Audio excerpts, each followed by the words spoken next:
My thoughts on lanterns specifically. Well.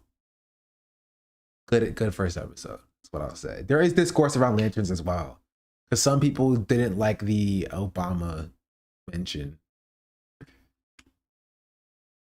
Spoiler alert. No, I won't spoil it. I won't spoil it. I'm talking very general terms, except for the Obama mention. What is Lanterns? It's a TV show that is dropping on HBO Max. You talk Tom King wrote the show. Tom King's still getting work. You didn't get canceled for something or something? This is why I say cancel culture is not real.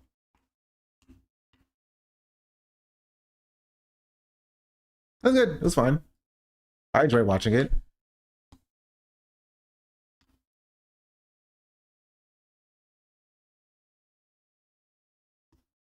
He's like canceled by comic book fans. Why? Tom King got canceled? I thought so.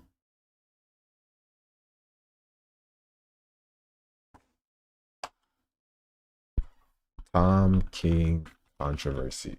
CIA. CIA?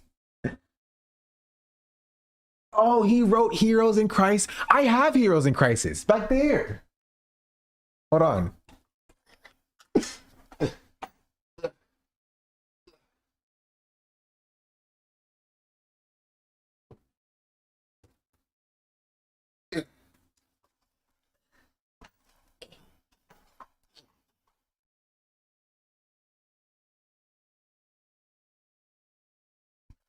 Nice 4 bookshelf. Thank you. I was just seeing how many books I had so I can figure out what kind of bookshelf to get. Yeah, he did write Heroes in Crisis. It's right here. I told you I had it. This is issue number 3.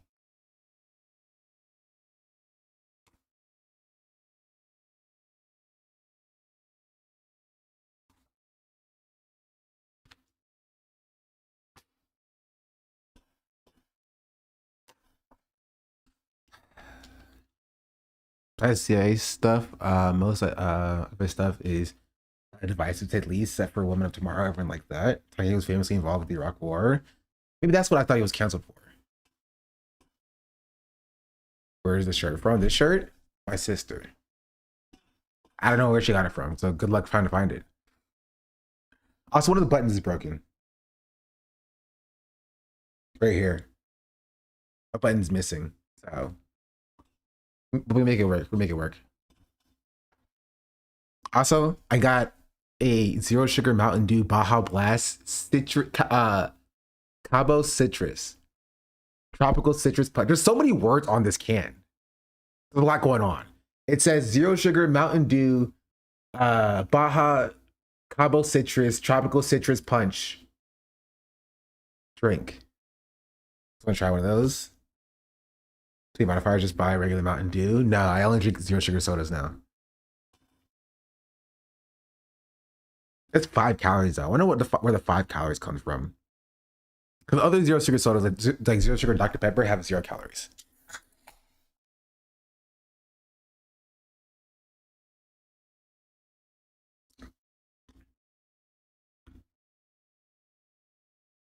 It's tasty. Is it caffeinated? Yes. Why would I drink soda that's not caffeinated? That sounds disgusting. Get the alcoholic Mountain Dew. Bro, it's like 10 a.m. Zero sugar soda is actually healthier than water, scientists are saying. True. I will not be fact checking that, but true. And based in real and true and based in real. Oh, sorry. I just got the chills. Most sodas aren't caffeinated. No, most sodas are caffeinated. Isn't that what makes it a soda? It being caffeinated. Root beer usually isn't caffeinated. Yeah, it is. I'm sorry, carbonated. I'm stupid. I'm dumb. Most soda is carbonated. All soda is carbonated. A lot of soda is caffeinated. I was so confused. I was like, isn't that what makes it a soda? Can you tell that I'm a grad student? I'm getting a master's degree, bro. Cooked.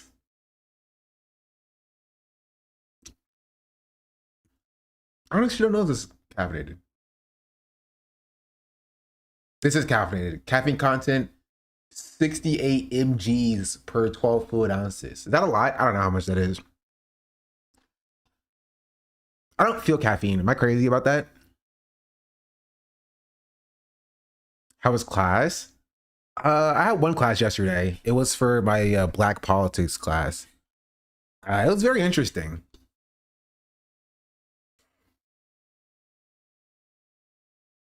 I took a cup of coffee. 100 milligrams is the standard cup of coffee. I don't know how that. I don't drink coffee. Did you fail? No, I don't think so. I mean, didn't really do much. I did learn some stuff though.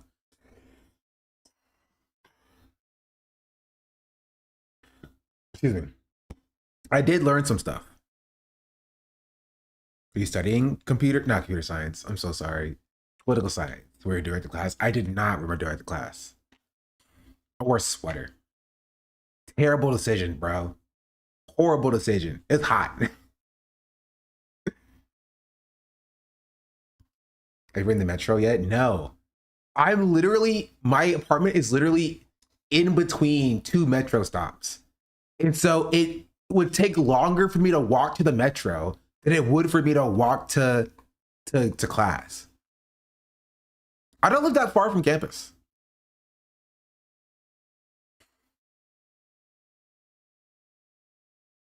Call it politics. In politics, white politics. Oh, true. I agree. You know, I'll give them why I showed my own feed. That happened this morning. To explore DC.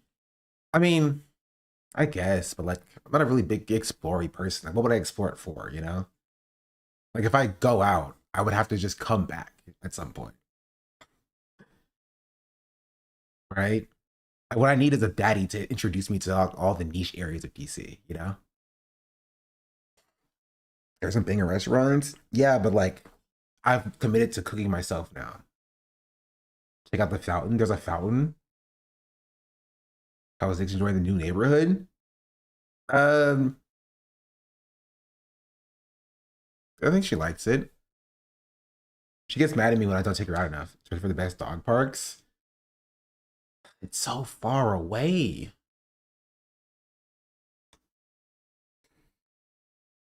Also, Nyx hates when I leave. I have to leave more often so she gets used to me leaving. And I have to buy like a curtain or something so that she can't see a curtain and a dog gate. So she doesn't see when I leave. You know what I mean? Cause like she'll like I left this morning to get like food for her dog food. I went to freaking Walmart. And she was like crying. It was like 6 a.m.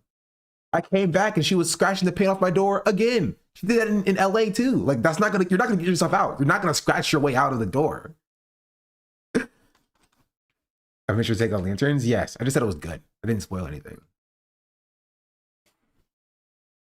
So I have to leave more often so she's used to it. But I also want to get a dog gate and then get a curtain or something or a divider or something to cover up the hallway leaving the apartment so that she won't see me leave.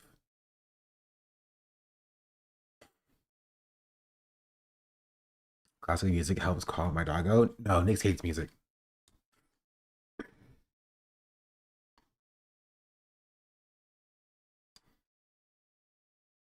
She hates music. She doesn't do music. Also, she has her foot bowls and food and treats. She doesn't eat. She hates me specifically.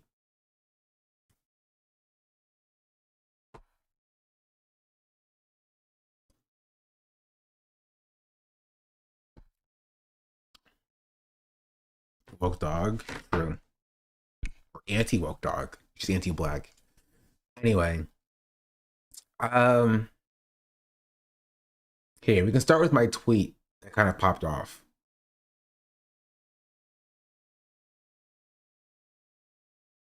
Every day I'm reminded that Twitter is my most popular The platform. progressive wing of the Democratic Party is showing. I see like my floor bookshelf. It felt like I had a lot more books when I had to carry them all up the stairs. But now that they're all here, I'm like, I don't really have that many books here. You know what I mean? It's all Dungeon Crawler Carl. None of them are Dungeon Crawler Carl. Most of my books are on my Kindle. I have like 50 or something books on my Kindle. And I lost a lot of my books when I transferred from my iPhone. And then like my iBooks got deleted. I used to read on my phone. Imagine the shelf. No, I need to buy a shelf. So I put this there to figure out how many books that I had. Just so I could figure out how big of a shelf I needed to buy. Right? So I have these books. I also have those books right there. Hold on. Those books right there. Those are my Dungeons and Dragons books. And then my How to Draw books. And then I have my sketchbook, which right there. I have a few sketchbooks. And then that'll be like on one shelf. And then I'll have another shelf that I have like my magic cards and stuff on them. A bunch of other stuff, you know. Jailbreaking your Kindle. What makes you think that it isn't jailbroken? You think that I'll be giving money to Amazon consistently? Bro, why I allegedly jailbroke my Kindle was not even to like pirate books or whatever. It's because they had ads on my Kindle, bro. They showed ads on my Kindle. I'm like, what? On a device that I purchased myself to read books offline, you're showing me ads offline?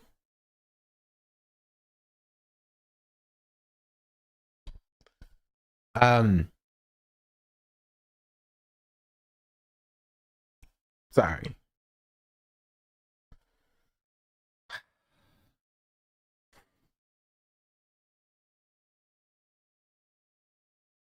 Tablets would put ads in our eyelids if they could. Oh, they're trying. Trust and believe they're trying. They are trying. Also, I walked to class yesterday. It's not even that long of a walk, right? It's like 20, 25 minutes. That feels like a lot longer when you have one, uncomfortable shoes on, and two, it's hot outside. You know what I mean? And I told myself I'm going to walk today because it's the first day and I want to see what is at least around.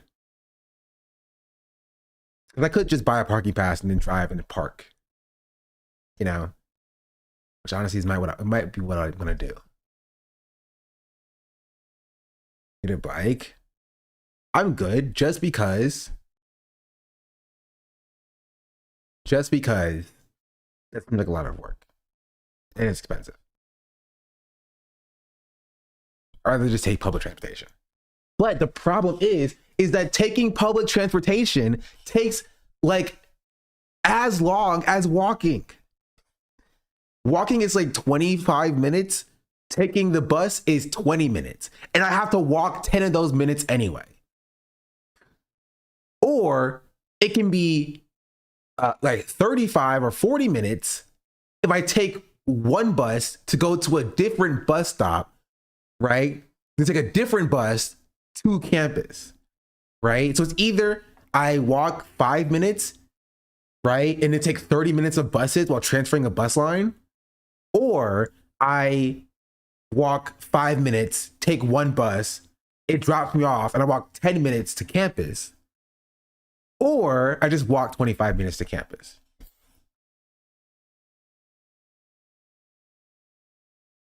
Or I just drive. You know what I mean? Make a viral tweet, tag the president to fix it. Listen, this ain't New York City, bro.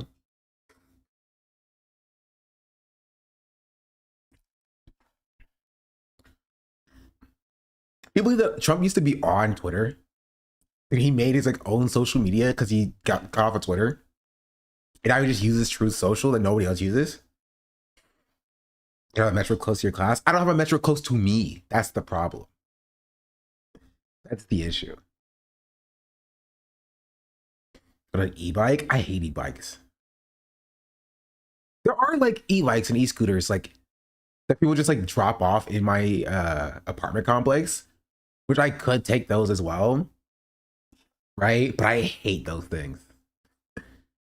I hate Lime. I hate those. I hate all those things. I did them scooters in college. I just don't like them. I don't like them very much. Honestly, I'd rather walk. Walking's not bad. Walking's not terrible. Okay, but a car once didn't stop me. I fell over when I was a freshman. I didn't like it very much. Driving to campus means you need to pay for a permit though. Yes, but that means that I can go up there whenever I want to at any point and I'm chilling and I'm fine, right? And if I'm ever like late to class, if I fall asleep and I wake up, my class starts in like 10 minutes, I can just hop in my car, drive there, park, and go to class, you know? And that's flexibility that I have. So, yeah. Parking apartments are so expensive at my college. But the problem is, this is why, like, you know, if you were to budget, if I have to go to campus 2 days a week for, I'll say what, like,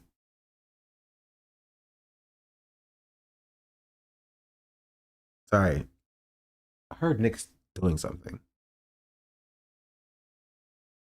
Anyway, if I have to go to campus 2 days a week for 16 weeks, we'll say. Dixie, I hear you. What are you doing?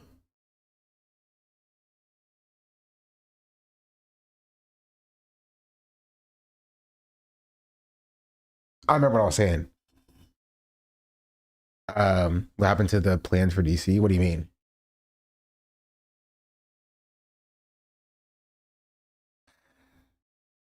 Anyway, anyway, make sure you subscribe, chat. Drop a subscription. They're free with Twitch Prime. After years of drawn-out civil litigation that's undoubtedly Dr. Fees, are you in Florida or DC now? You think I would live in Florida? No, I was in Florida for like a day. For a single day. I'm in DC, District of Columbia.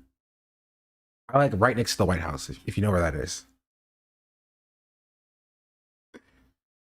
I went to Howard. I'm going to Howard. That's why I'm in DC. For grad school. If you know, I hope you enjoy it. We'll see. We will see.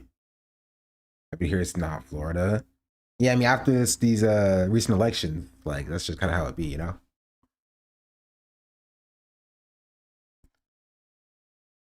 I was talking about the Howard students they kicked out. Yes, I did. I covered it when it happened last month. Or actually not, it was like 2 weeks ago, actually. It wasn't even last month. It was 2 weeks ago. I don't know. I need to find people here, you know? By people, I mean baddies. I need a TwitchCon Betty, need a TwitchCon Betty, need a TwitchCon Betty, need a TwitchCon Betty. Also, okay, this last thing I'll say before we get started. You know, my mom teaches a class. My mom is a professor. And for the class that she was teaching, she apparently brought me up and said I moved from LA to DC for grad school without a Twitch streamer. And one of her students was like, "Oh, do you know his Twitch name?" And she said Shauna Black, and which she should not know that, by the way. And one of her students was like, "I know your son." I'm just like, and she told me this. I'm like, "Bro, which one of you are in my mom's class?" To be fair, it's more likely that like they know of me than like they watch me. Around the National Guard was sent to DC. I mean, they're still around. It's me. I'm not turning my assignments next week. Listen, my mom will fail you. She has no qualms about failing you. Still, it depends on where you go.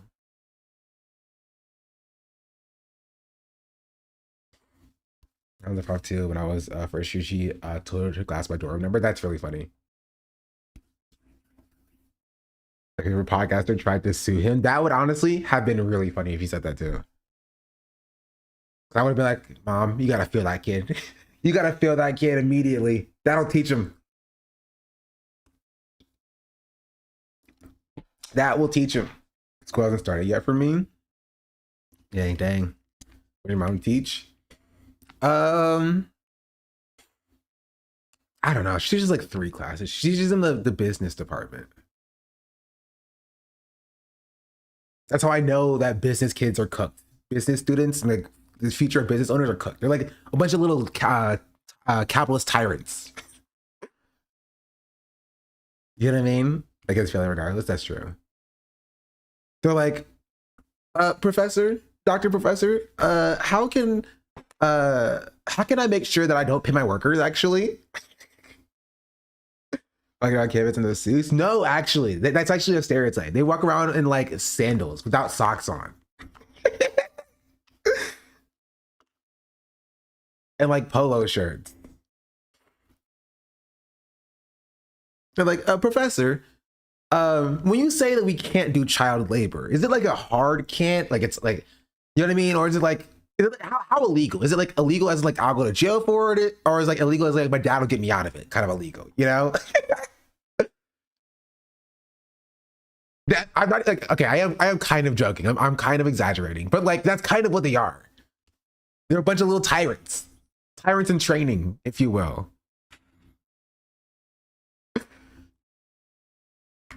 Child labor is just the same guy. He said true. True. What is your mom teaching them? She's trying to say don't do child labor, but they're not. There's not. I don't know if it's taken or not. I actually have no idea. I have no idea if it's taking or not. It's like, guys, child labor is bad. And they're like, but my money. Think about all the money I can make with that child, that child labor.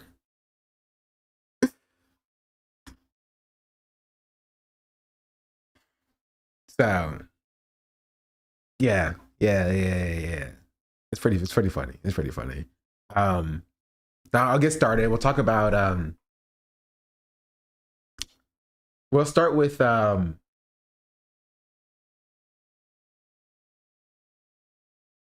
Twitch combat Twitch combat You got a pretty good morning Joe appearance today. Oh, send it to me.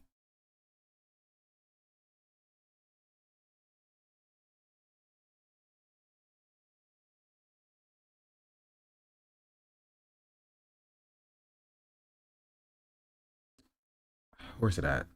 I got distracted. Oh, wait, hold on. Also, I think my auto tune is back if I do this. There we go.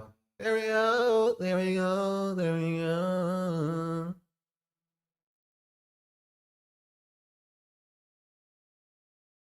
We are back. We are back. We're back. Also, I think this.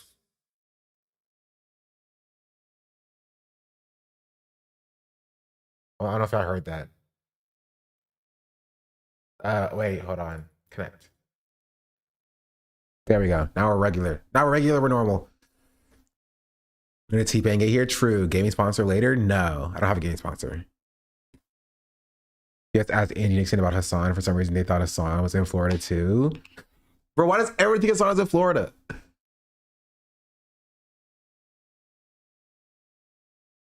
Calls all this week. You've campaigned. Here. Okay, we'll get to this in a second. I want to start with my tweet that we're so close to 10K likes. Not that it means anything.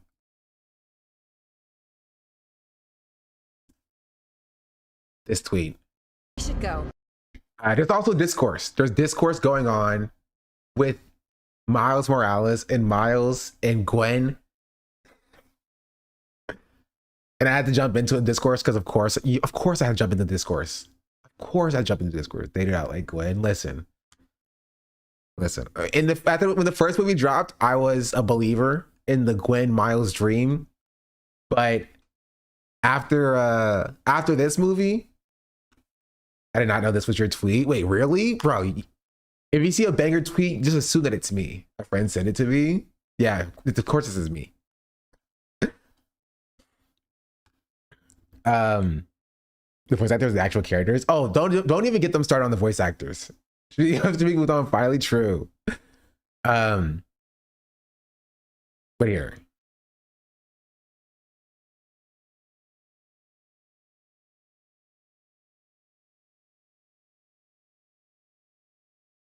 My phone is dying. It's at 1%.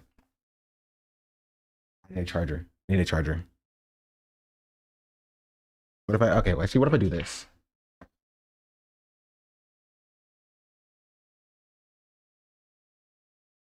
Giving a girlfriend the news Miles comic run last week. The discourse is rife. Rife or ripe?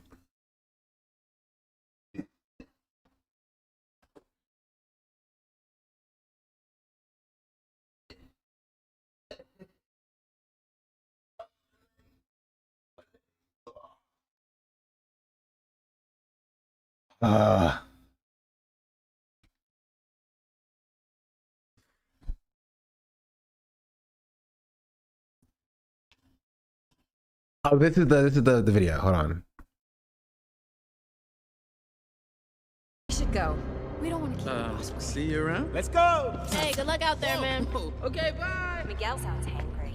He likes those empanadas from the cafeteria. We should go. We don't want to keep it possible. See you around. Let's go! Hey, good luck out there, man. Okay, bye. Miguel sounds hangry. Like she like whips this man. Like look at how she reels back, bro. Look at how she reels back. She sticks Hey, him. good luck She reels back. She's like, get over here. out there, man. Okay, bye. Miguel sounds hangry. And then she holds on to it. She holds on to He it. likes those empanadas from the cafeteria. We should go. And I said, y'all see the way she yanked my boy? Free yourself, Miles. Free yourself. Free yourself. He's right where he wants to be. Nah. You know what he wants to be. So the third movie can go one of two ways. And I hope they go with the way that I think. Some of that yank was very much anti-flag. Yeah. We literally had to web pull Miles away from Spider Bite because he couldn't keep his eyes off of her. But hashtag they are trying to convince us that they can't we can't ship them together. Yeah. Yeah.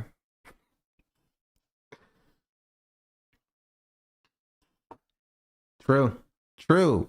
And if we're being real, Gwen's kind of a fake friend.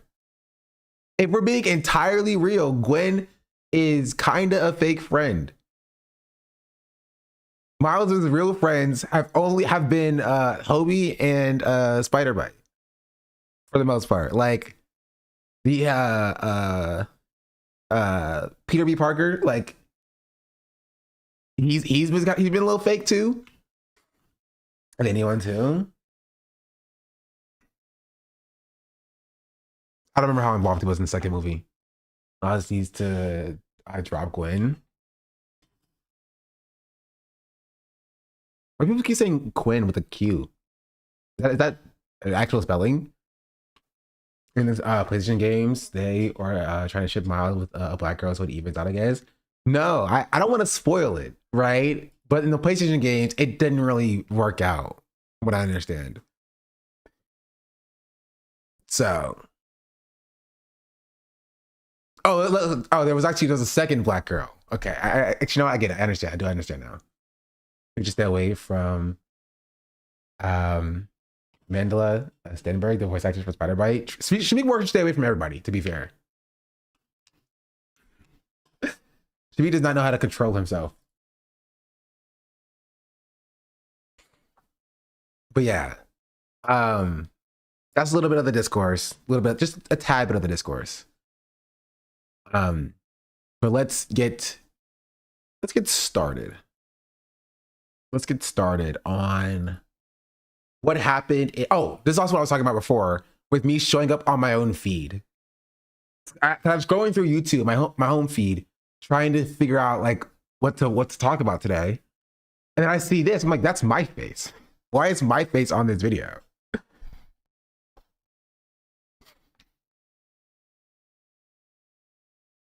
So I'm slightly intrigued.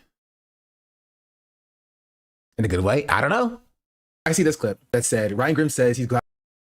I don't know. I'm intrigued. I've been intrigued by it. Tonight is going to be a I do want to talk about the Florida elections. Ashley Moody and the court. And what happened in Florida. So yesterday, there was 3 progressive candidates that people were looking at to running in Florida. Elijah Manley, Oliver Larkin, and Angie Nixon. And one of the 3 pulled it through, and it was Angie. And Angie got the Angie got the least amount of attention out of the 3. Right. And so this is why it was like seems like an upset. Like, she actually won pretty handily at the end of it. It was pretty close. Right. Around like 50, it was like 51-49 for a little bit.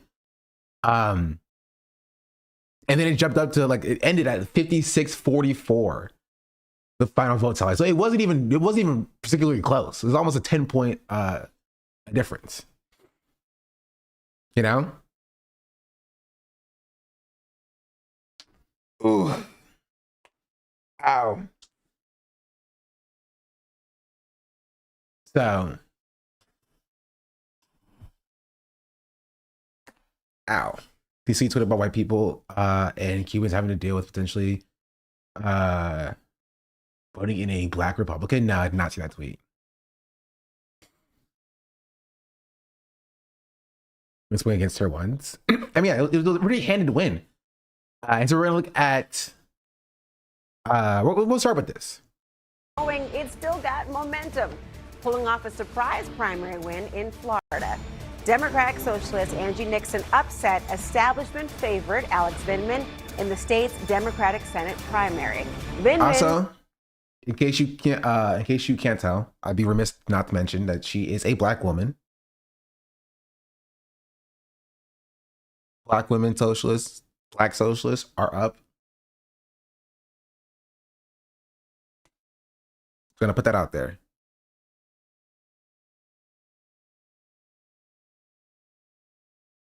was a key witness during She could President win the general. It depends on a lot of different factors, honestly. Trump's I mean, first like turning Florida blue in any respect is difficult, right? It is a difficult endeavor for a moderate Democrat, right?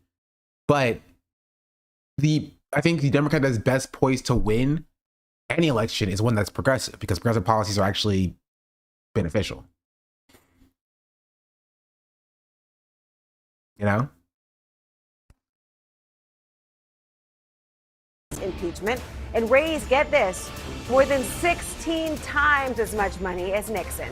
State Rep Angie Nixon joins me now. Representative, welcome back to the show. Congratulations on your win. Your opponent, as I mentioned, had more money, had the backing of the Democratic establishment. What message do you think your win now sends? Well, for sure. Thank you for having me. And I want to be clear. We knew that we were going to win. Our campaign knew that we were going to win because we put in the work and because we went out and we centered people and the issues that concerned them and that they cared about. The fact was that folks are upset because Donald Trump and unelected Ashley Moody only care more about ensuring that their campaign donors and corporations are getting richer and richer. And meanwhile, everyday people are working harder than ever and still struggling just to stay afloat. And so we were able to resonate with people also because I have a proven track record of standing up and being a fighter. And again, as I stated earlier with you today, it's not about people's labels for me. Yeah. I'm a single mom. I was a single mom for 12 years. I'm a mother now. I'm an organizer. I'm a community organizer. But more importantly, it's about the needs of the people. And what people need is they need housing, right? They need universal health care. They want universal child care to help lower their costs so that they can just be able to live without struggling or anything like that. If Bernie shows out for her, maybe she could. Listen, I would not put stock in Bernie. I think he will, because she's the Democratic nominee and it's the Senate race. But Bernie has let us down before. Is what I'll say. As a Republican, she's unseating. Which Republican is it, chat? They both suck, bro. Moody. Jeez, hold on.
Anyway, sorry, I'm back.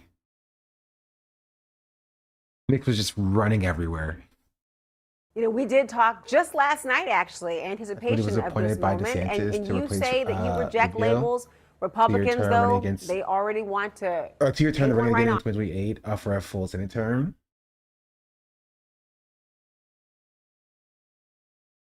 I mean, like, beating an appointment is actually not as hard as beating somebody who's actually been elected. So, like, that's probably best case scenario for Nixon.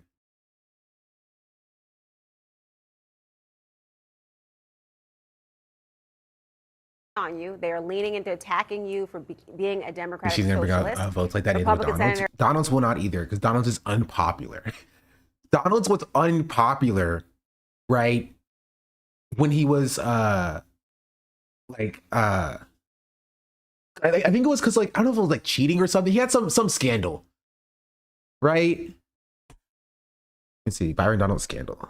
But what was it?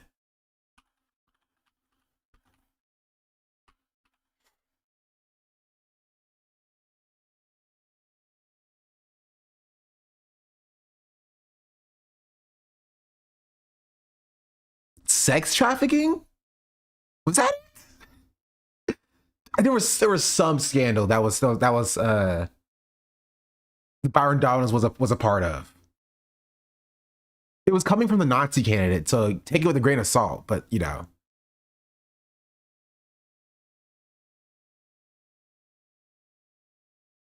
Who also lost, but he still got like 100,000 votes.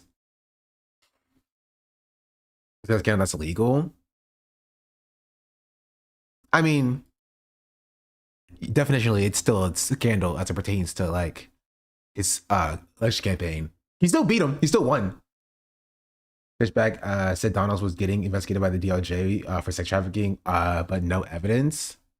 I remember hearing something about Byron Donalds. So, like, it's probably that. I should say Wikipedia one more time, just to look.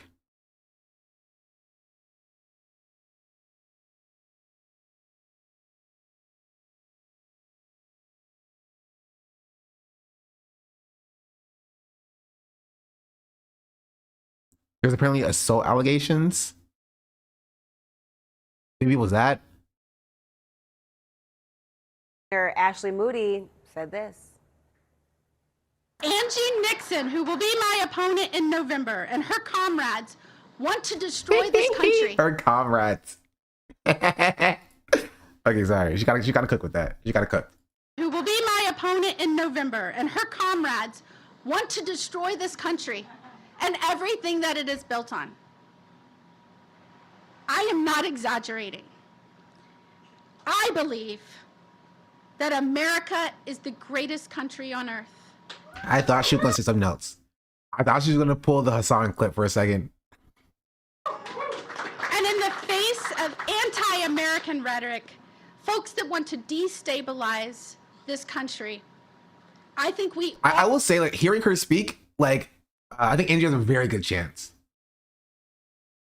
He's so mid, bro. And she's gonna cook others. Yeah, I think she has a very, very good chance hearing her speak. She's a bad communicator. There are good communicators. Like, I think if she was running against like a Marco Rubio, I think she would have a way tougher time, right? Because Marco Rubio, unfortunately, is a better communicator, but like she just seems like a bad communicator. My impression for months why I was spamming Angie so hard and ended up volunteering. all need to stand on that line. Anti-American, destabilizing, destroying the country. What's your plan to combat that messaging? Well, first of all, I look forward to Ashley Moody calling me senator in November. And secondly, Ashley Moody actually used 10 million of our dollars that were supposed to go towards the most medically needy kids in our state to divert that funding and to defeat ballot initiatives that the citizens placed on the ballot. And so Ashley Moody doesn't care about anything but herself. We continue to see her net worth increase. Meanwhile, Floridians across our state, their net worth is going down. They have absolutely nothing in their savings account. She won't even hold town hall meetings unless they're Republicans.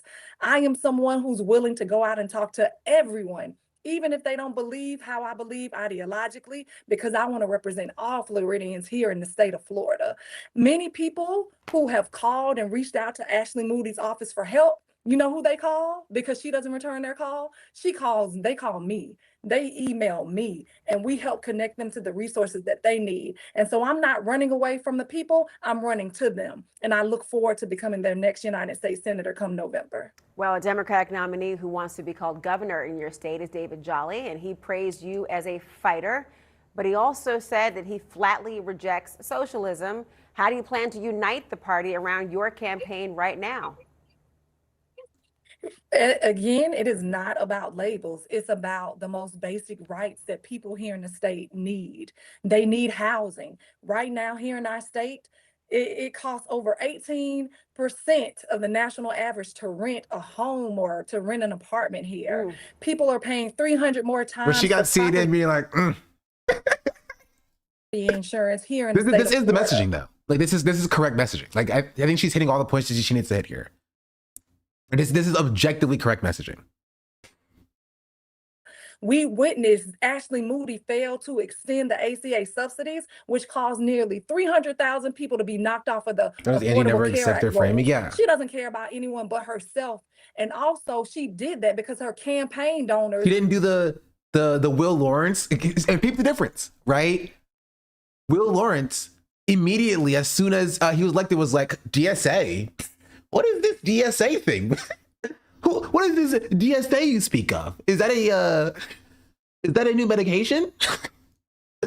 Right? They ask her about socialism. He's like, listen, I don't focus on labels, right? I focus on policy. I focus on actions, right? And this is what people in the state need. Our health insurance companies. And so I look forward, Ashley Moody, to taking you on and to whooping you in November, and you will be calling me your senator. State Representative Angie Nixon, thank you for joining. Angie Nixon, who Florida State Rep. The huge difference. Will literally gained from the DSA and then left. Angie gained nothing, and I didn't say she was DSA until literally yesterday. She wins this race for the nomination for the respectable. Senate, raising over only $1 million compared to Alexander Vindman, who for a time was a household name. because of his role in the impeachment hearings against Donald Trump, who raised $16 million. And I have to wonder if what this speaks to is, I take your point on the socialism piece of this, but what this really speaks to is the limits right now among Democrats in being just strictly anti-Trump, and that being your sort of political personality. One of the things the DSA is doing is talking about kitchen table issues, economics, and they're doing it in a way that rubs some people the wrong way, but that's what they're talking about. Yeah, but also remember, too, this is a two-person race, and African-American women are really the base of the Democratic Party, and African-American woman won. She's a native Floridian. Vindman, I don't think, was as connected to the state as she was, and so, I think that makes up for a lot, and so I think it's hard to parachute into some of these states and say, I'm your guy. It doesn't always work out so well. So I think that's part of it. But I do think I agree with Noah. I mean, this is a gift to the Republicans in Florida, because now that Senate seat, which was really not that competitive to begin with, was even less competitive now. I question whether it would have been that competitive. I think Alex would have been competitive against Ashley Moody. She hasn't really done anything for Florida. She's been a rubber stamp for Trump. And Alex would have been a stronger representative. That's true, but that's true for anybody, right? You could put like a cardboard cutout against Ashley Moody, and then they would have appeared as more substantive, because, again, that's kind of what happened with political appointments. You don't have a chance to prove yourself during an election, right? To prove that you can win an election because you've been appointed. Eli Vindman was less competitive according to the polls. I mean, listen, I don't trust the polls in general. For the state of Florida, but to everyone's point here, it is difficult when you are new to the state. Florida is, one of those states where you really need to have roots there, especially for a statewide race like that. Maybe if he had run for Congress, it would have been a little bit, he would have had more success there. But, I applaud him for trying. I mean, Alexander Vindman is a hero, and he should be applauded for trying to run for Congress. Run for the Senate. His brother won for his twin. No words for Angie, who won the election? I'm confused. I'm confused. He lost. He's a loser. Like, we're talking about what comes next now. He's like, can we all just take a second and give it up for Vindman real quick? Can we all just... He's a hero. Right, guys? Right? Brother ran for Congress in Virginia and won successfully. So it is, this is definitely going to take Florida off. Vindman's wife talking about Angie shoes? No, I mean, yes. I haven't heard it. That's what I was going to say.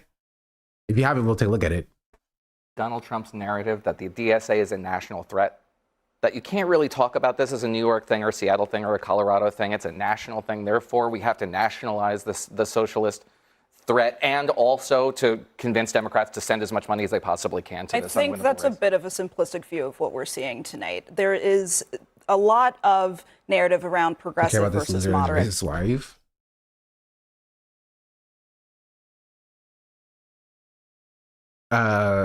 Reminder that Alex Vindman's wife viciously attacked Angie Nixon for calling him out and said that she should buy some professional clothes. Vindman go on to lose 55 to 45 to Nixon tonight. Good riddance. If your campaign events with less than 20 people devolve into making personal attacks on your opponents, you're a shitty human. I know you're checking my page, and yes, I'm talking about you, but I won't say your name because you're not worth it. Oof, lady. Also, buy some professional clothes for the love of everything. That includes shoes. I think she deleted it. I mean, it would make sense because like her husband lost pretty handedly, I would say. Like, it was not within a margin of error. He got like thrashed. Also, racist undertones here. I'll say like midtones.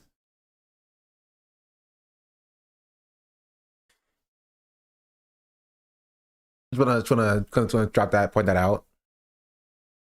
But I think what's really important is the They Democratic didn't apologize within a day, but the damage was done. Floridians are mad, calling out the racism. electorate is looking for candidates that are willing to take the fight in Congress to actually legislate. Cycle after cycle, voters have been very frustrated with the fact that they send people to Congress who end up being more interested in tenure than legislating and actual problem solving. And that's kind of the contrast you're seeing across the country. And unfortunately, for some of the more centrist Democrats that are running, progressives are doing a really good job of filling that. I mean, her platform includes a national job registry and inflation-adjusted wages and free child care and nationalizing the health insurance industry. I hear you. I don't support the DSA. Popular is one thing. It's popular to say not Medicare for all is popular. People don't like to lose their insurance. I think we will find out, right? How? Yeah, sorry. I want to go back to. I missed this for a second. How did it devolve? How did this devolve? On progressive versus moderate, but I think. And also to convince Democrats to send as much money as they possibly can to this. I think that's a bit of a simplistic view of what we're seeing tonight. There is a lot of narrative around progressive versus moderate, but I think what's really important is the Democratic electorate is looking for candidates that are willing to take the fight in Congress to actually legislate. Cycle after cycle, voters have been very frustrated with the fact that they send people to Congress who end up being more interested in tenure than legislating an actual. That's true. That's objectively correct. If you talk to literally anybody, that is objectively correct. Problem solving. And that's kind of the contrast you're seeing across the country. And unfortunately, for some of the more centrist Democrats that are running, progressives are doing a really good job of filling that. I mean, her platform includes a national job registry and inflation-adjusted wages and free child care and nationalizing the health insurance industry. I hear you. I don't support. I think he's pro Angie, chat. I think he's defending her. I think this is a defense for her. It's a bad thing. No. I think he's saying that I think this is a pro Angie position, right? I think he's like adding on to what the other lady was saying. I do, because it would not make sense to me, right, for him to be like, I mean, she wants things like free puppies for everybody. Like it would not make sense to me to say that and then like mean it as like it being a bad thing. Are you saying that she's gonna make inflation worse? I don't know. I will need him to say that, right? Because then like she jumps in to beef with him. What if he hates puppies? I don't know. He might. The DSA, popular is one thing. It's popular to say not Medicare for all is popular. People don't like to lose their insurance. I think we will find out, right, how the DSA candidates fare in all of these different places. I think it's definitely going to be state by state, district by district, all of that. But I don't think we know for sure. Let's talk about Angie Nixon because she pulled no punches, minced no words. Ashley, do you think... I love how they got all of the black women on CNN to talk about this race. Every single segment, right? 1, 2, 3. Is it not pro Angie? He's defending her, I think. I mean, I came across that he was defending her, but I don't know. Maybe I'm crazy. Think that she has a shot in a state like Florida? Can I say no? I mean, you can say whatever Florida. You want. It's truthful. It's Florida. I mean, she won the race I think she could win, which was primary race in the Democratic primary. She's a better political athlete than Vindman is. You know, she was outspent 35 times. I think what was interesting though, she only spent $60,000 and none of it was on TV, none of it was on broadcast, none of it was on cable. Yeah, but she still thrashed this guy who spent 16 times that, right? So if the Democrats coalesce around her, they would have a better shot of winning, right? Which also, this flies in the face of exactly what people were saying about Francesca Hong. Does it not, chat? Call me crazy, right? Did I literally not say this 2 weeks or like last week? Literally. Your TV ads don't matter. Take is getting vindicated. Exactly. Thank you. Thank you. Thank you, bro. I tried to tell you this and people yelled at me when I said it. I literally said that like it doesn't have as much of an impact as people think. Right? As long as you have the ground game, it doesn't matter. Now, in the general, you do need to run TV ads, right? If you're going to combat the Republicans, TV ads are important, right? But they're not as integral and essential that people make it out to seem, right? You're never going to beat the Democrats by doing what the Democrats do. You have to focus on the ground game. You have to put energy on the ground game. You know what I mean? That's where the strength of progressive politics lies. It's the ground game. It's the energy. You know what I mean? Especially if you have a statewide race. Statewide races are way either way, as I said yesterday, statewide races, or 2 days ago, statewide races are either way easier or way harder to win, depending on the district. If you have a very deep blue district, right, that race is going to be easier to win than a statewide race. But if you have a mixed district or like a red district, that race is going to be harder to win than a statewide race, right? So statewide races fall into this interesting place where like it's a very good place to pick up a lot of energy at, right? Because across all states, right, it's easier to win that race than like a specific individual, like far red, you know, like a deep red district, you know? I think Hong was different because she has like 4 million in TV ads against her. But like, who do you think his ads were against though? You know what I mean? Like, he was running ads and the ads were against her. Right? Hong also had the entire weight of the establishment against her while Nixon kind of flew under the radar with all the attention on Oliver. Like, what do you mean the entire weight of the establishment? Like, you mean like monetarily, it was very similar, right? Like, she got outspent 16-1, right? The issue with Francesca Hong was not that she had attention, right, and Nixon didn't have attention. The issue is that Francesca Hong would have won if there was a coalition around Hong to support her through the the controversies, right? But that's not what happened. That's the problem. I mean, the establishment were heavily behind Crowley and didn't want Hong to win because of electability. Yeah, but like, in what way?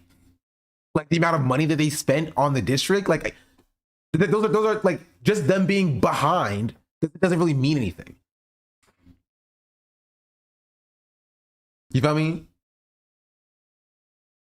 Because again, like, Nixon was also outspent 16-1, right? The point that I'm making is that if the wider leftist movement coalesced around Francesca Hong and pushed her through the controversy, she would have won. But instead, they spent their time crying about woke one was crazy and that she shouldn't have said this about Thanksgiving and that she should disavow her like 2 woke comments and that she's being too cringe and X, Y, and Z and this and that. That's what the leftist movement was focused on instead of trying to push her through the controversies, right? Because you will always have controversy. Controversy will always be there, right? With Nixon, we were extremely lucky where there wasn't that much controversy, but like, that's not going to happen in every instance. Right? You're more likely to have a progressive race that's like Francesca Hong than with Angie Nixon. So the lesson to take with Francesca Hong is that the leftist movement should have coalesced around her, basically created a circle and a shield around her, being like, stop focusing on the culture war stuff. That's stupid. Policy, policy, policy, policy, policy. But instead, the leftist movement was like, you know what? Maybe there is some teeth to like, we were being too woke. Maybe she was being too woke. Right? Maybe she was done for having that Thanksgiving comment. She should probably apologize for having that Thanksgiving comment. You know what I mean? That's the issue. Right? That's the problem.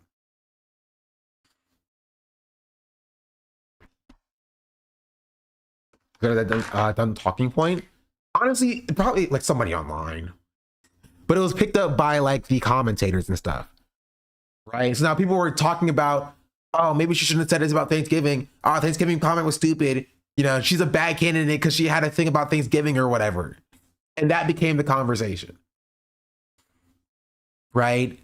The point that I'm making with bringing up Francesca Hong in that race is that the conclusion that people had after that race, and we can go back to my coverage of it, but the conclusion that people had was to say she needs to run more TV ads. She should have just started spamming TV ads, right?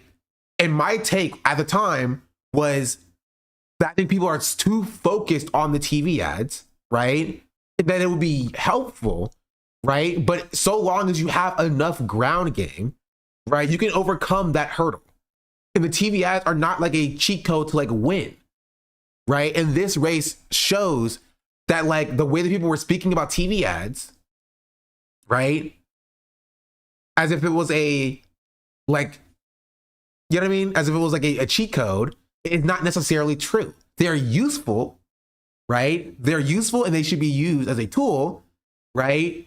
But I think that was the wrong lesson to take from that, the Francesca Hong loss. Does that make sense? That was not the correct lesson to take. That's my take, right? I do think Angie should get more support so that she's able to run TV ads against Moody. I think that would be very effective, right? I saw some Wisconsin organizers saying that Hong didn't really show up in black districts, even though even throughout the campaign. So that's really a ground game weakness there. I can see that. Need to be in community, yeah. It's a slightly different than Florida does closed primaries. But I agree with you. That is also true, right? Which is why, you know, you should always do closed primaries. That's just me though. Thanksgiving discourse is the dumbest discourse I've seen in political race. Who cares what she said about Thanksgiving? Wisconsinites don't deserve to be ravaged by data centers. Yeah. But that's just all people online were talking about. Right? And instead of redirecting, like we just saw Angie redirect conversations around socialism back to policy. She was like, I don't get into like label discussions. I do care about insert policy here though, right? That's what AOC should have done. When AOC was asked about Francesca Hong's Thanksgiving comment, right? And former defund the police comments or whatever, right? She could have been like, you know, nobody cares about these stuff. They care about paying their bills, right? And that's what we're going to talk about. Right? That's what you do. You redirect and refocus the conversation, reframe the conversation, take back the framing. Stop fighting on their terms. It was outspent 35 times. I'm going to add, as organizers down here, Angie had a lot of support on all different kinds of different organizations. So her being a community organizer definitely helped in her winning. What was interesting, though, she only spent $60,000, and none of it was on TV, none of it was on broadcast, none of it was on cable. She ran a purely grassroots campaign, and we've seen that across the country where money is, there's limitations to money now, there's limitations to endorsements. We just talked about Donald Trump's endorsements, endorsed candidates losing, and it seems like now I think there's a certain amount of money that where a good ground game might not cut it. Like does Elsa beat Stevens and her $70 million with 0 TV ads? It depends on where the ground game is.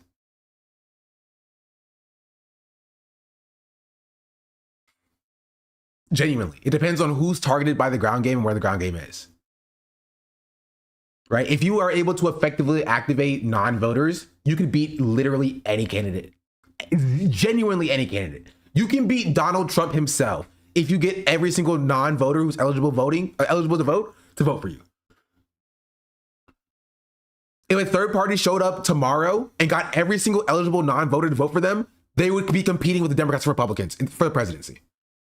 There's millions of people who do not vote, who stay at home even though they are eligible to vote. Millions of people, right? But all too often are the tug of war between the thousands of people who are in the middle of the Democrats and Republicans. Does that make sense?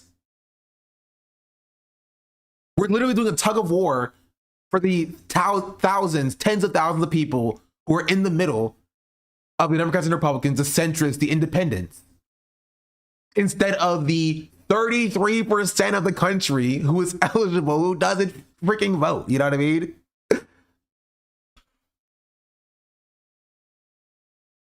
Also, I did see this.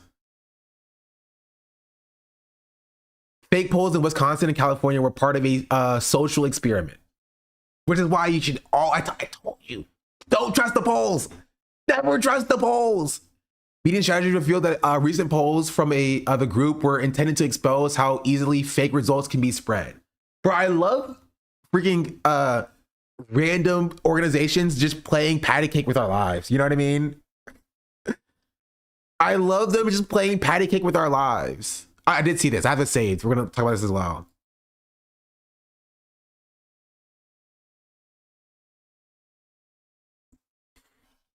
I do love spreading misinformation and disinformation. True.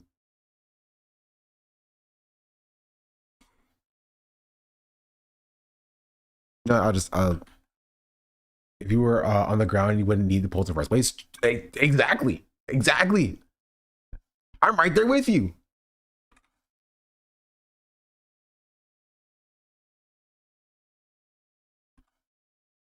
Bro, my control button is freaking broken.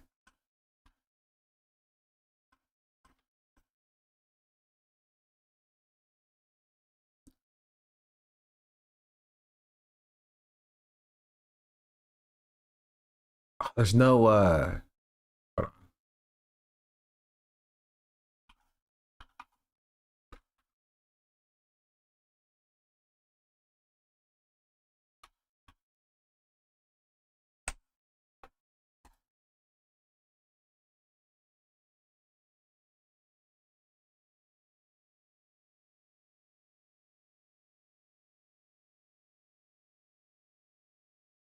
Bro, I want to give me the article. Give me the article.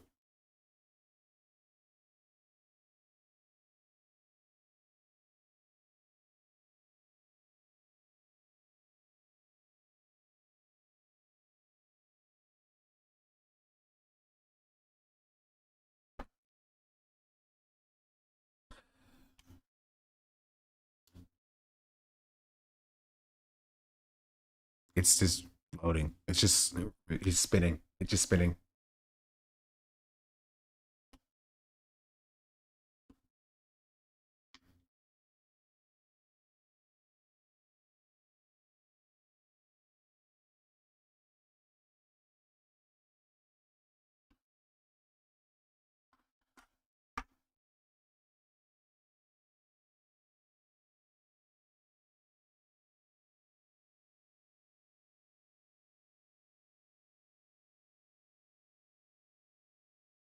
Good enough.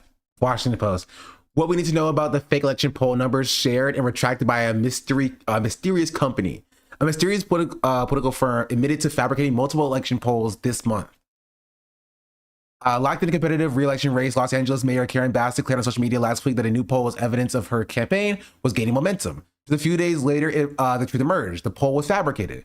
The California results were among the at least 3 polls across 3 states posted online this month by Median Strategies, a previously unknown organization that admitted to the Los Angeles Times on Monday that the purported results were fake.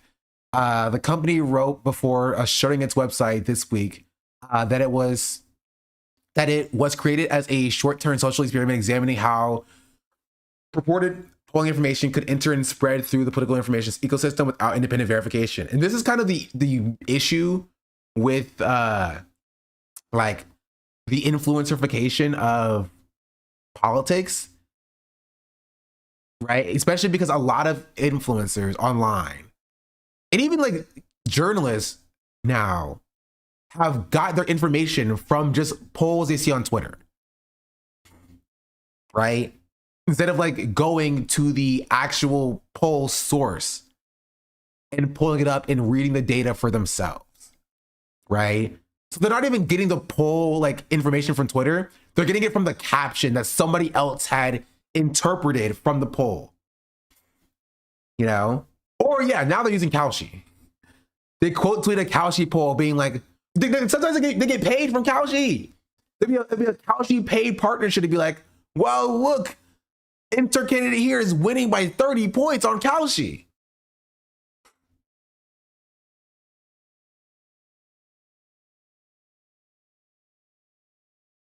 And like, I get it. I know it's hard to freaking make money in politics, but gosh darn it, what are we talking about?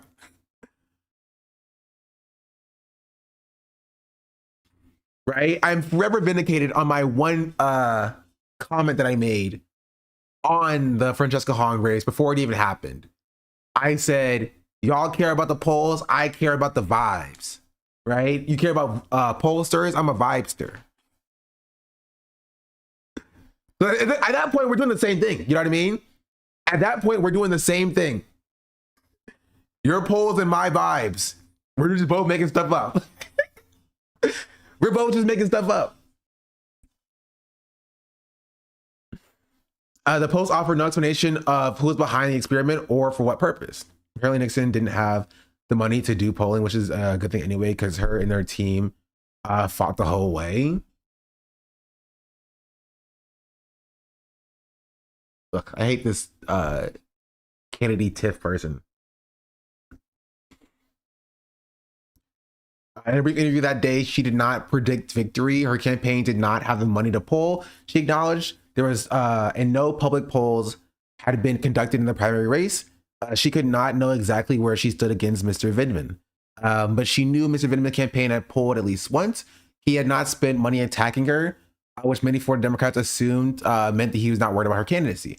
Ms. Nixon, however, noted that his campaign had also not released its internal polls, suggesting that perhaps the race was closer than expected. I mean, this is like an entire paragraph of also speculation, because none of us have any idea. I also love how much of politics is now just like fully in the realm of just like guesswork, you know? Yeah, this keeps going and I'm too lazy to read it all, but yeah. He was worried and knew his only chance was to ignore her.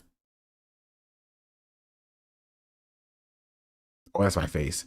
Bro, I get jump scared by my face sometimes. Formula is going back to the basics, and she went back to the basics. She's from Florida, she's of Florida, and it worked. But Then I think why it aren't only you worked for the confident? primary. Okay. Because, you know, you have to appeal to a broader audience when you're running statewide in a state like Florida. And I'm not sure she's got the ability to do that. Let's look at the numbers because, Mark, you're a resident Floridian tonight. I mean, look at these numbers, everyone. This is really, really telling. Retired Lieutenant Colonel Alex Vindman did outraise and outspent Angie Nixon and also Senator Ashley Moody, and he lost. What does that tell you? He was a terrible candidate. Like, that's so funny. Sorry. Like, that's crazy. That's crazy. Now, I wonder, like, where does the rest of this money go? Was he just holding on to it? Was he just like, he's just holding on to it? Was he just chilling? Where did the rest of her money go? I guess she won pretty handily, so it doesn't really matter. More chance for the next political move? Maybe. Well, just give the money to her, bro. You don't need it. They're both saving it for the general. You're just saying the woke one actually worked in Florida? Listen, I don't even want to give him the woke one thing. Wait. Oh, okay. Here. I thought YouTube took away when something was posted, but they didn't. ESA, and there are opponents of that movement who point to the failed socialist governments in Latin America as proof that socialism doesn't always work. And the DSA just in the last few days put out a statement commemorating the 100th birthday of Fidel Castro, which says in part he was an organizer, a fighter, and endures as a stalwart symbol of anti-imperialist struggle and self-determination for the global South. Wait, that's correct though. You could not like him, but that is a true description. Bro, the CIA tried to kill him like 100 times. He was an organizer, right? The CIA tried to kill him like 100 times, so I would consider him a fighter through that regard. And he does endure as a stalwart symbol of anti-imperialism. 600? Was it 600? Also, I just know the exploding cigar one was my favorite. That's my favorite one. Also, no, I lied. The exploding cigar one was my second favorite one. My favorite one is when they try to kill him with rap music. That is my favorite assassination attempt of Fidel Castro. Is when they tried to kill him with rap music. I love that so much. Wait, what? Yeah, they like it was this, they like the CIA hired like a rap group in Cuba to try to like do an assassination. It didn't work, obviously. But like they tried to like kill him with rap music. Although his assassin fell in love with him. True. That's according with the CIA project, I do it. That's insane. This is a real thing. This is a real thing. I'm not even joking. This is a real thing that happened. Like the CIA in real life is cartoonishly evil. Cartoonishly evil. You agree with that sentiment? And does it concern you that this type of celebration of Fidel Castro is what might validate people's concerns with the DSA?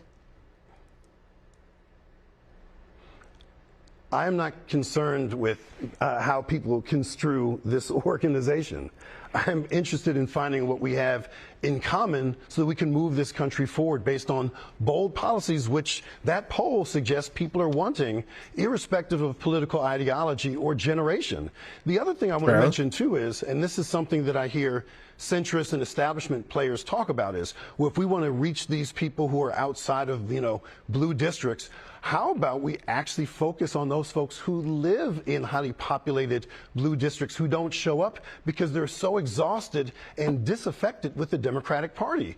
If we reach those folks who are inclined to vote for the Democrats, but don't because we're not fighting for them, we have a far more likely chance of winning than reaching out to folks who under no circumstances would consider folks who embrace values like healthcare is a human right, or housing is a human right, or not having a trillionaire class. There's some people we're not going to move, but many people we can, and I think it's not about left or right. It's about moving whole communities forward in the most meaningful ways. And as it relates to these statements about other folks in other countries, I will say that was a bit too close to Andrew Yang for my liking. It's not his fault. It's just whenever I hear not left, not right, but forward, I just hear Andrew Yang. I wonder what he's doing. One point of talking point immediately reminded me of your County versus Culture with that video. Woke has been stolen, distorted by white libs and leftists, and then disregarded after derailing, centering themselves. Exactly. That's exactly the point that I was making with that. I hope we're all anti-imperialist. I hope we're all anti-fascist. I don't think these are particularly controversial stances. All right, well, we'll leave it there. You are a big part of the debate in your party about who it is should be focused on and how to do it, and that's why we wanted you here. Representative Rabb, thank you for joining us. We appreciate it. I don't like hearing it's the not left or right. To be fair, it's been too closely associated with centrists, right? Where we're claiming it. It's like the N-word, we're taking it back. Leftists are taking back that phrase from the centrists. It's not like they're using it anyway, bro. Candidate. It's difficult for me to put that in words. In some of our conference calls at Axios, I would just start to rant about it. Like I was almost offended by his just inability to campaign properly. How did he do it? Yeah. Well, it's more like how did he not do it? I don't really know where that money was spent, because you didn't really see him on television. You didn't really see him in the community. You didn't see him in mailers. You didn't see him in text messages. There was no presence. About 7 days ago, in preparation for today, I started to think, okay, what does the polling show?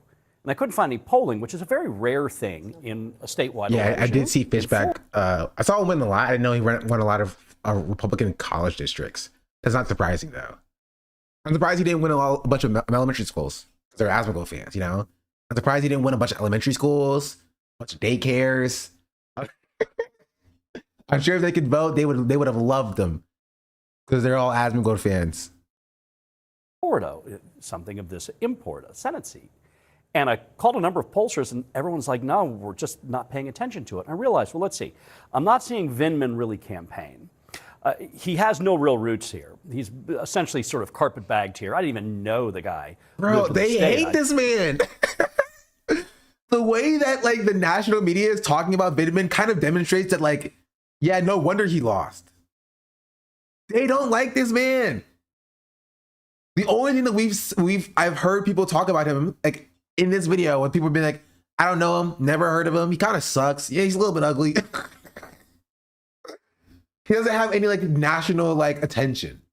I think maybe if he was like in like an institutional like incumbent or something, or at least had some ties to like the National Democratic Party, maybe that he would have had a better chance. But like they don't care. Is it supposed to discredit Nixon's win? Maybe that's what their goal is, but I think it's more of like generally.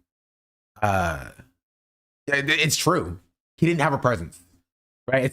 It's kind of the same reason why Andrew Cuomo lost, right? But he did have the backing of like the establishment Democrats. But like Andrew Cuomo was also not from New York, you know? Like not like he didn't like live in New York. He lived in like freaking New Jersey, and he like drove himself in. You know, he wasn't a part of the community, and that's kind of a big part of why he didn't win. Zohran Mamdani was a part of the community, right? He understood what the community needed, right? And he's doing the same thing. You know? I thought, like his brothers in Congress, he lived in Virginia. And so then I started to think, well, Angie Nixon's a known commodity. She comes from Jacksonville, which is a large media market with a lot of voters. She has an active coterie of progressive supporters who are very into her. And she made her presence known on social media. And a lot of Democrats just didn't know who she was and who he was, including my own wife, who is a longtime Democratic voter. She was not contacted by either campaign. Voters like that walked into the polls, Democratic voters, and they saw a man they didn't know and a woman they didn't know. And a lot of them voted for the woman they didn't know. A lot of progressives showed up because they wanted to vote for the progressive.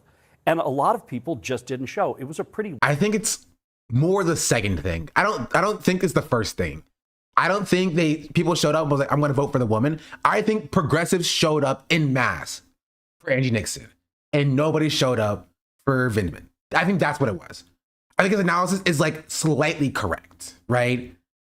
In that specific part. I don't know where he gets the first part from, where it's like they showed up and voted for the woman. Like that doesn't really have any basis. You know, I don't know how he's going to prove that. It doesn't really have any basis, right? Most people just don't vote in the primaries. Why would you even go to the primary if they have no idea who the candidate is? Exactly. Exactly. That is a very good point. That is a very good point, which is why his analysis has no basis, right? The truth of the matter is that like the people that did show up, right?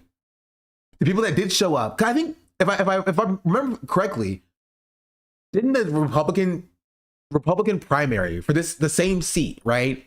The Senate seat, get like what is 200,000 more votes? Like 200 or 300,000 more votes in total when compared to the Democratic primary. So like they just brought out more people, right? And those people coalesced around Moody, right? And for like that's what you would expect to see for people who are going out to support like a person particularly. Here it's just like you would expect like a moderate Democrat to like win more like power in Florida, right? But like he got like eclipsed by 200,000 votes, right? And that shows you that the people that went out to vote were just more progressive on the Democratic side. TP has a registration advantage in Florida, exactly, right? That's kind of just shows it. The people like left their house being like, I'm going to go vote for Angie Nixon today. That's just what happened. And he failed to account for that for a number of different reasons. Low turnout primary. All of these things combined together very well for her. Not to take away from her, I agree she was certainly the superior political athlete. Angie Nixon was a better candidate who ran a better campaign, and she won. Also, black voters made a big difference in that 100%. race. Vindman was polling and performing poorly with black voters. It became a national story, in fact, and she the very opposite of that. And her last campaign stop was in a black church. I mean, she literally has been in that community, engrossed in it for years. So she had that advantage. One is combination of black voters, progressives, and then some white progressive voters. Well, there's an interesting notion, though, then, because on the one hand, you don't want to diminish what her accomplishment is or her track record and her resume. On the other hand, it sounds like this race might not be predictive of a larger, much more involved one, but how are Republicans going to play this? I mean, it's Florida. Ashley Moody is a popular person. She'll be fine. Democratic socialists are not going to be terribly popular. I mean, she's not like terribly popular though. Like, you know what I mean? Like, she's not like mobilizing people to, like, she doesn't have like a large, consistent history of like legislative backing to like fall back on. Like, she's defeatable. You know? Jennings is such a loser. Hello. I heard parts of Florida. I heard Miss Nixon say, well, it's not about labels, which I find curious, since she joined the Socialist Party just this summer. She affixed the label. That's not. Does all Scott Jennings do is lie? All Scott Jennings does is eat hot chip and lie. The DSA is not a socialist party, bro. I wish it was, but it's not. Right? She's a Democrat. She ran as a Democrat and she won as a Democrat. Like, you got to take that L. You got to take that L.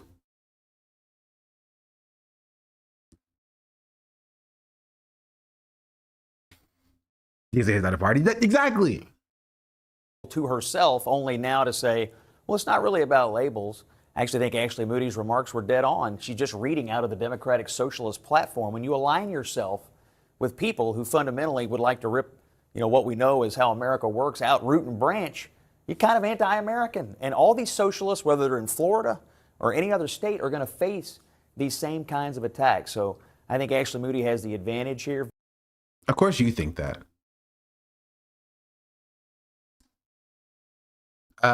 Here, I wanted to play, not this.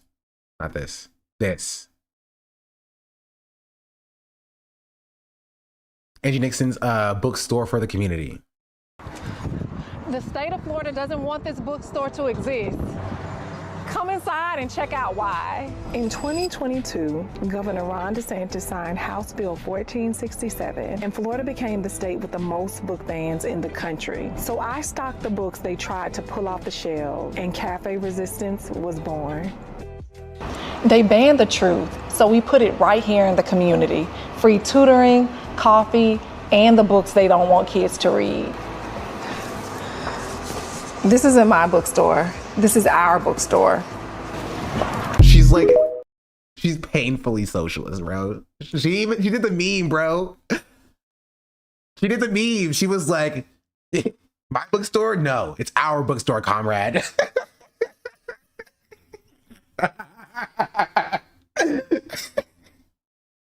Oh, she's so sick.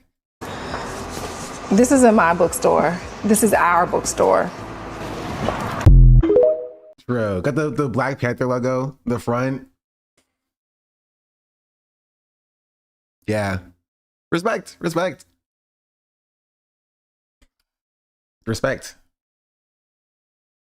Literally the Bugs Bunny meme. I love it. Yeah.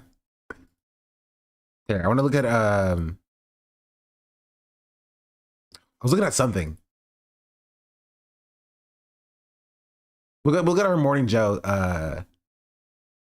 segment. It's probably going to be them crying about socialism again, because that's just kind of what they do.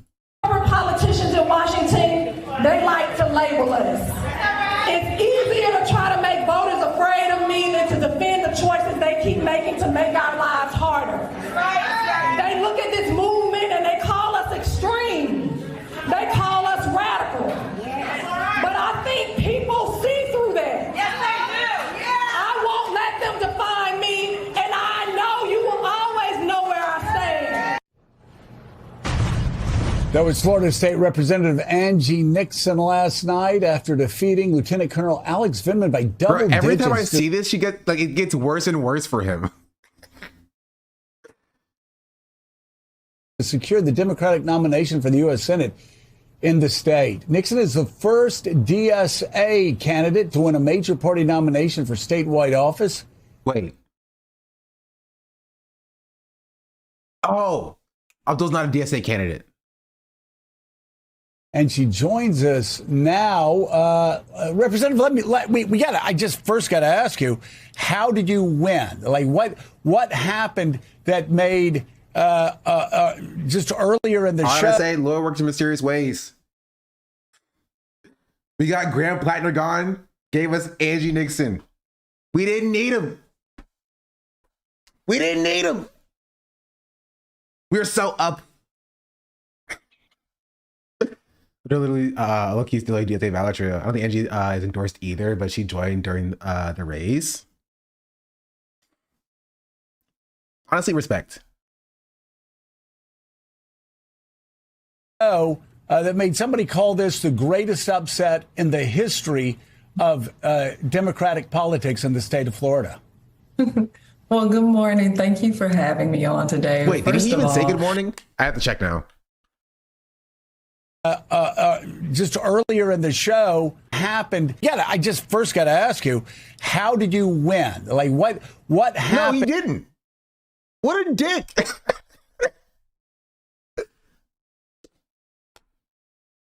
He couldn't even hit her with a good morning. This guy sucks. Office. And she joins us now. Representative, I just first got to ask you, how did you win? Like, what happened that made, just earlier in the show, that made somebody call this the greatest upset in the history of Democratic politics in the state of Florida? Well, good morning. Thank you for having me on He's just today. Joe on no First morning? of all, Yeah, no morning for Joe. No morning for Morning Joe. Just Joe. Morning's in your name. You couldn't even put a morning out there. I'd say good morning, class. our team, we knew we were going to win because we go out and talk to people and have conversations with folks. I'm a community organizer, a former union organizer, and I have been fighting for nearly 2 decades to address the issues that Floridians have been facing here in the state, working to increase the She's minimum. more of an organizer than Graham Plattner is. I'm sorry, I just had to drop it. I had to drop it. I'll be done. I'll stop talking about him eventually. Eventually, at some point. Wage to $15 an hour before I became a state lawmaker, working to stop price gouging while I was a state lawmaker, also expanding access to early childhood education for low income and hardworking people. And those are the things that Floridians and Americans care about. They are frankly just... She has the glasses! She has the glasses! We got another one! Boys, we got another one! And girls and envies, she has the glasses! That's all you had to do was show me this picture. You could have just showed me that picture, I would have told you she would have won.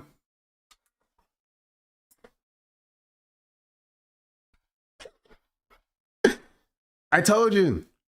If you are running for office, you have to drop everything and buy yourself a pair of funky glasses right now.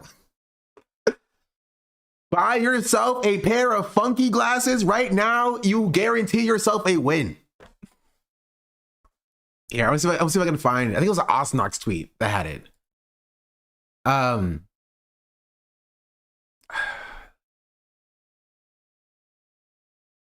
have too many tabs open. I was watching Supernatural yesterday. Oh, thank you. You are very fast, actually.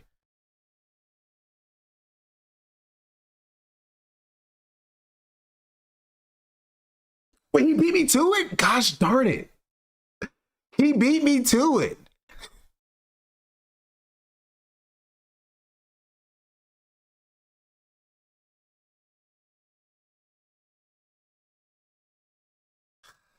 I thought I had it. He beat me to it by like a few hours this morning. The real lesson is this electoral cycle is all DSA candidates need to have an iconic set of specs. True. True. He's got a video.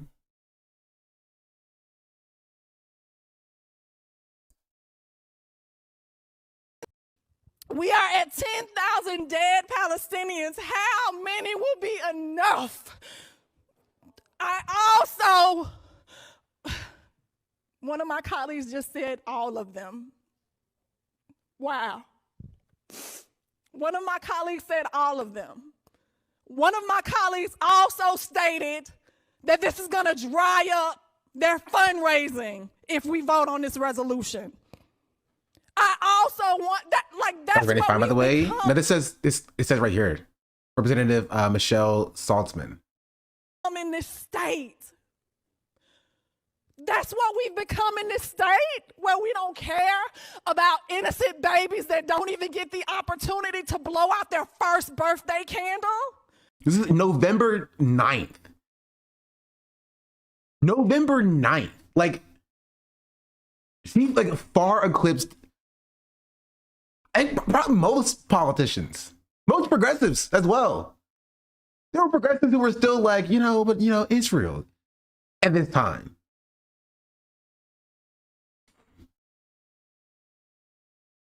You feel me? See, this is not just a big issue for me. It's a big issue for Floridians and Americans everywhere. Medical debt is the leading cause of bankruptcy right now in our country. So think about it. People are literally going bankrupt simply because they're trying to stay alive. And so what we heard and we're witnessing right now is the fact that there are corporate established Democrats who are now beholden to these corporations that are making it harder for people to have access to quality health care. They're actually denying claims because they don't want to pay them out because it's going to impact their bottom line. I don't care about corporations' bottom lines. I care about people. The needs of the people need to be met. That is my first priority. And we definitely would have to assess whether or not we need to keep these folks in leadership. But right now, according to the American people, they don't feel that way, that they should be in leadership. And I'm on the same side right now, especially hearing this recently. Cook.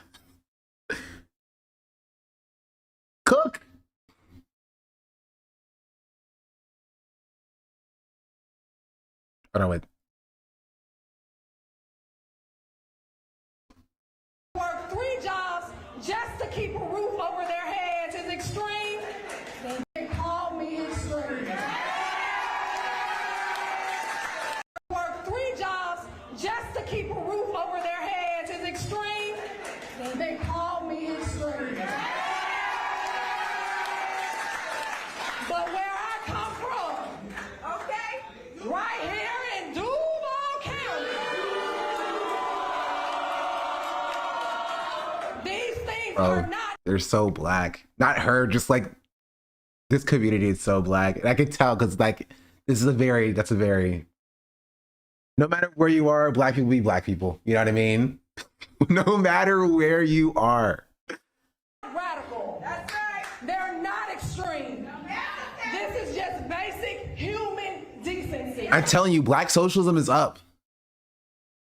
Black socialism is up. I've been telling people.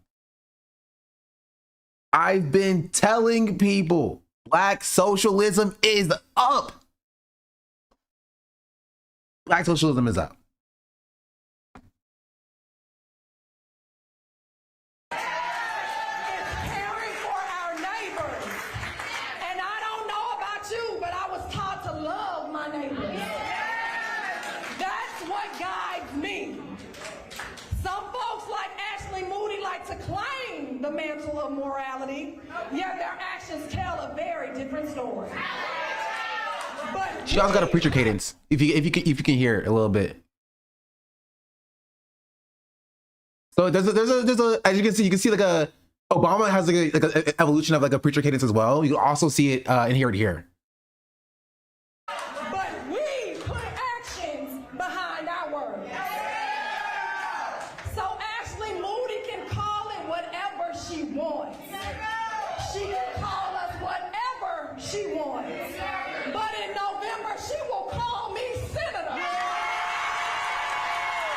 Cook.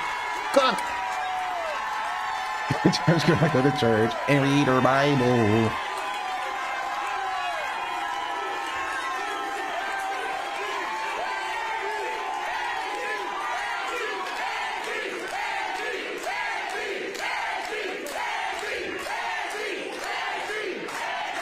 Yeah, she cooked.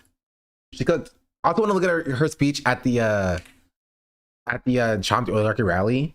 The visuals aren't going to be good, but the audio should be good, so we're going to watch it. If we had candidates like this in VA, honestly, they're probably people like that, right? They just gotta run.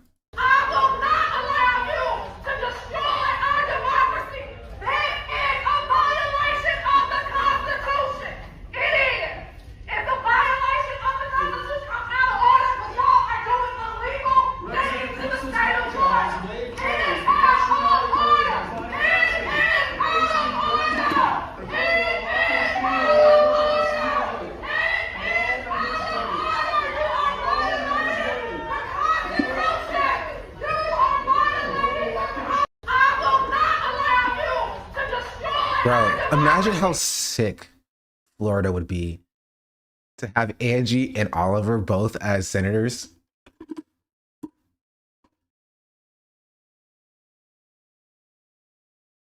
Just imagine that world for a second. Florida would be the utopia meme, yeah.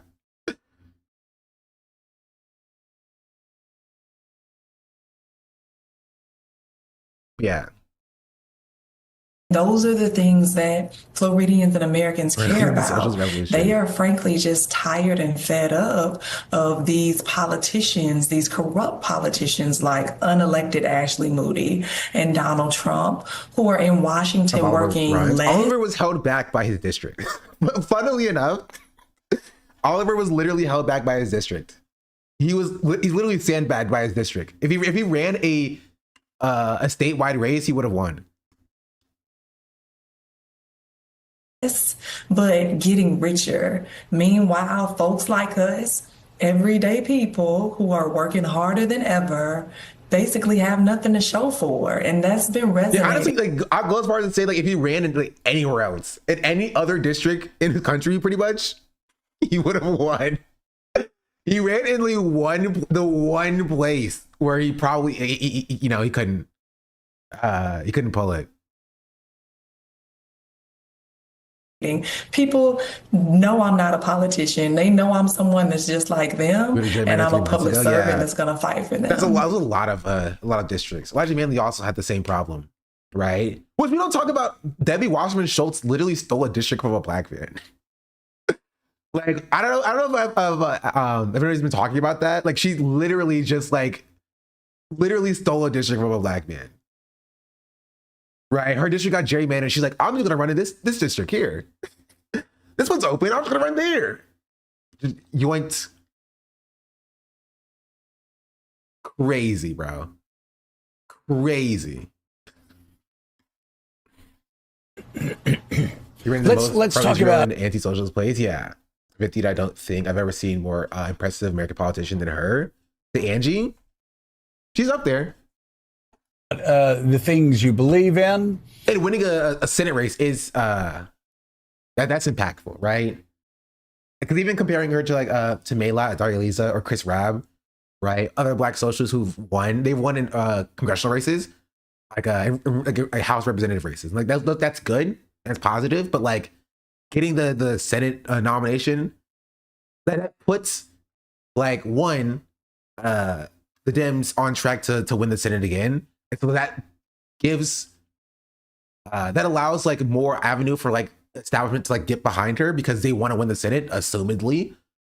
Right, assumedly. But also, again, senators are. I have a problem with the Senate as a concept. But they are technically more powerful than a representative, which is kind of the issue with senators in general. What a chance in the general depends on a lot of factors. It depends on how much the national Democratic movement coalesces around her. It's Florida. It is Florida, but she's running against somebody who didn't win her seat. She had an appointment. So that gives her a chance, a shot. But there needs to be insanely high turnout. And a crazy ground game. And like she's gonna need some support from like the wider national movement.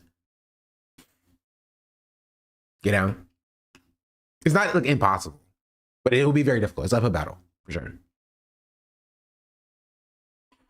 Things you don't believe in. You said you weren't going to allow people to define you. So let's first of all talk about the things that you've said you believe in, and then we'll get to the other things. Uphill climb. Yeah, thank you, Jay from Florida.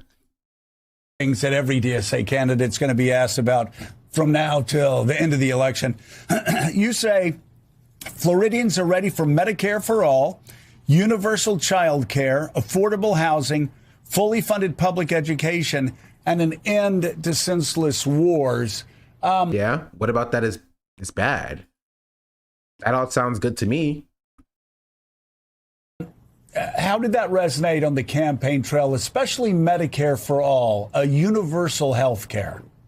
Yeah, for sure. So the state of Florida, Floridians, we are the largest group of enrollees on the Affordable Care Act. And again, unelected Ashley Moody decided to vote against extending the ACA subsidies, which knocked nearly 300,000 people off the ACA marketplace. Medical debt is the leading cause of bankruptcy here in our country. And you got to think about it. People are literally going bankrupt simply because they're trying to stay alive. And so not only that, but childcare here in our state, it ranges anywhere from $800 to $2,400. Universal child care is something that we need. For every $1 the government would spend, it puts $3 back into the economy because it allows parents to be able to work. I am a mother of 5. Me and my husband have a blended family. I have a 5-year-old right now. Do you know how much we need childcare, and that'll free us up to not have to worry about things? And Floridians and Americans all across the state agree. First of all, 300,000 Floridians knocked off of health care support because of the so-called Big Beautiful Bill. It's had a devastating impact across America. Yeah, a big BS deal has had a horrible impact for so many working Americans. I want to ask you now about some other Southern accents.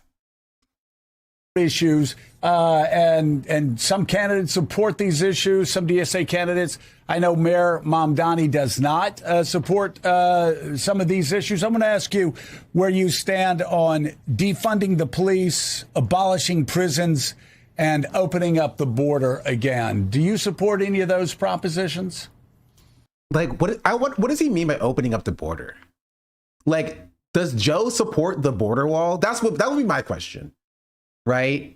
Does he support the border wall? Are you pro border wall now, Joe? Right? Like, he says opening up again too. When was it open? I assume he's talking about like pre-Trump, right? Right. So that's why I think that the answer should be, I want to go back to the approach that we had before Trump tried to demonize human beings who live on the other side of a border, right? Go into a humanistic approach towards immigration, which is what we had prior to. I mean, it's not true, but you could say this. But we had prior to Donald Trump demonizing, right, people who are just trying to fight for better for their families.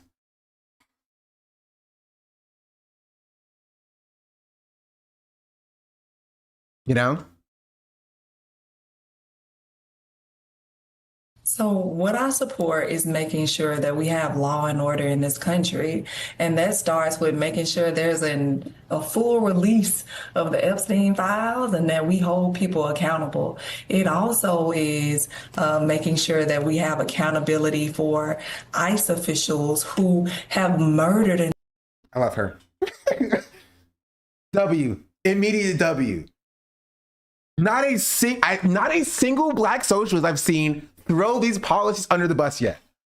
This Chris Rabb did the same approach, right? Yeah, exactly. Never accept their framing. She's not like, well, you know, woke one is kind of crazy. You know, people said things that they didn't mean here. You know what I mean? It's just like, what I stand for is, one, releasing the Epstein files because these pedophiles who are currently in office need to be held accountable. Two, hold these ICE officials accountable because they're not actually doing law and order. You know what I mean? Like, that's what you do. That's what you do. You reframe it. You reframe it. Don't accept their framing. These are the crazy radical policies. And that we hold people accountable and ensure that we have any of those propositions? So what I support is making sure that we have law and order in this country. And that starts with making sure there's a full release of the Epstein files and that we hold people accountable. It also is making sure that we have accountability for ICE officials who have murdered and slaughtered people in our streets on camera who unfortunately have not been held accountable and actually have been hidden, honestly. And so those are the types of things that I support. And I want to be clear, you know, I am a union member.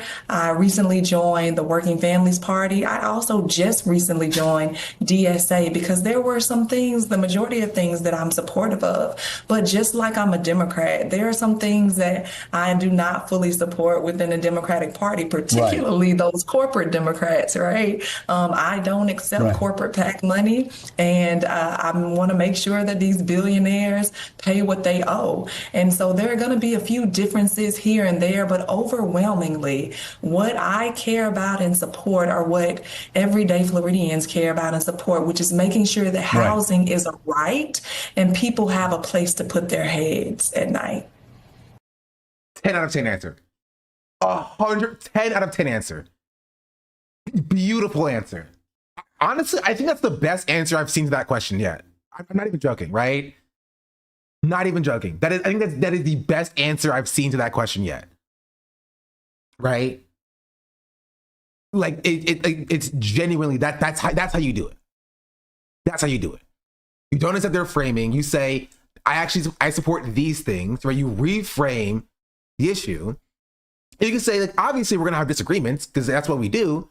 Right. And she even brought it back to like disagreeing with the Democratic Party and showing shade at corporate Democrats.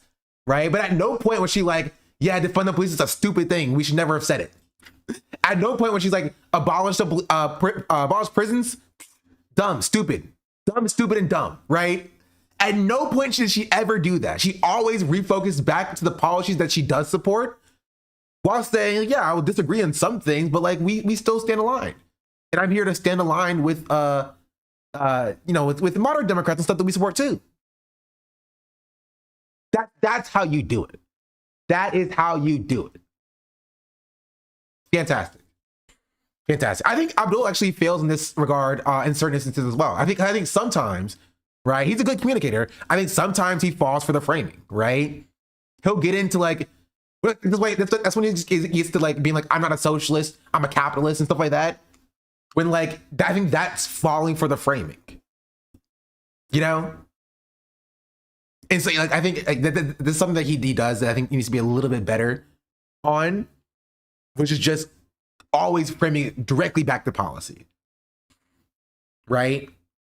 But to be fair, they're both significantly better than like Will Lawrence, who immediately threw DSA under the bus. I think he's really a capitalist. I don't think it matters. You know what I mean? Like him saying that he's a capitalist, right? Even though he actually is a capitalist, is throwing DSA under the bus. Does that make sense?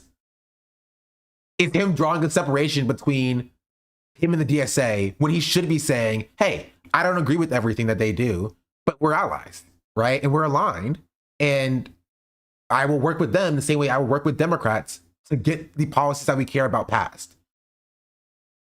That's what he should be saying. You know what I mean? I think Abdul do believe in he's a capitalist, which is sad, but it shouldn't matter because they always seeing him and treat him as he's a socialist. Yeah, Issue is they don't have Hassan to metaphorically beat her with. With Abdul, it's just like Hassan. That's also true. So it is a little bit more difficult because Hassan became like the focal point of the conversation. You know what I mean? But I'm not talking about that specifically, the Hassan stuff, though. Which is why I brought up specifically the capitalist comment. The capitalist comment was not about Hassan. You know? Just, might stay away, to be honest. I think Hassan will stay away. Just because of how he was discussing this yesterday. I don't know if... I think they're still going to try it, though.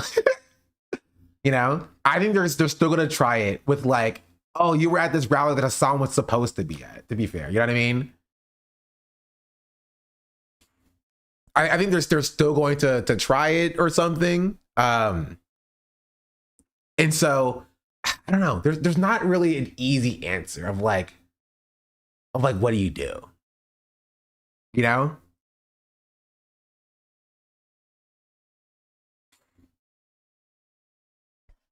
Hassan Diaz Day, Angie is how they're going to try to connect it.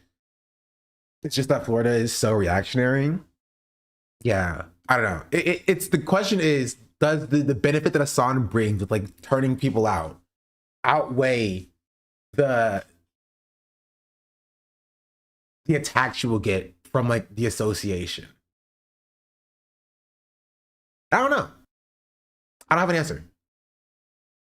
I think maybe closer to the general election. You know what I mean? Like 2 weeks before, doing like a community phone bank or something like that. Like I could see that being useful. You avoid some of the attacks that come in the lead up to the general election. So coming out to a late, get out to vote, push would help. Exactly. Yeah. I can see that being like a good compromise. You know? But I don't know. I don't know. Really, Hassan's going to do an ad buy where he tells voters he's not running for anything and the media is trying to distract them. I don't know how much that will help. I think it depends on how capable she is on turning a Hassan comment to an attack on her opponent and her policies. I mean, from this, I have more faith in her doing that than I think anybody else I've seen so far. Funnily enough, like from this clip, I have more faith in her being able to do that than I think anybody else. Right? I mean, like Summer Lee manages it pretty well. Even though Summer Lee's not running, like Summer Lee manages the attacks and association with the Hassans pretty well, right? As a black woman. I think the more important thing is that the audience get out there, phone bank, and rally around Angie. Most powerful thing can be done in my mind. Yes, but the issue is, honestly, I don't think the audience will without Hassan doing it. I don't know if this is a hot take. I don't. I don't think the audience will without Hassan doing it. Nixon does not need Hassan. I think Angie needs all the help she can get. It's Florida. It's an uphill battle regardless.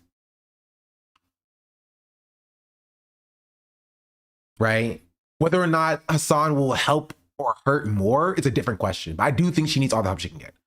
Right? Getting a blue senator in Florida, of all places, is an uphill battle. It's very difficult to do. Very difficult to do.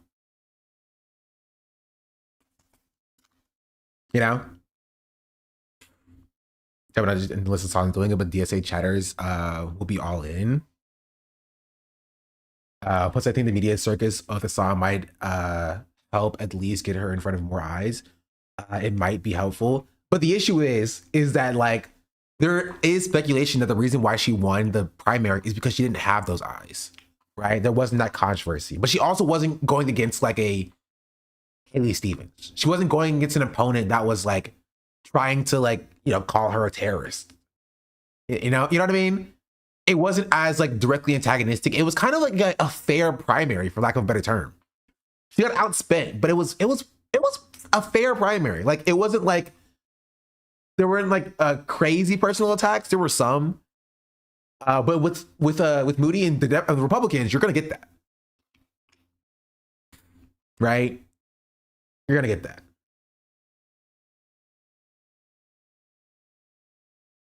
I don't know. It's tough. It's tough. Right? Because the problem with the DSA thing, right? The problem with the DSA thing is the DSA has less of a presence in Florida.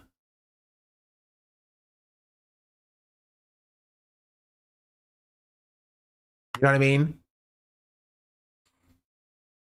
David Jelly needs to stop being hostile towards the left and lock in, endorse Angie and campaign with her, or being able to energize young vote will help him too. Maybe they'll help with the young vote.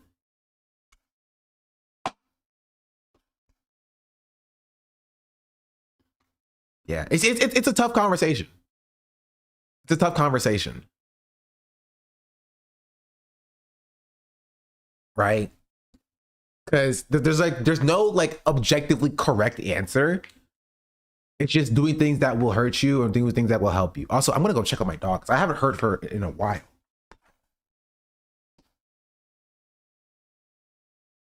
She's dead. She's right here. You okay, doggy?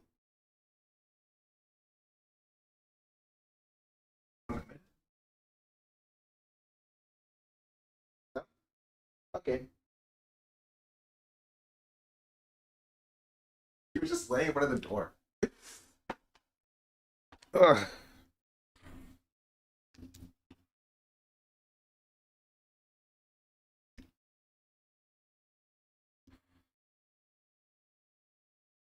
Like eavesdropping? No, she's just laying down. She's sleeping. Yeah. What was I saying? Yeah, I don't know. This is what I say. I wish that the audience, like Hassan's audience, would, without his prompting, right, see Angie and go and support Angie. Does that make sense? I just don't think it will happen. The Blackjack XXI just subscribed. Right, and that's just the nature of a Twitch audience.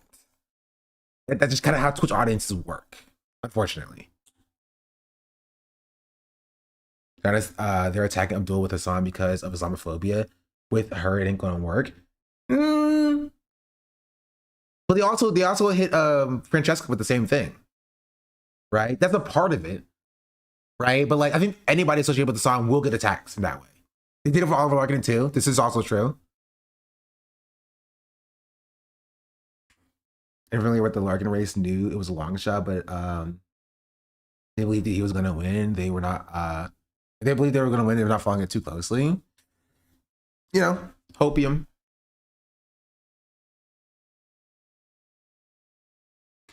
But yeah. Yeah.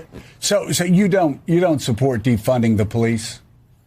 No, I don't support defunding the police. I do support comprehensive criminal justice reform to make sure we are addressing some of the root causes. No, I don't support defunding the police.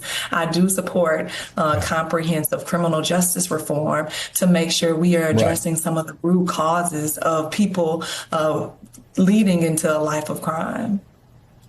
Right. Willie, Willie Geist with us and has the next question. Willie. Not terrible. I still...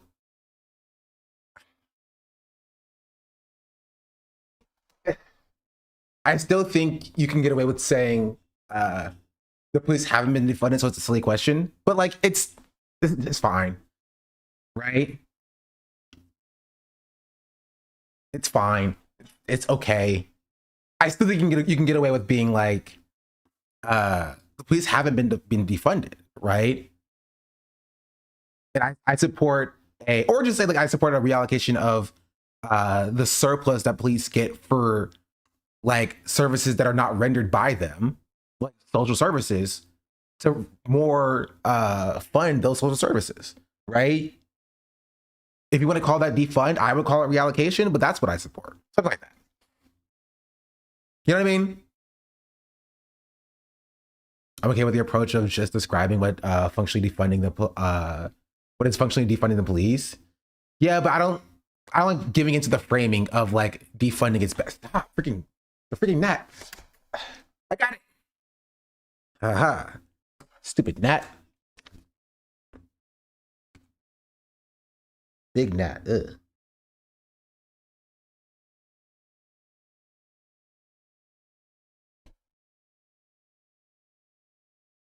But yeah.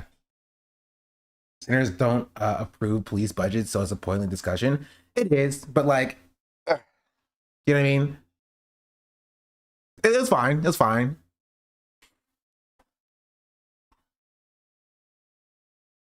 Congratulations on your Also, win. I do think, okay, I also think it's slightly different saying I don't support defunding the police versus like defund the police is a stupid policy, you know? Which is kind of what AOC got into. Okay, I can disagree with it, but I do think it's fundamentally different. Framing defund the police as it's a bad and silly and stupid policy, and just saying I personally don't support it. I think it's slightly different, even if I disagree with the framing. I can have charitability for politicians sometimes. What else my hair? Win last night. Let me just follow up on what Joe was asking because hold on. Okay, actually, it might not have been my hair. Hold on.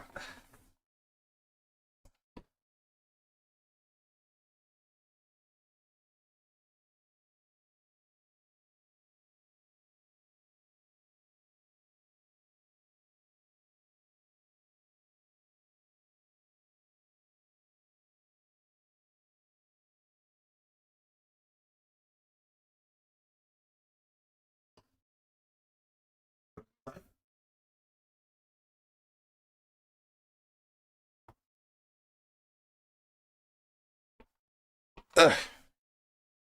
I had to close my balcony door.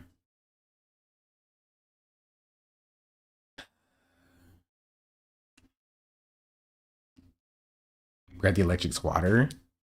Oh, and comes out in emergencies. as you know, now that you're running statewide, your Republican opponent, Ashley Moody, already is saying the positions of the DSA and particularly of you are crazy, calling you all comrades together, et cetera. So what about abolishing prisons, which is one of the platform positions of the national DSA? Do you support that? I don't support abolishing prisons. What I do support is abolishing for-profit prisons because they exploit. I'll take it. I'll take it. I'll take that. Exploit labor, and they usher many of our children into the school to prison pipeline.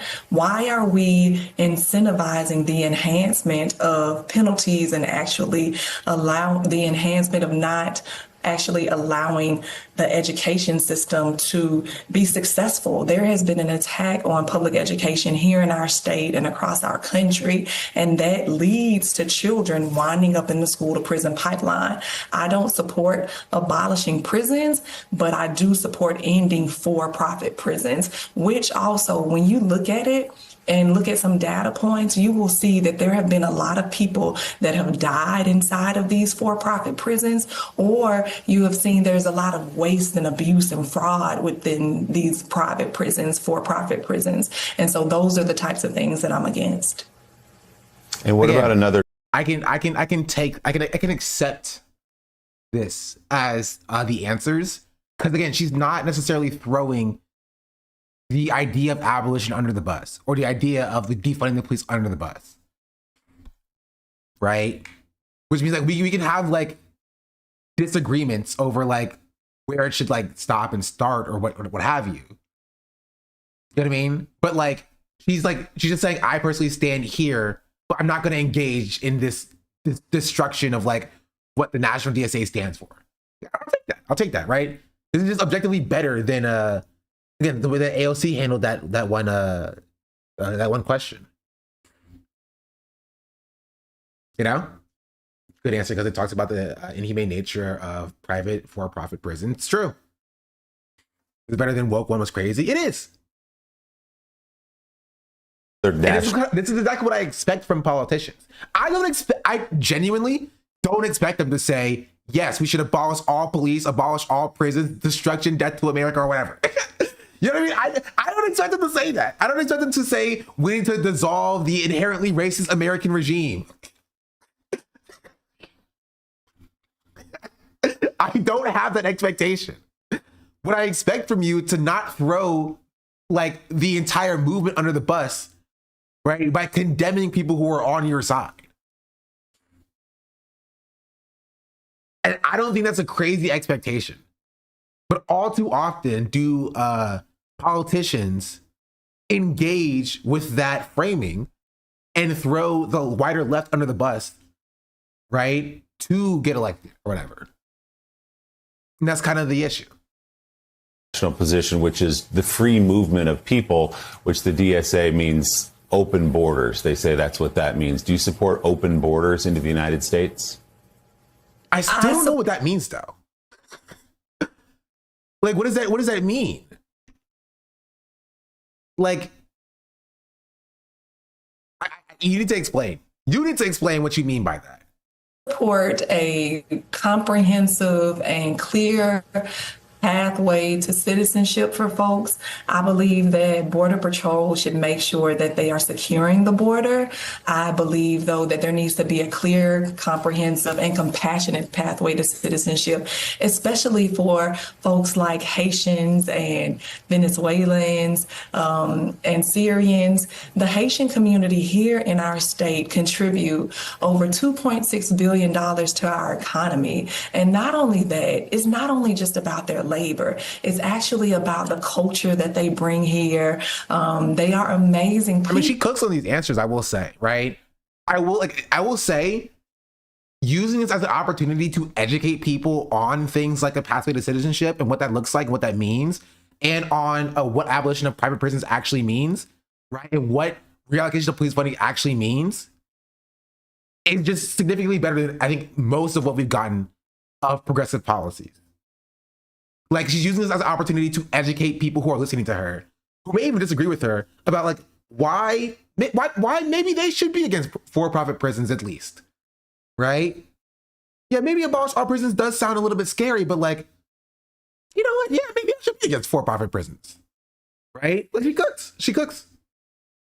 People. And so there needs to be a clear pathway to citizenship, especially if their country is still so unstable. I mean, the Department of State has issued warnings to people traveling over to Haiti. And so how can we be okay with ending TPS status for folks if we say that Americans shouldn't go back there or go visit? And so I, again, support a clear and compassionate, comprehensive pathway to citizenship, as well as making sure that our borders are secure. One issue I'm sure you've already found as you've traveled the state, and you will find. I still, again, I think, again, with all these answers, there are things that I would leave out, you know? I wouldn't add, you know, we need to have a secure border or whatever. Right, but I can acknowledge it's just significantly better than I think anybody else answering these questions, and we can work with it. You know, we can work with it. Increasingly now in the general election is the question of Israel. So I'm curious what you would say to a Jewish voter who's interested in you, likes what they've seen in many ways, your economic message as well, maybe an independent voter, Democrat, but also even a Republican who's fed up with Donald Trump and looks at the DSA national position of just cutting off all aid to Israel, economic, military, everything else. Would you support that, cutting off aid to Israel? So you asked me what I would say and how I would make a Jewish voter or a person comfortable with my positions. And what I would say is that they should look at my track record. I have a proven track record in history of fighting against bigotry, calling it out in all shapes and forms. I believe in the safety and well-being and dignity of all people. And I want to ensure that when it comes to military aid or aid to any country outside of of the U.S., that we heavily scrutinize it. Because right now here in our state, in our country, we have veterans that are living unhoused on the streets. We have teachers that are calling my state office monthly because they can't afford to live in the state of Florida anymore. And so we need to make sure that we're putting Americans first before we go ahead and start sending money or military aid to any country outside of the U.S. So that's fair. Gene Obviously, Robinson, I think that's why. just as I'm bro. Joe had to jump back in and be like, "Oh, well, you have to explain." But Israel specifically, say you won't give money to Israel specifically. You have to say it. Say the words. Say the words so we can clip you. I'm sorry, Willie. Good. No, I just wanted to just put a fine point on that. So that's why you won your economic message, because people in your state are suffering economically. But just to put a fine point on it, would you support cutting off military and economic aid to Israel?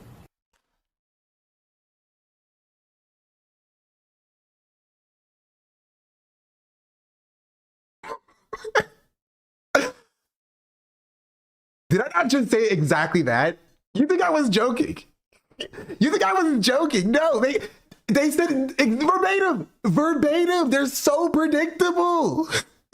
They're so predictable. She literally just answered the question. She was like, I think we should scrutinize aid to every country that we give money to, because we need to fund America here instead of prioritizing people overseas and like giving money to any country for military aid.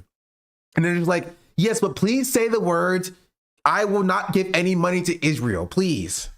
Please say it. Say the words.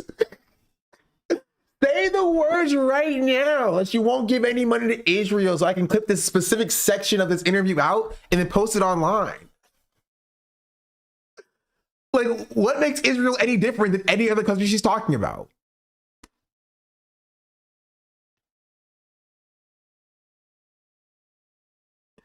It doesn't make any sense. It genuinely doesn't make any sense. It genuinely doesn't make any sense. And this is a very important note, which is like, for every single one of her answers, she gives very, very good answers to the questions, right? And then they have to double and triple down to try to pull exactly what they want. This is why the media is not an unbiased, third party, right? They are very much biased, and they are an arm of the state.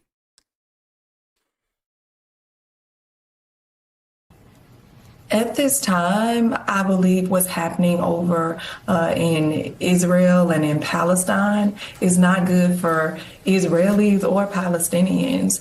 And I believe that Netanyahu is a war criminal who needs to answer to his crimes. And I do not support sending any money or any weapons to Israel at this moment. No, I don't.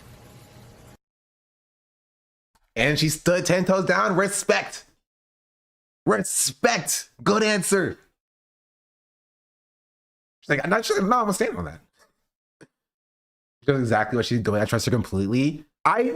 Genuinely, I trust her political instincts more than I trust AOC's political instincts. She has not like given me any reason to doubt her in any of this at all. Right? Do I think that she's like a perfect candidate? I don't think anybody's a perfect candidate, right? But do I think that she like is genuine in what she believes? Yes. I think she's really good. I think she's really good. At no point did she like concede to the framing that they wanted her to concede to, which is why they have to keep hounding her for her answers. I respect it. Right? It's the same as she's running in freaking Florida, bro. Because again, it's Florida. But again, I still stand on it. If anybody can turn Florida blue, it would be a progressive. Moderate Democrats are never turning Florida blue. They're never turning Texas blue, right? It's not happening. But a progressive will. If it is to ever turn a blue ever again, ever. Or ever, not again, like just ever. This is AOC if she didn't go straight to Congress. I don't want her to run for president. We gotta change Florida politics first. But to be fair though, I would take her over Kamala Harris. To be fair, I would take her over Kamala Harris. She's really good. She's really good. I honestly, I'd take her over most people. I think she's genuinely better than like 90% of other candidates run, even on the DSA slate this year. Like, significantly. Is some people consider progressive? No. Well, no. I would not consider Tallarico progressive.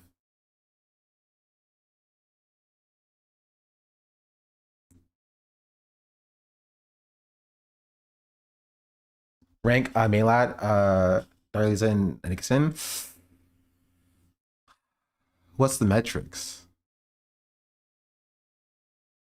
If it's ranked on like how much I want, like how much like good I think they could do in Congress, like Angie's at the top because she's in the Senate.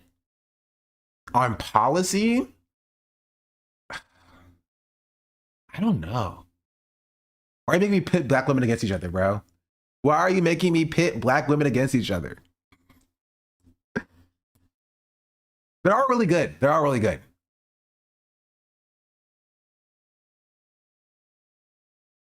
I think Angie has a kind of appeal that I think Darlisa and Maylad may not have, just because it's Florida, right? And if she can win in Florida, like she'll eclipse literally everybody else in this country.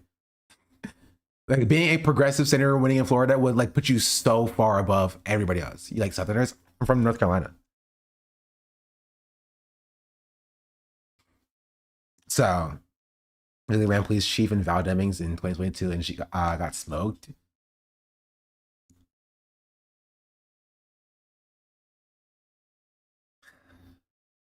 Yeah, I'm pro black socialist winning in general, right? I said it in the Assange chat like a few days ago, right? I said that there were a lot of black socialists at the event, right? A significant amount.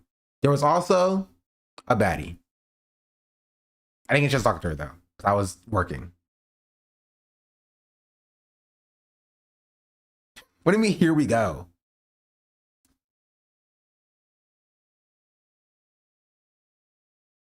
So was the interview, did she or did she not shy away from the DSA label? She did not. She doubled down.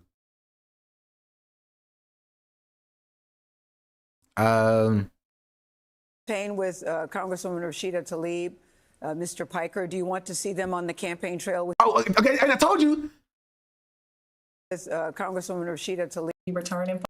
So we've had folks that have reached out to call us, and we are going to be returning phone calls all this week.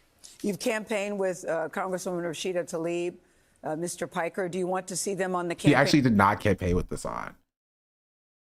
She campaigned more with me than with Hassan. And to be fair, she should, because I'm awesome and great.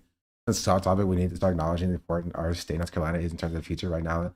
The goals of the Republican Party are losing ground. It's the next swing state. I mean, it's always been a swing state, right? And it can win. We can win, chat. He's Mr. Piker now.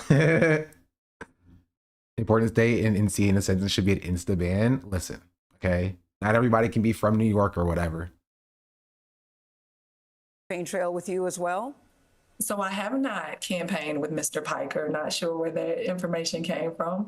I have campaigned with Congresswoman Rashida Tlaib.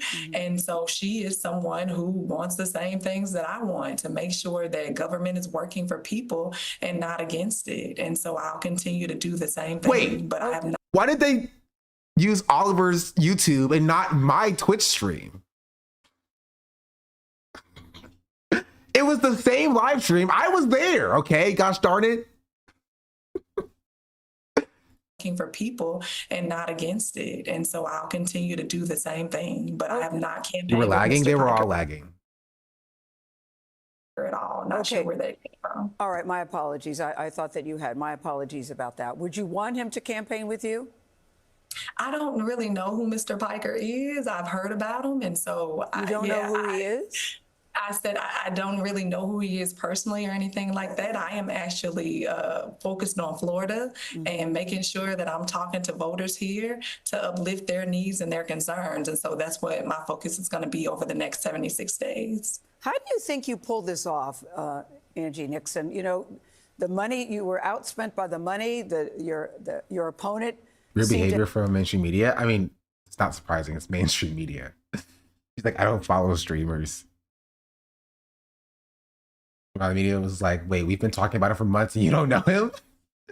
You didn't see one of our 106 different segments on Hassan Piker yet? Oh, don't worry. One's coming up next, like in 5 minutes. Just stay tuned. You'll see another one.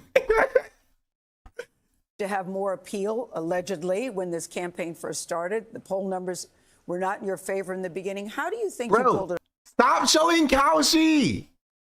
You can't show Kaushi to be like, see, the polls were not on your side. Bro, the media is, legacy media is complicit. They are complicit. They are complicit.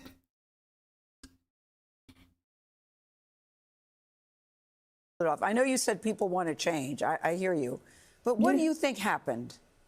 Yeah, for sure. So I worked hard, but I was a former single mom for 12 years. So I know how to make a dollar stretch. And I want to be clear. We knew we were going to win. I am a former union organizer and I'm a current community organizer, and we work hard and we go and speak to everyone. And that's what the difference was between me and Mr. Vindman. And that's going to be the difference between me and Ashley Moody, because she doesn't like to show up to speak to constituents. Representative, really quickly before you go, you're a Democratic Socialist running in a statewide race with a large population of people who have fled governments that call themselves socialists. How do you convince those voters when they hear socialists that they may see that as disqualifying?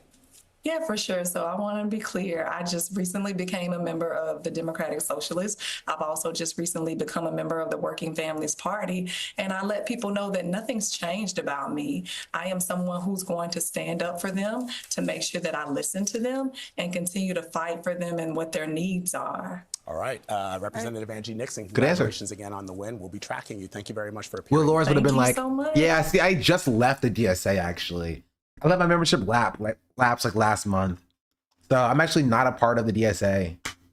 So yeah.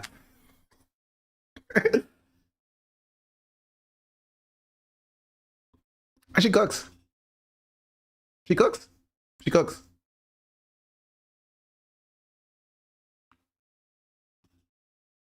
Have a good day. W. Should honestly doing DSA a favor. Honestly, true. True. But yeah, so that's the Angie Nixon conversation.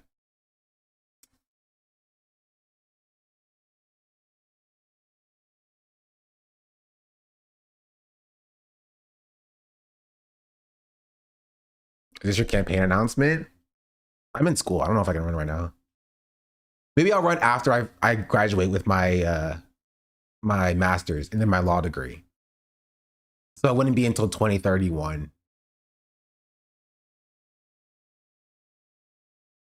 It'd be kind of funny to get 3 degrees and then to just immediately run for office, and that just be like how my career. That would suck.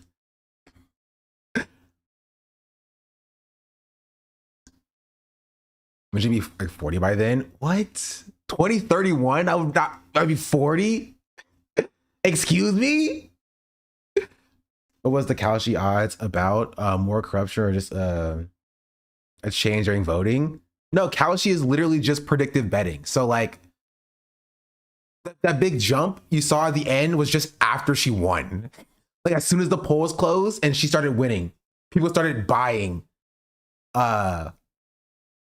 like in her favor for Kaushi. That's literally what happened. They were last minute bets.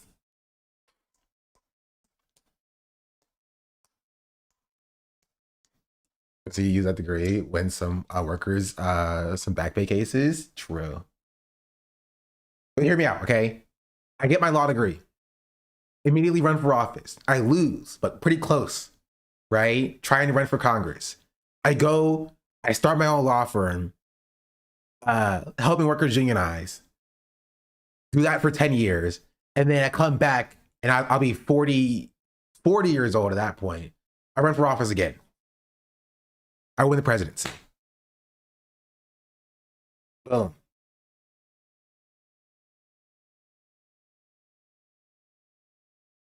I think you better fit as an organizer. To be honest, not even you'd be bad at holding office, but mobilizing folks, having a conversation where people need to hear.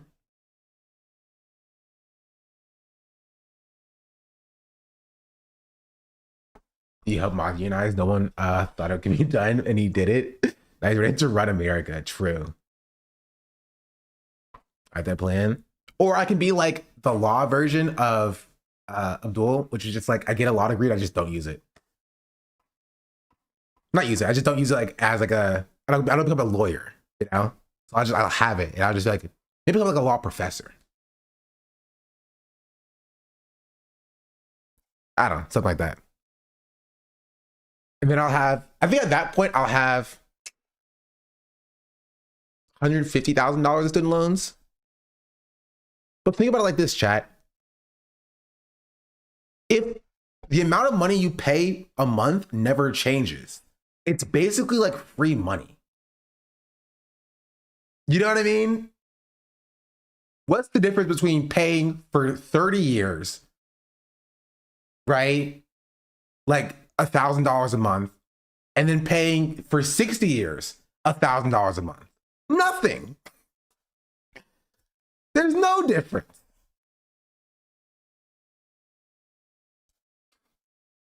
PSLF, after 5 years in office, will cover the student loans. Is it 5 years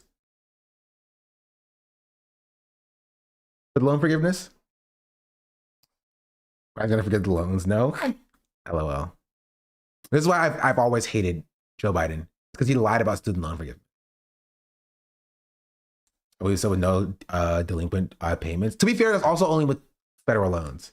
I have other loans outside of federal, and I'm pretty sure you can have up to $200,000 of federal loans in your entire lifetime, right? So every single American citizen, right, maybe even some non-citizens, have a budget of $200-something thousand of federal loans you can just take out. Why would I not use it, bro? And all you need is one president to come around and wipe it all out. All you need is a single president to come around, sign a piece of paper, it's all gone. I'm being entirely genuine.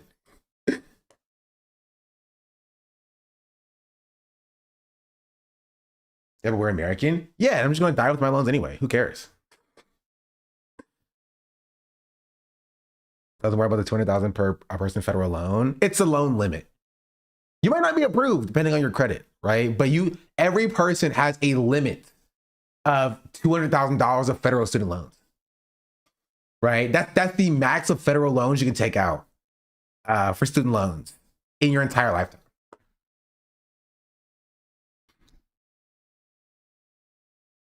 Not do this, by the way. I'm just giving you information. Do federal loans in the US die with the person? Well, if you have assets, they'll probably, they'll probably collect from your assets.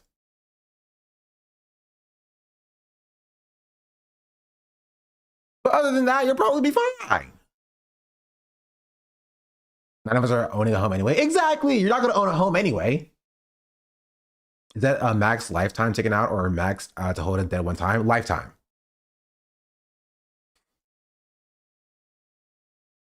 So if you take out like $15,000 for like your undergraduate, and then $100,000 for, I don't know, your PhD, and then you take out another $100,000 for like your MD or something, good, you're chilling.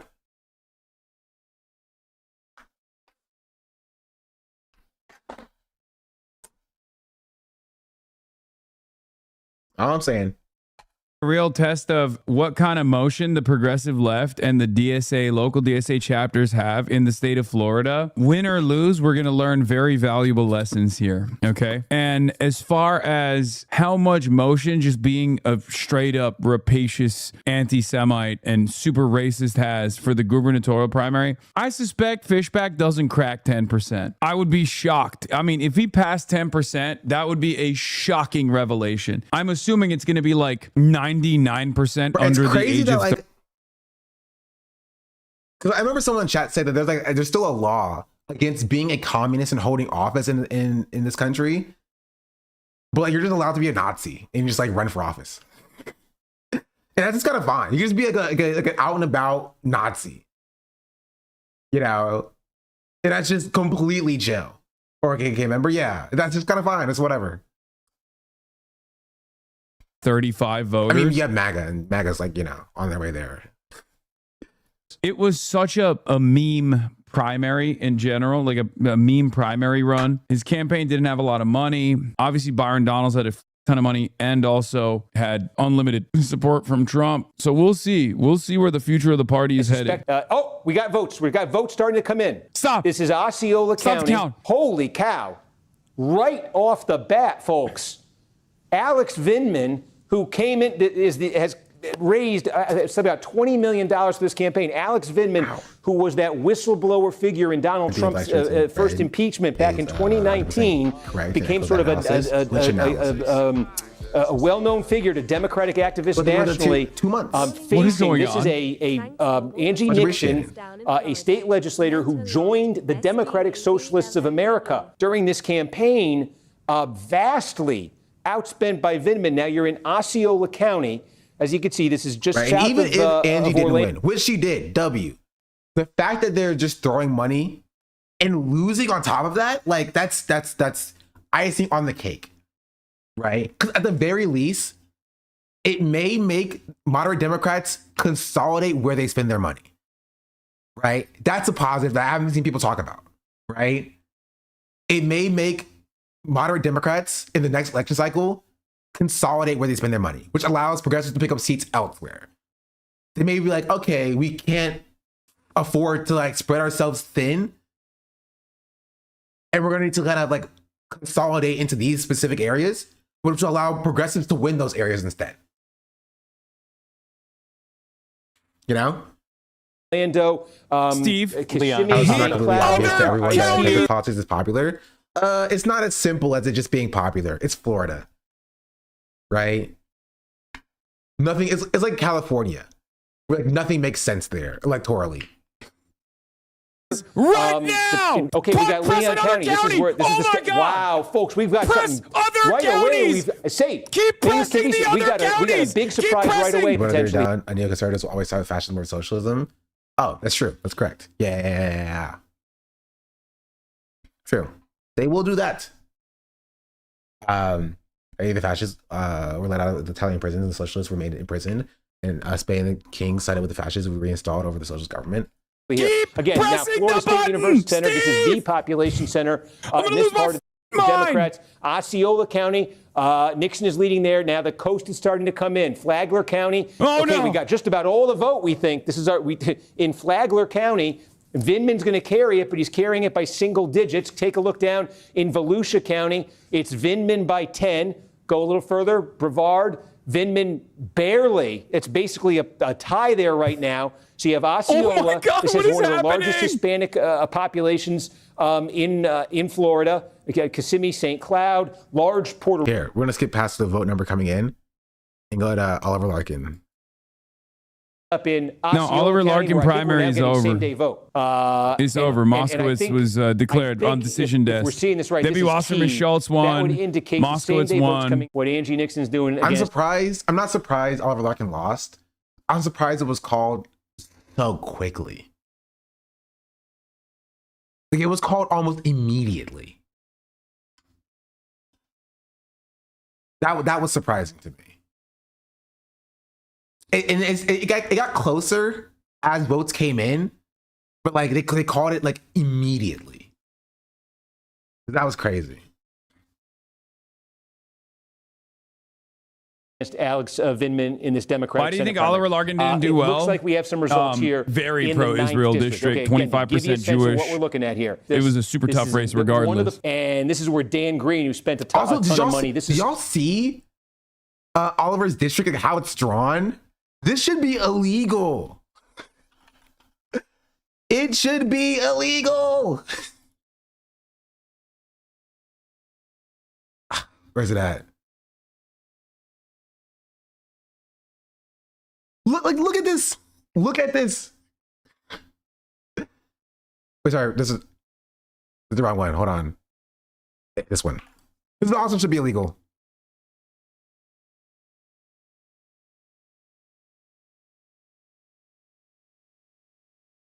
Where's that?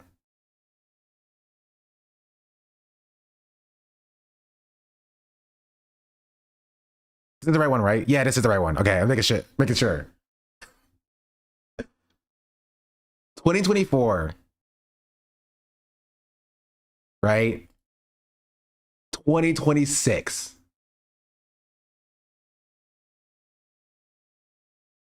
Insane.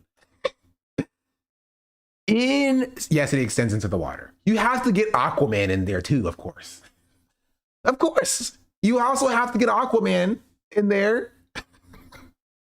That's crazy. That's literally crazy.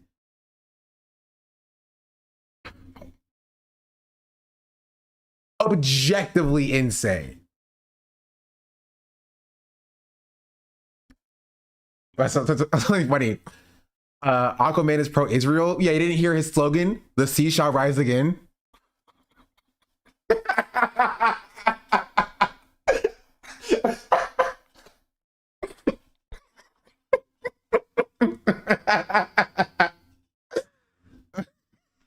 District won't even exist in 20 years because of global warming? Yes.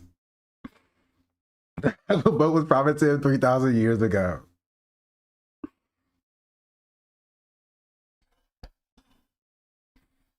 Chat, you just hate the only Atlantean country that exists. You just can't stand it. should be kind of his base. So Butler, overall, not Green, so great night for Chalfo, progressive. Dog, what are you talking about? We're talking about from the members of the sea. True. Two districts in the House for 458 seats To be versus fair, that's the actual like comic book accurate like description of Atlantis. That like think about it, Atlantis is just Israel. People compare Krakoa to Israel. Atlantis is just Israel. You got to think about the raid. Welcome in, Raiders. Hello, hello, hello. We're talking about how like Aquaman in Atlantis is just basically Israel. Agree or disagree?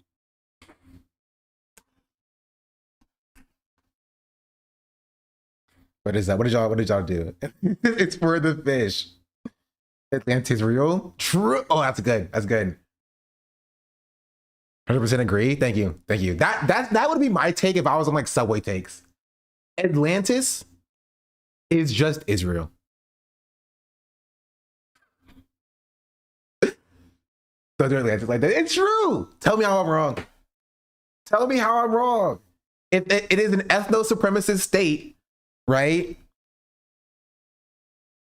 That is like built on the subjugation of people that are not of the dominant species. Not species, but like of the dominant group. Species in terms of like Atlantis.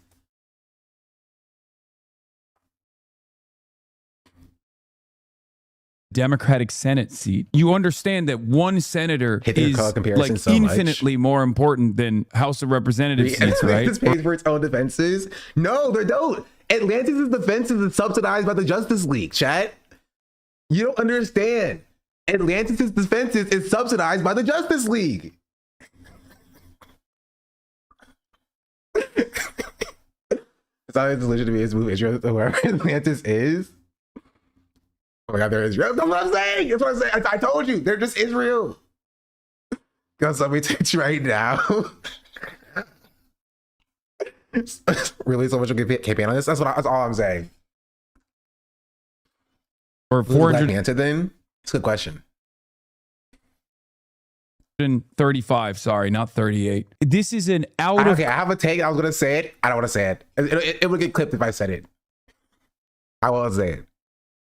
Control upset for the left insurgent candidate who did not get any national endorsements. Angie is a massive long shot. The Larkin race was very important for us. I like him a lot. I think he's very charismatic. I think he. Well, I was talking about specifically about Atlantis, right? This is true, and this is my take on the, because this is something that people have been arguing about on Twitter recently. As recently as this morning, I'm pretty sure people were comparing like Krakoa to Israel, and that's where it is like different in that regard. He's great on comms. He did everything right. It's just, it's also good to focus back up on this race, chat. I got slightly distracted. Have like a white boy in the run up. Okay. Rashida Tlaib is not like I love Rashida. That's my big sis. Okay, but when I'm talking about national progressive endorsements, I'm talking about AOC or Bernie Sanders. Rashida Tlaib and Ilhan I Omar. met Rashida briefly at the event. Not much. I didn't really meet her. Like it's like 2 words to each other. I didn't get to meet any of the candidates really. Honestly, I think it's because I'm washed. That's the truth. It's because I'm washed. They make endorsements in other races, and it's like it doesn't get the same level of media attention. This about sound enough? True. Unfortunately, as like a AOC endorsement or a Bernie Sanders endorsement does. Larkin should just be the fucking DSA comms person. They should get hired by national DSA to be their comms person. So if that endorsement is going to be what carries law, she will do much better with the election day vote than the early vote. The early vote here in this portion of the district, this is the By the way, here's the real sad state of affairs. I thought we're taking the loss though. Do it. The Democratic Party might just completely drop any spend on the Florida race if Nixon wins. There's the other sad affair there as well. Or they'll just make her like rid herself of any like DSA affiliation or whatever until they choose to go in on that race by force. And I'm not sure how like stubborn she is about that affiliation. Who will Moskowitz face in the general election? We spent all this morning watching a lot of numbers her yet clips. here. I imagine they're going to populate any second. Yeah, they'll populate in next. Look, I wouldn't say this about Francesca Hong. Okay, now that that hold on, what was the take? I missed it. 458 seats versus the Democratic Senate seat. You understand that one senator is like infinitely more important than House of Representative seats, right? Or 435, sorry, not 38. This is an out of control upset for the left insurgent candidate who did not get any national endorsements. Angie is a massive long shot. The Larkin race was very important for us. I like him a lot. I think he's very charismatic. I think he's great on comms. He did everything right. It's just, it's also good to have like a white DSA label. She didn't do it today like Will Lawrence did when he won. I don't know why I thought about that. Boy in the. I don't think somebody who joined the DSA during the campaign would drop the label. You know what I mean? Will Lawrence is a little bit different because he, you know what I mean? Like he was already DSA, and so like it sucks, but like it makes a little bit more sense. But like she joined like during the campaign. In the run up, Rashida Tlaib is not. Yeah, he made the chapter. Like I love Rashida. That's my big sis. Okay. But when I'm talking about national progressive endorsements, I'm talking about AOC or Bernie Sanders. Rashida Tlaib and Ilhan Omar, they make endorsements in other races. And it's like, it doesn't get the same level of media attention, unfortunately, as like a AOC endorsement or a Bernie Sanders endorsement does. Larkin should just be the fucking DSA comms person. They should get hired by national DSA to be their comms person. There we go. So if that endorsement is going to be what carries law, she will do much better with the election day vote than the early vote. The early vote here in this portion of the district, this is the By the way, here's the real sad state of affairs. The Democratic Party might just completely drop any spend on the Florida race if Nixon wins. There's the other sad affair there as well. Or they'll just make her like rid herself of any like DSA affiliation or whatever until they choose to. I'm not saying that they won't do that, but they kind of need to like, I don't know, they might, okay, here's my take. They might not throw support into the Florida race because I don't know if they ever intended to, right? Which could be how Angie was able to win in the first place. You know what I mean? Like they weren't like throwing like insane amounts of supports behind like Vindman, like they were throwing into like Haley Stevens. Because they were just like Florida's lost cause. I could see that being the case. Florida was one of the establishment's backups to divert funds away from Abdul. Now they can't. The Schumer's already backing away from Abdul winning. Really? They need one of them. they can't be choosy. They can't be choosy. I saw the Gremlin tweet. If we have time, we'll talk about it later on. They literally can't be choosy, right? Graham Platter was popular in Maine. He was replaced with Troy Jackson, who is, I think, less popular per se. I don't think Graham Platter could have won, especially after all the controversies. But like, Maine is not as much of a shoe-in as like it was before, right?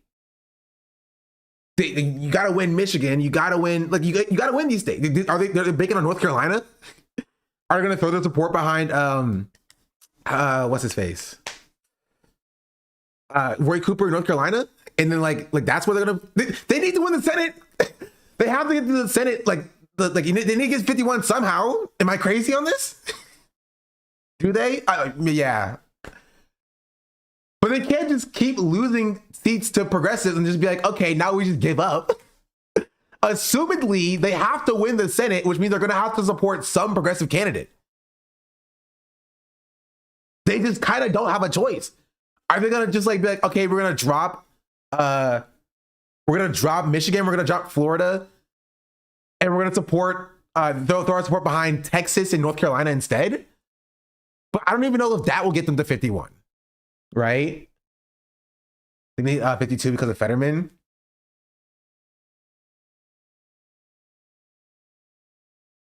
I don't know what they're doing. They have to pick their poison at this point. You know what I mean? North Carolina should be a lock anyway. It's not. It's still a toss up.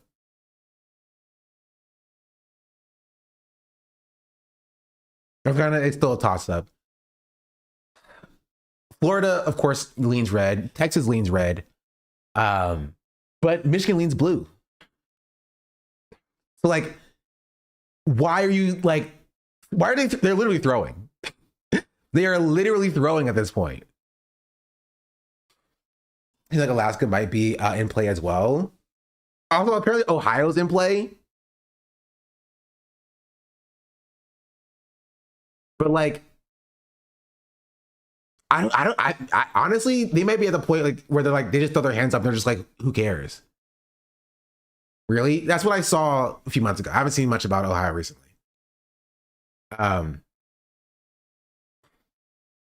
There hasn't really been any intention for Troy Jackson despite being able to flip the Senate seat. Yeah. I don't know. The way things are going, the economy is going to blow up, so who knows what's happened in a month or two.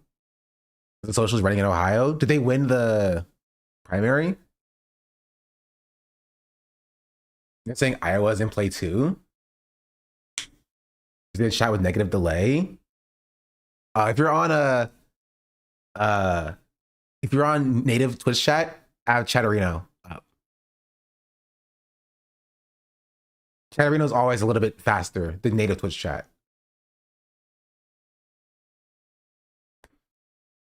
Atlanta's always in play.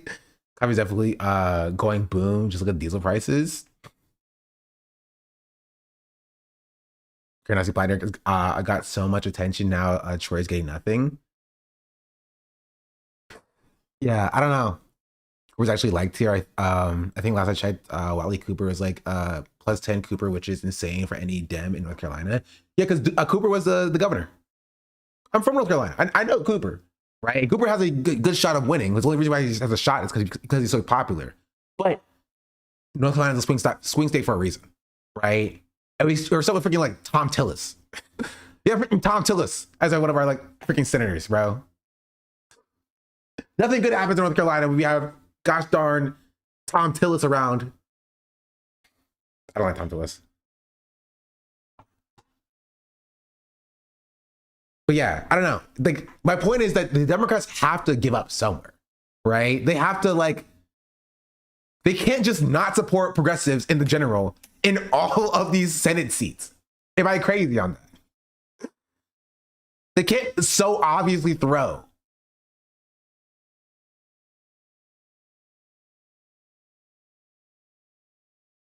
They just can't. Look at it as funny in the way of like red reps, but a blue governor. I think they do it on purpose. There are North Carolina voters who will vote for red like senators and representatives, and a Democrat for a governor for the sake of like centrism. Like genuinely, those people exist. They're like, we need to have balance here. We need to have balance.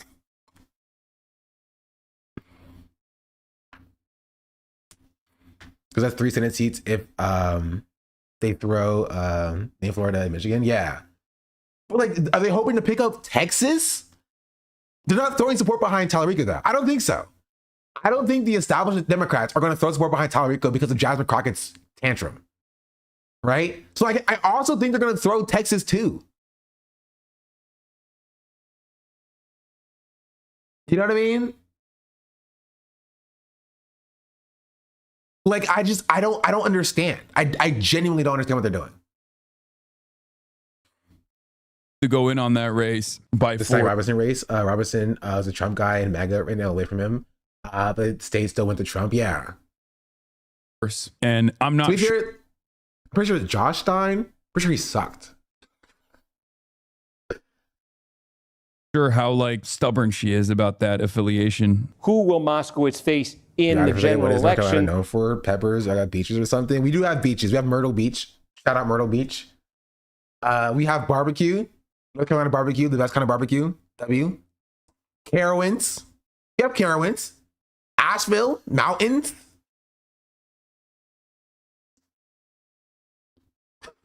Cookout, Bojangles. Put some respect. Fairwine. Put some respect. Michael Jordan. Steph Curry. J. Cole. The Hornets. G-Ho. We can keep going. Zaxby's. Wait, Duke Dennis is from North Carolina? Did I know that? You guys got IKEA? Of course we got IKEA. Texas beat North Carolina. We don't include the Hornets. Hey, Hornets were so mid, we have to bring them back. Because the Charlotte Bobcats were so bad. The Charlotte Bobcats were so bad, we had to spin the block again with the Hornets. Is it Myrtle Beach in South Carolina? It's in both, technically. We have joint custody. Right? South Carolina gets Myrtle Beach on the weekends.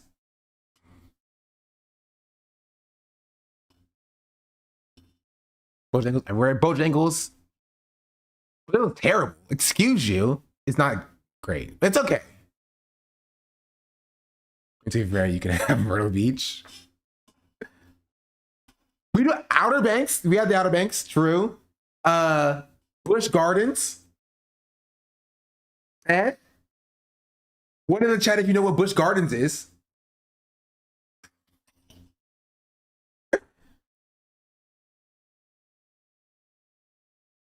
Exactly. So shout out Busch Gardens. It's in Virginia. Oh, that counts. Wait, Busch Gardens actually in Virginia. Close enough. Close enough. It is. Oh. Look at Busch Gardens too. I thought it was just in VA. Oh. Poland Garden. Oh, my bad. My bad. My bad. Anyway, what else do we have? We have Carowinds. That's the thing. That's how our Six Flags, you know. I'm sure there's other stuff too. We don't have numbers yet here. I imagine they're going to populate any second. Yeah, they'll populate in next. Look, I wouldn't say this about Francesca Hong. Okay, now that race is over, I will openly reveal something to you. I didn't feel this way about Francesca Hong, but I was actually a little bit worried about Oliver Larkin in the general. I can say it now openly. I was a little bit worried about Oliver Larkin in the general. I did not think about Francesca Hong. If you remember, I was like, nope, Francesca would be fine in Wisconsin in the general. I was a little bit worried about Oliver Larkin in the general. That is a plus Trump 4 to plus Trump 9 district. They would have turned that into like a national story about how the DSA stole a seat from Moskowitz, who definitely would have won, and then blah, blah, blah, all this. It's out of our hands now. Yeah, doesn't matter. Jared Moskowitz essentially a Republican, so a Republican wins either way. Yeah. And Moskowitz will still struggle in the general. Brother, don't undermine your own theory of change. Dog, it's Florida. What are you talking about? Our theory of change is solid. It's sound. It's also not replicable everywhere around the country, at least for the time being. There are a couple places in this country that's super MAGA, okay? Florida is one of those places. Everyone is a boomer. Everyone's already on Medicare, so they don't give a shit about Medicare for all. You literally say all the time how the South will vote. First in flight, baby. First in flight, baby. No one else can say that. We had the first people to fly off the ground in this country, in the world. I think progressives. Okay, I'm going to repeat this one more time. Our time will come, and I do think that the South, there's a lot of opportunity in the South. Also, Jamestown. Is that Virginia too? Where's Jamestown? Yes. Dang it.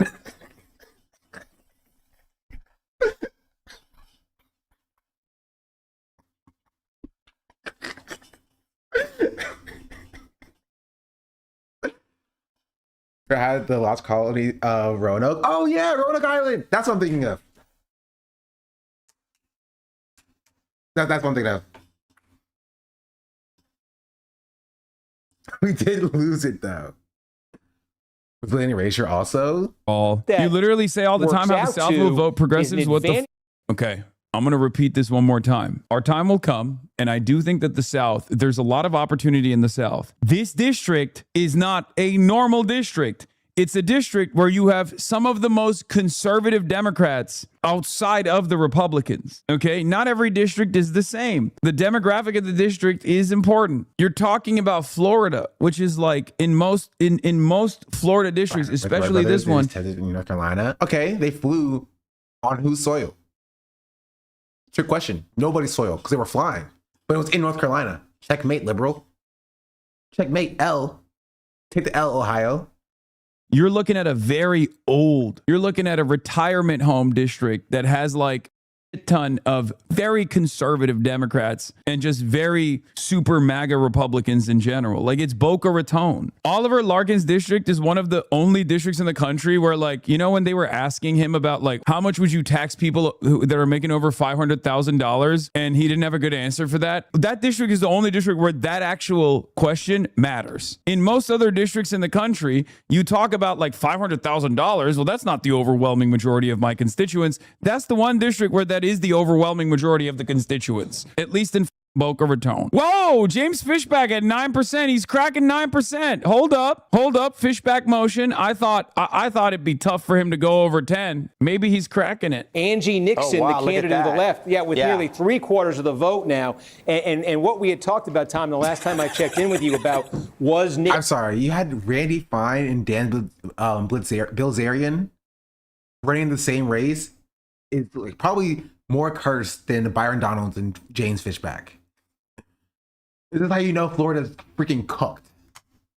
Cooked.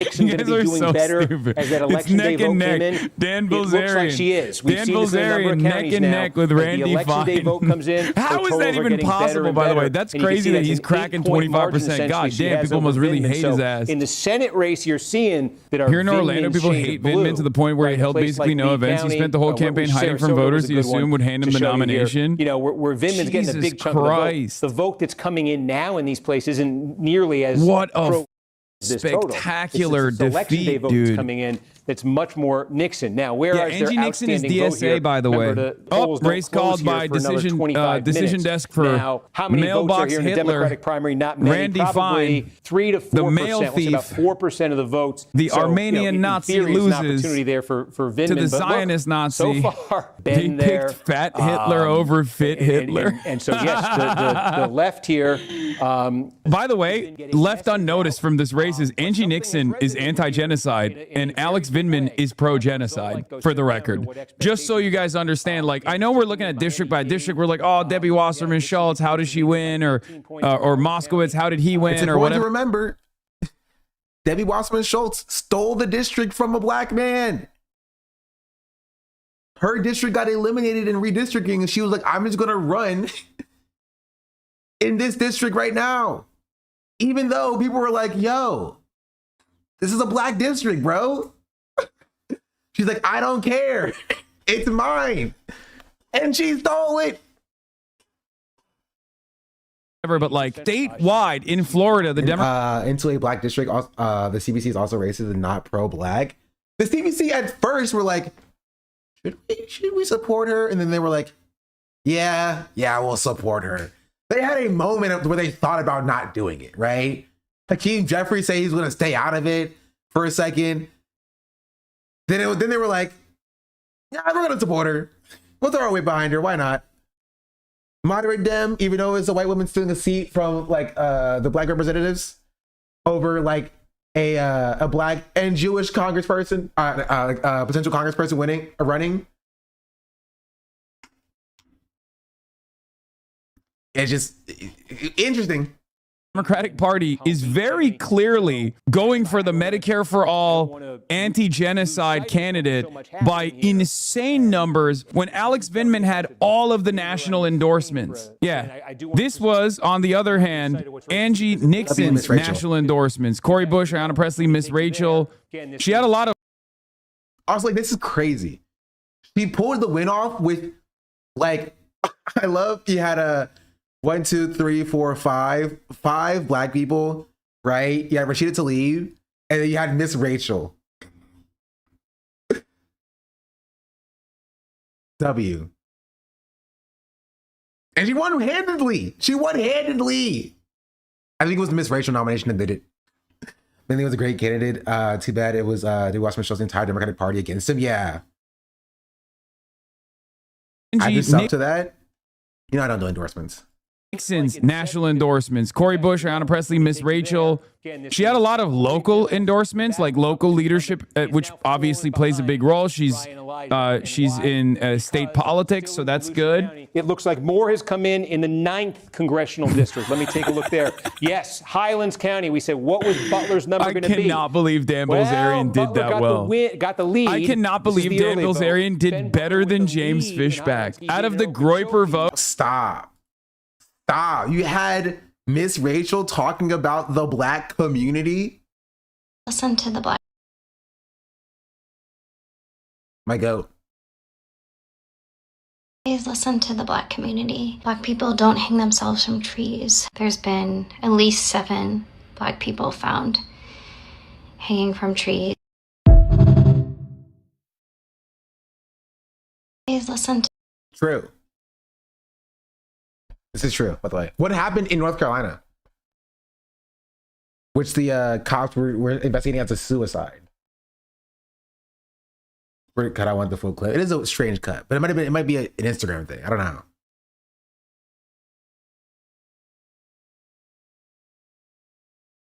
I think Miss Rachel has demonstrated her allyship tenfold.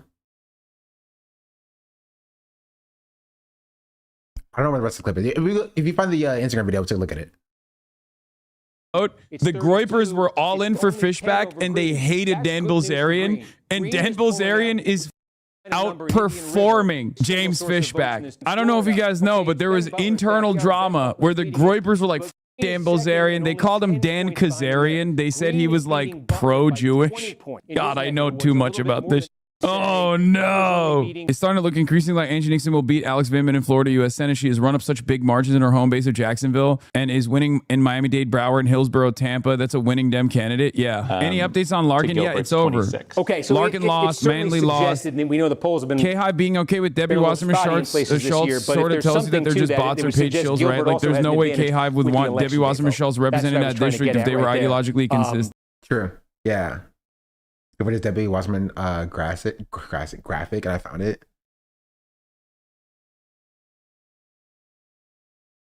Yeah, it's gross. It's actually gross. It's really gross. Stop silencing Black voices.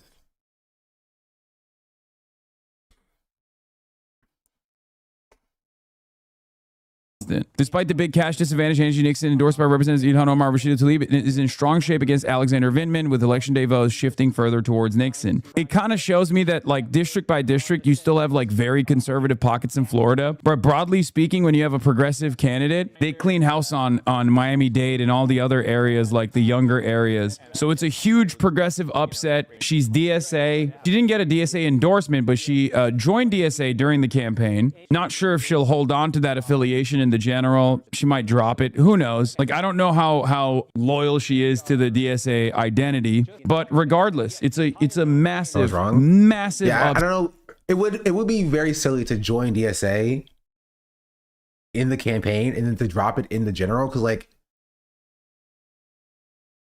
you know what I mean? Like, I think generally she could have won regardless. I think it's more she just ideologically aligns with the DSA. You know? She just kind of wants to join it because she's like, she sees like the kinship there, you know. She agrees with like the policies and such. But again, we've seen candidates who started their DSA chapters leave the DSA for their generals, and so like we've seen it, right? But by and large, you really haven't seen that with like a lot of the Black candidates this time around.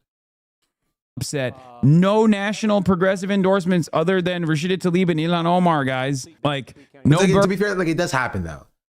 Like, there was like, again, this like DSA internal, and I think this is a big problem with the DSA, which is internal DSA politics bleeding into like the actual like real life politics.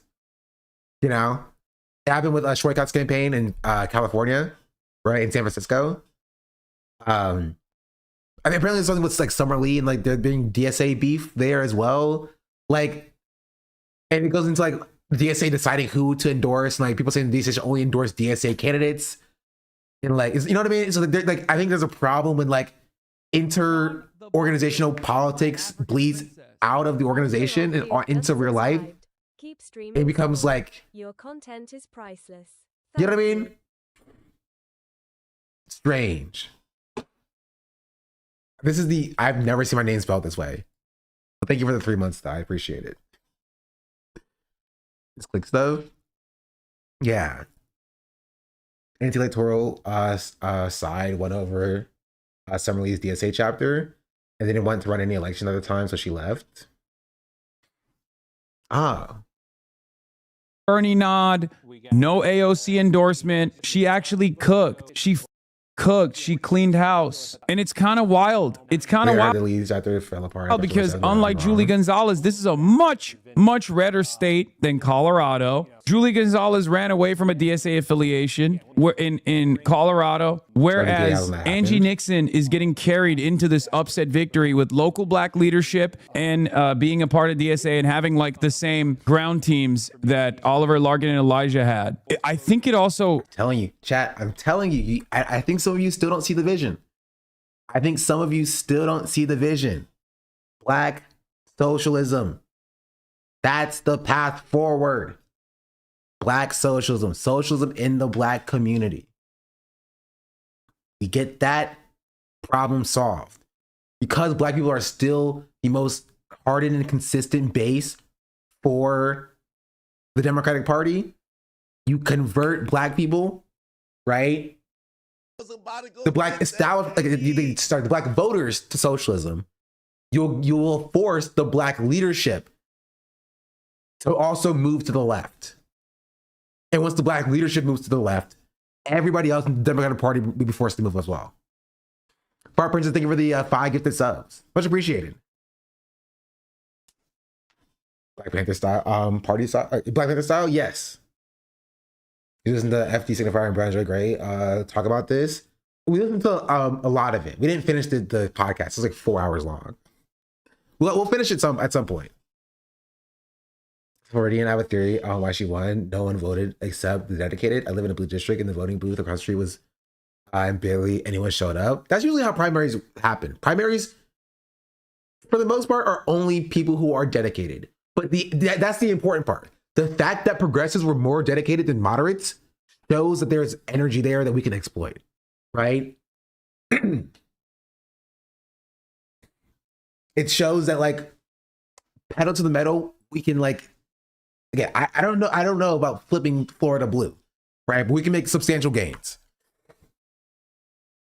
If that makes sense. It shows that progressives are more dedicated than the moderates are right now. You know?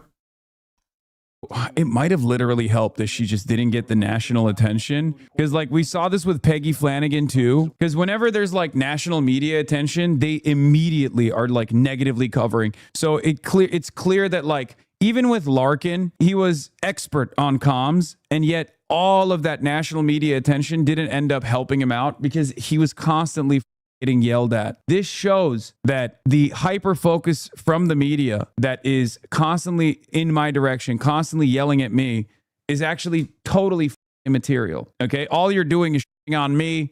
And I'm sure like freaking out boomers who think that there's like a real communist revolution taking place and I'm responsible for it. Someone's going to kill me in the process, whatever. But this problem, if you're an establishment Democrat, this problem is not going away. It shows, because I like Angie Nixon, but I didn't fundraise for her. I didn't do any. I was supposed to do the Chomped Oligarchy rally, but I didn't make it out in time.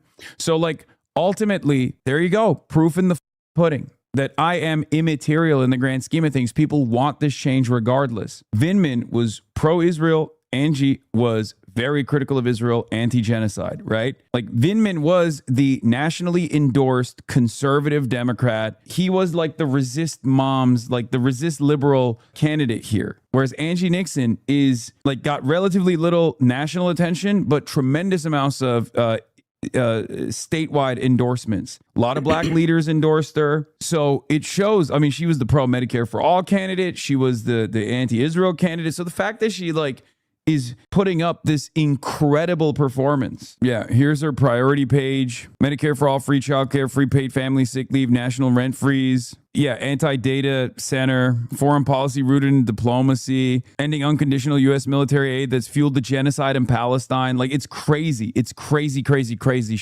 Again, will be Moskowitz versus Singer. This is one of the four that Republicans have redrawn to hold try on. to, you know, get hold on. Restarting Black Panthers like initiatives like free breakfast and other joint operations under the banner of Black socialism would be a thing to make the fastest progress. Yeah, I do think, unfortunately, like, I don't know how to describe it. I don't think like free breakfast programs will have as much of a like national impact as they did in the 60s. So I think it'll be effective, right? But like, unfortunately, I think that we are just in a different state where like it needs to be bigger and more. Does that make sense? Whereas I don't disagree. But I just feel like how I feel about the Black Panthers in general is like if you take the Black Panthers out of the the 50s, 60s and you drop them into 2026, right? I think they'll just become less effective because of how the world has changed. And we have to kind of adapt with the times in order to, you know, push for that as well. Does that make sense? If we could replace church handouts with socialist handouts, we could change some stuff.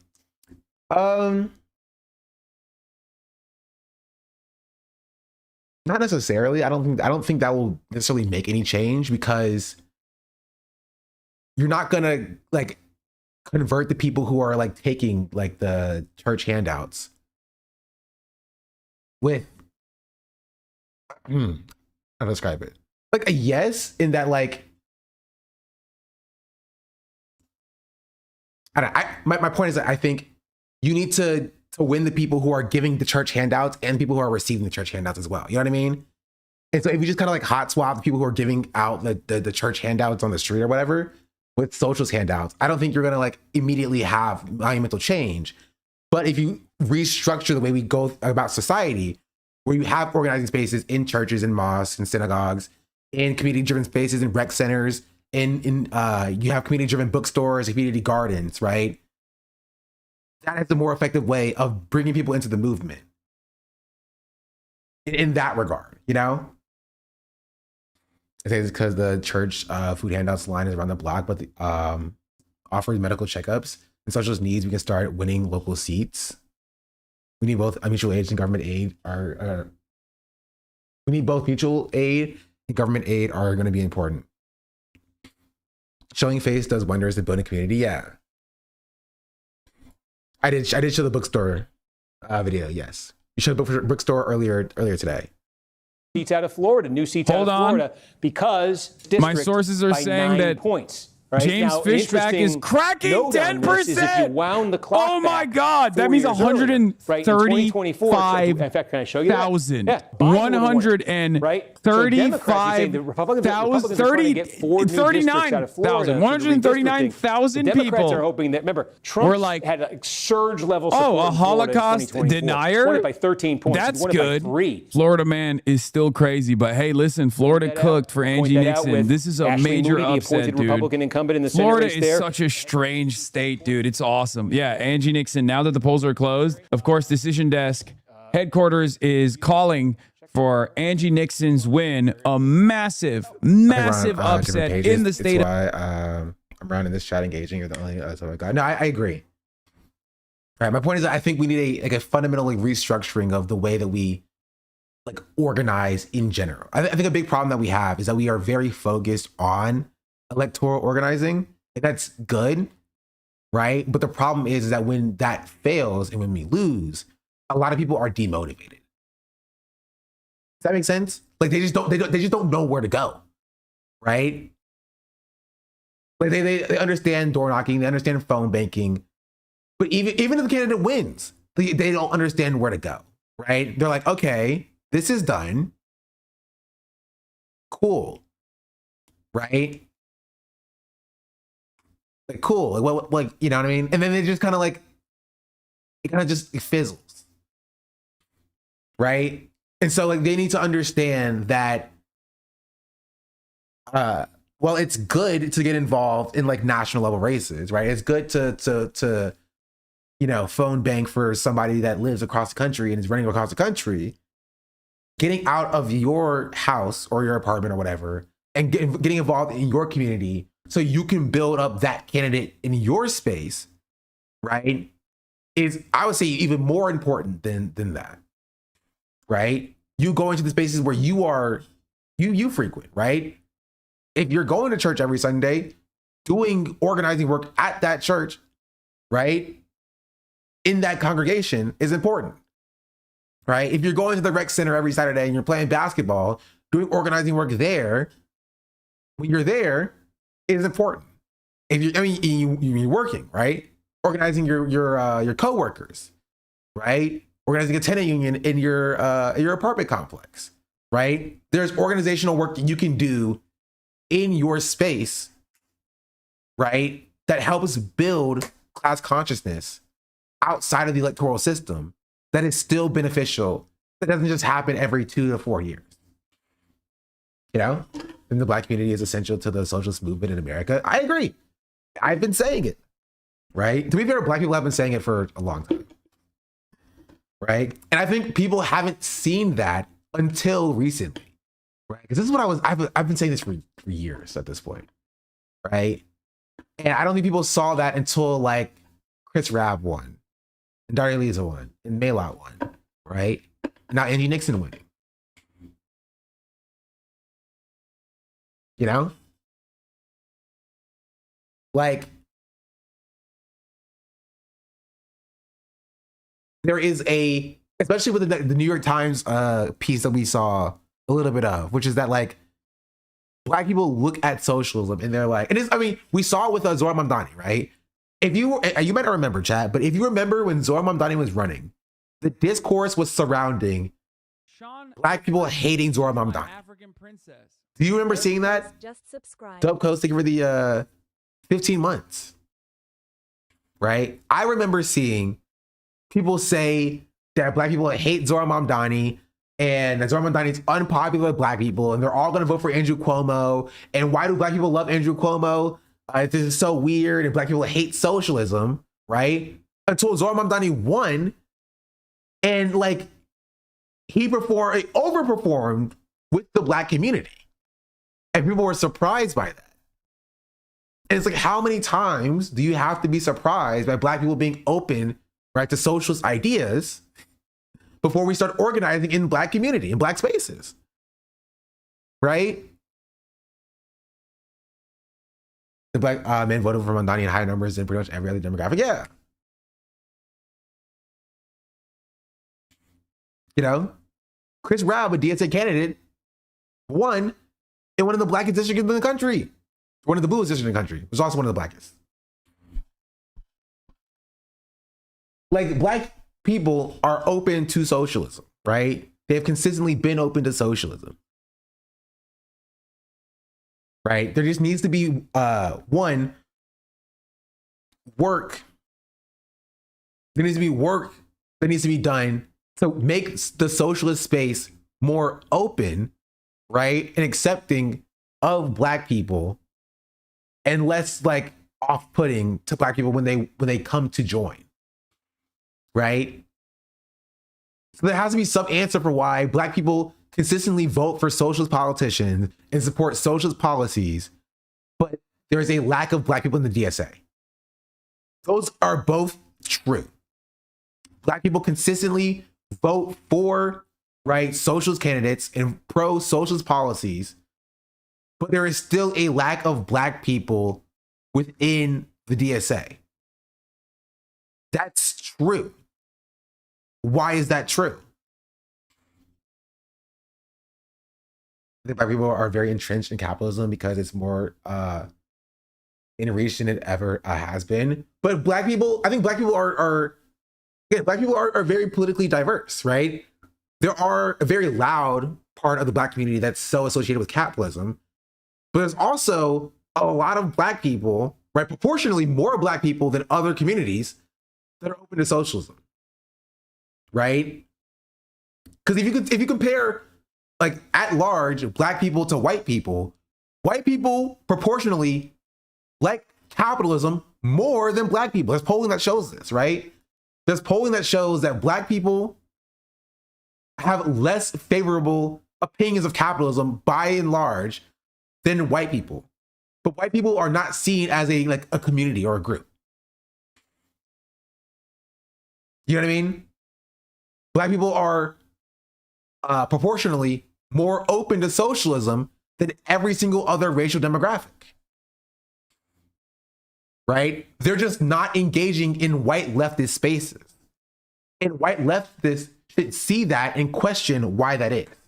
Right? They should think and be like, huh, if Black people are always so open to socialism,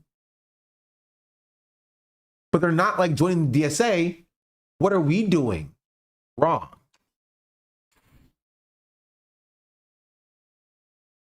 You know what I mean?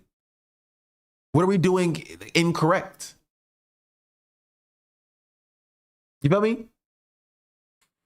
For me, most just don't have the time. I know I can barely make meetings because of all this stuff I got going on in my family. But it's not even just about making meetings. They're not even like non-due paying members.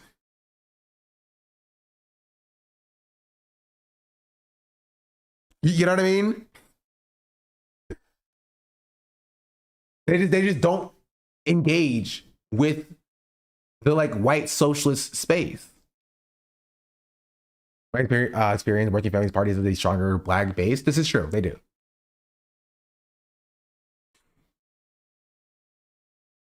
of Florida.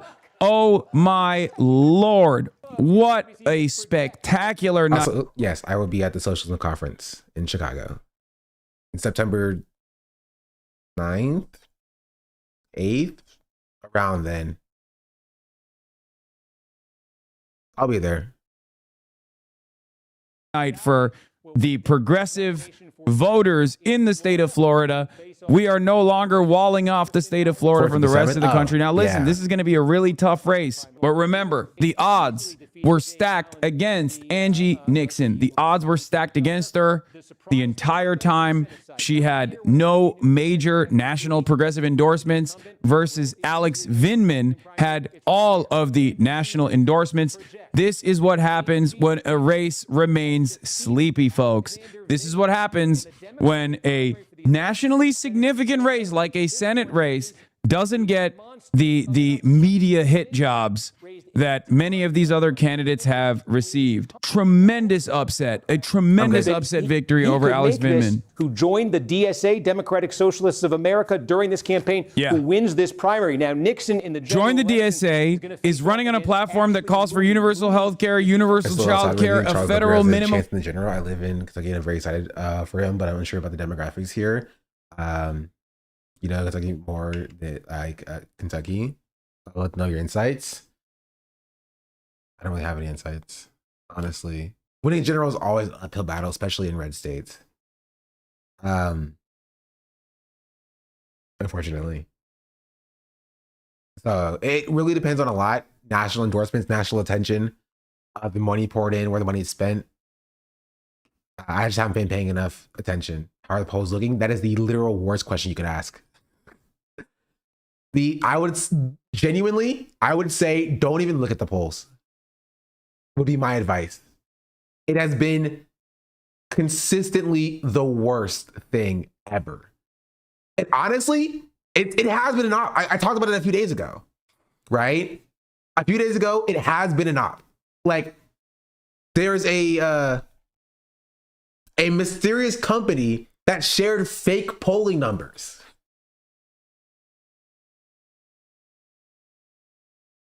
We were all like being like, huh, this polling thing is kind of weird. The polling thing is kind of, there's a company that shared fake polling numbers. His prediction market is dead. They've been owning up. Yeah.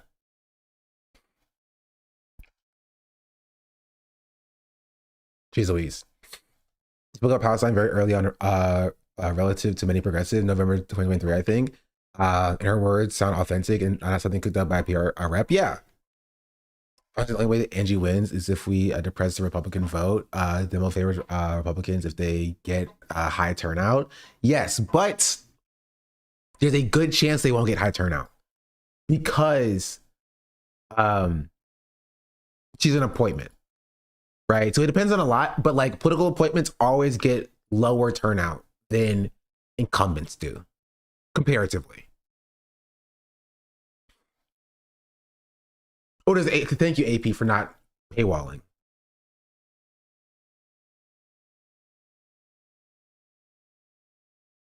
So, I mean, you don't even have to depress Republican turnout, but you can just energize progressives enough. But like, will it be enough? Who knows? I don't know. It's possible. It's still possible.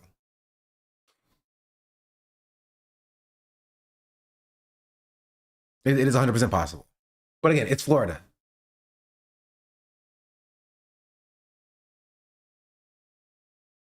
I need to press the vote. There's a number of different ways you can do it. Running ads. Not like ads that are pro you, but against your opponent, like attack ads. Depresses turnout. Depresses because like you're not like saying why people should vote for you. You're saying why people like should not vote for your opponent, right? And so it's like you just kind of convince people to stay home. You just do things that will convince people to stay home.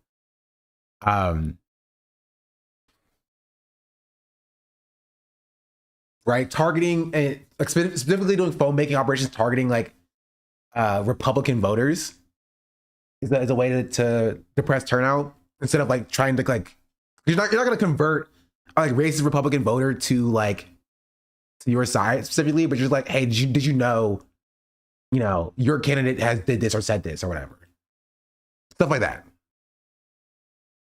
But at poll sites, I mean, yeah, that also too is a thing that people do. That's a more heavy-handed way to do that,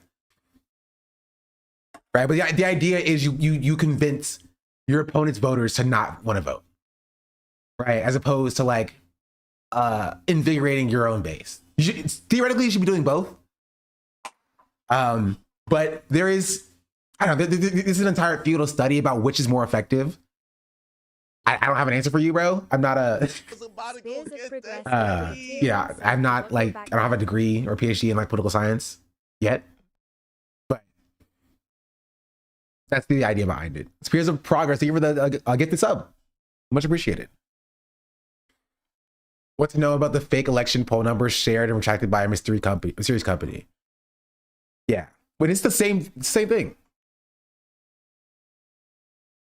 Locked in a competitive re-election race. Locked in a competitive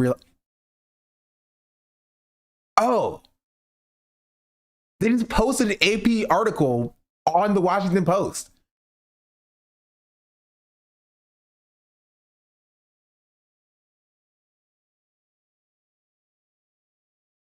And then they paywalled it. That is crazy. That's crazy. That's really dirty, bro.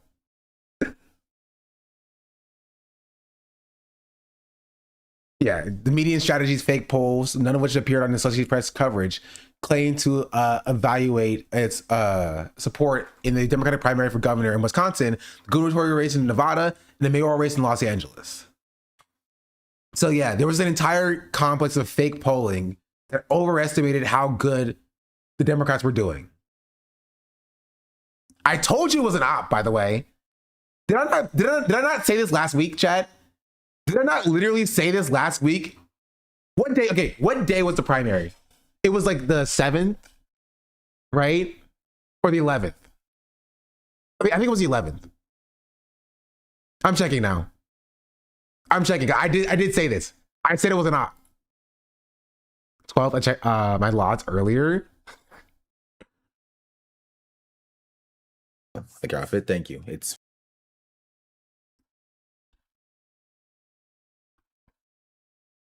op.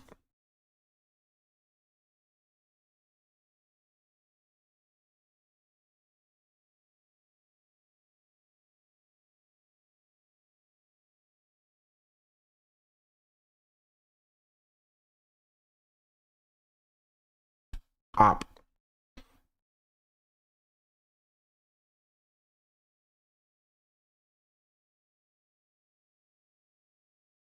Poll.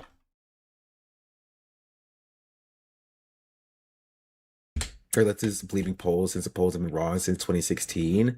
I think a little bit of copium, right? A lot of bit of copium. She was way too soft spoken.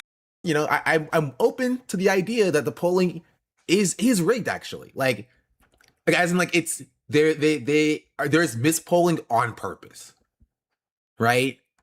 Abdul's race, this race. I'm definitely open to that position.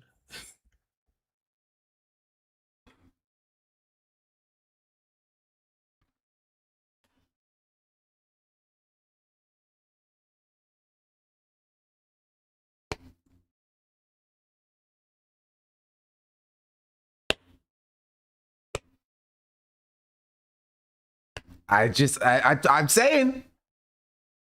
Hey, Shannon, are you Florida based? I'm not.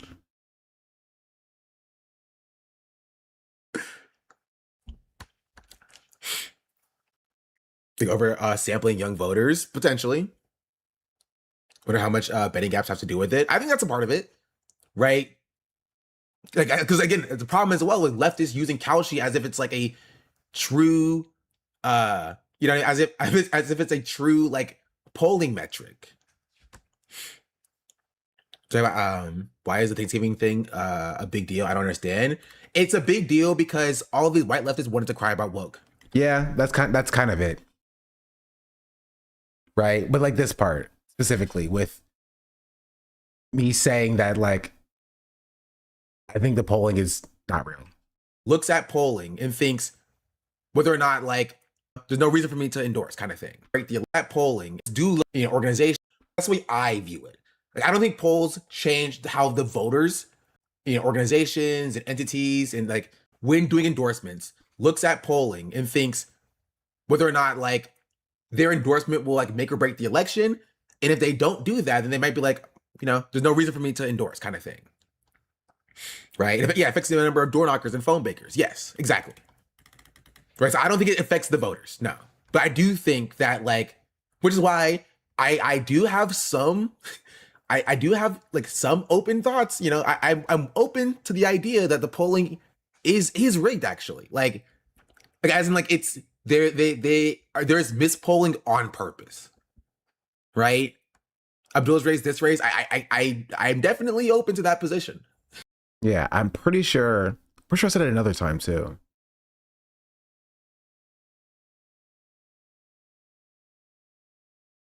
People are too poll focused, and I think that makes them weak as well. Right? Because when the polls show that you're up, you're energized, and when the polls show that you're down, it's like, okay, it's like artists tell you this all the time, right? Artists, if you know any artists, or if you are an artist, you might have heard this before. You should not wait for motivation to strike you. Motivation is actually or inspiration is a terrible motivator. It is a horrible motivator. But you may have talked about this the day before. Yeah, just that, like, the polling is rigged. I didn't go live on YouTube every day, so I just have all my VODs in one place. But that's kind of the point, right? Is that, like, yeah, I did say it. I did indeed say that the polling was rigged. Wage of $25 per hour. She's anti-genocide. She's called what Israel has done in Palestine a genocide. It is incredible. She joined DSA earlier, but downplayed her affiliation with the group. Okay. Was that? I don't know if that's true or not. There. I did want to get to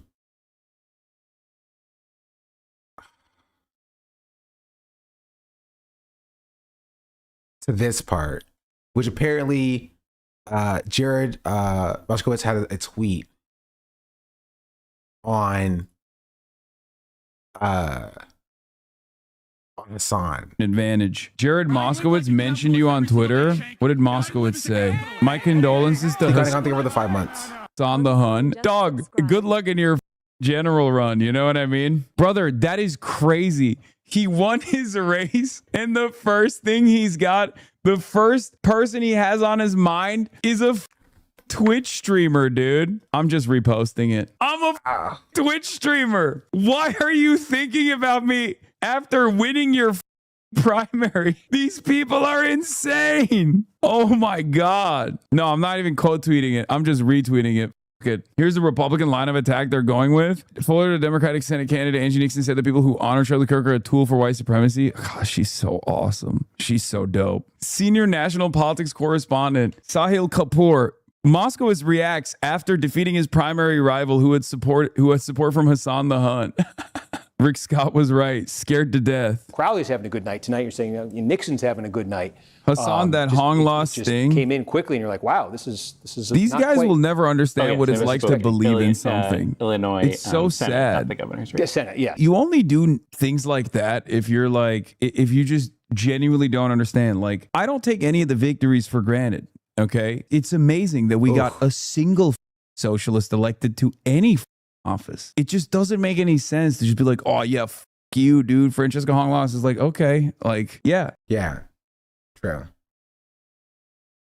Also, for chatters who may not know, Ahmed is in Gaza. If you have any money here, I don't know if I can't. Generally, do the fixes. I need to be able to pin from Chatter right now. If you can donate, the link is pinned.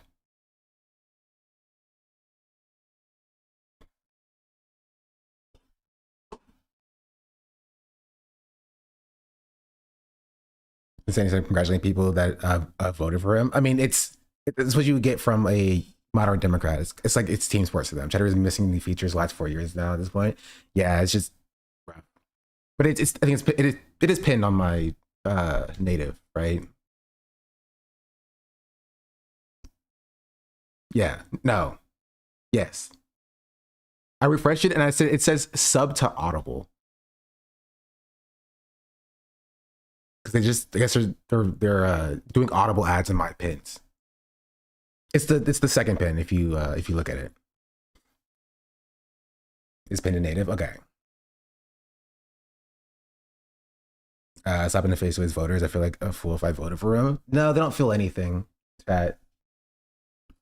So did plenty of other candidates that I endorsed. 2 of the candidates that I endorsed lost tonight. Who cares? You know what I mean? I don't think these guys understand. This is an insurgency, okay? I never expected to see this level of success. Why are you surprised election people hate DSA? I think by 2028, they will have a very different outlook on DSA. It will not be considered, it will no longer be considered electoral poison at all. I think it'll be considered a benefit. But it's going to take time. We have to prove our legitimacy. You know what I mean? That's it. We have to prove our legitimacy. We have to prove that we can fight like hell. You keep trying to reason with people who don't believe anything, bro, it's just spite. I just don't understand. Especially because these guys sincerely think that I want either socialists to win or Republicans to win, which is not the case. And I've made that very clear. That's not me trying to be like sweet. That's not me trying to like get in the good graces of the Democrats or anything. I don't give a what the establishment Democrat thinks about me. I think it's projection from their perspective where they think like it's better for a Republican to win than a socialist to win. But from my perspective, I don't give a if a Democrat is taking a seat from a Republican, I'm always going to be happy about that. Even if it's a Democrat I haven't endorsed, even if it's a Democrat that I don't particularly like, even Moskowitz, who's like the most pro-Israel, most right-wing Democrat, I'm sure that he's better than the Republican, you know, even if he's like aligned with the Republican in like 90% of the issues. This. I raise him, John Fetterman. That 10%. At a certain point, they do become indistinguishable. You know? Like by and large, I can see the perspective. But at a certain point, like you will go too far right, you become indistinguishable from a Republican. John Ossoff. I don't think John Ossoff is indistinguishable from a Republican. He does get close. Like him like voting for the Laken Riley Act and stuff like that. Right? Slotkin is close. Slotkin does get close as well. Slotkin does get close. He's to the right of Schumer. I think he's to the right of Schumer on some issues. Again, by supporting the Laken Riley Act.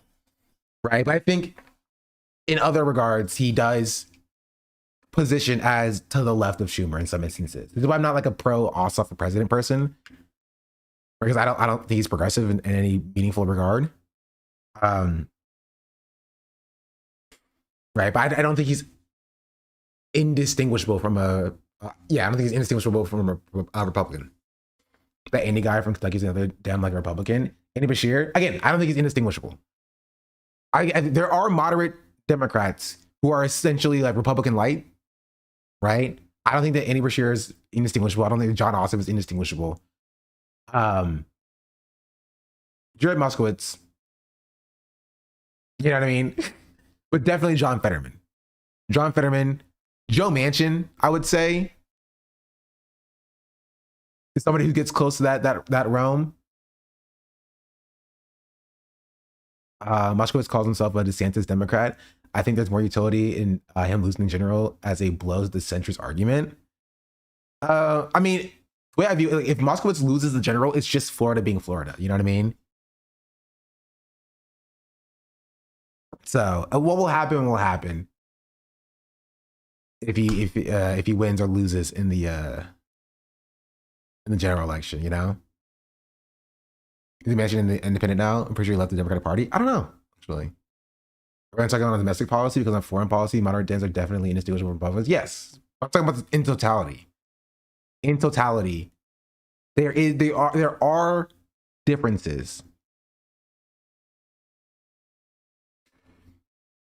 Excuse me. There are differences. You know?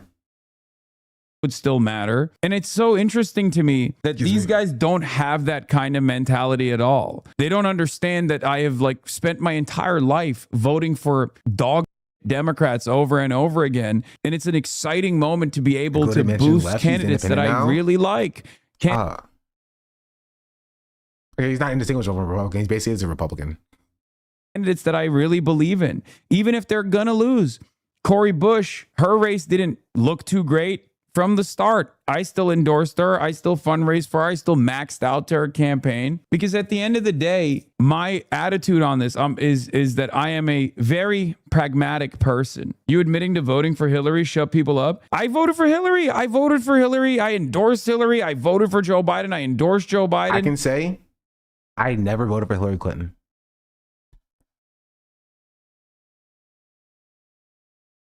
At no point have I ever casted a vote for Hillary Clinton.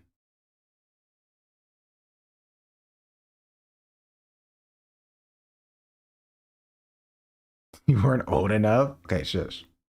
Because you were 15. I was 15, you're right. I was turning 16, okay? Gerard Gamble just Gerard Gamble, thank you for the 6 months. So you're happy that a genocidal maniac is going to get elected because they have a D next to his name? Did you not hear what I said? Like Jared Moskowitz in the... I never voted for Clinton or Biden. I voted for Joe Biden in 2020. Yeah. I'm from Portugal. Oh. I voted for Joe Biden in 2020. Republican have the exact same opinion on Israel. I'm saying that, like, overall, I'm never going to endorse Jared Moskowitz. I'm never going to be in the tank for Jared Moskowitz. I don't give a what happens. But if Jared Moskowitz wins his race, then I guess the 10% would probably be marginally better. It's the same with Kamala Harris. Kamala Harris, I did not endorse. But at the end of the day, if Kamala Harris defeated Donald Trump, the country would definitely be in a better place overall. I don't know what you think this is. Seems like you've recently moved to a shifty Overton window left position rather than fuck all the politicians, bar a few. Yes, there's elections happening. So right now, we have an opportunity to change the makeup of the party. That doesn't mean that the party is good. That doesn't mean that the party is comprised of across the board anti-genocide voting candidates or anti-genocide voting elected representatives. So yes, win or lose. I think I just have a, this is where I have a strategic disagreement with Hassan. I don't think the way I view it is like changing the makeup or the makeup of the Democratic Party, mostly because I don't really care about that. But I do think that elections are useful as engagement tools to mobilize people to get organized. Right? If not a single progressive gets elected from this cycle, then like so be it. Nothing fundamentally changed about society. You know what I mean? Like if it was just the same establishment Democrats winning in their districts, you know what I mean? That's what all, so be it, right? But if we can increase and amass class consciousness by using elections as a vehicle to get people to care about politics, I think it's useful. It's positive, right? If we get a few elected officials, that's like a few cherries on top of the ice cream,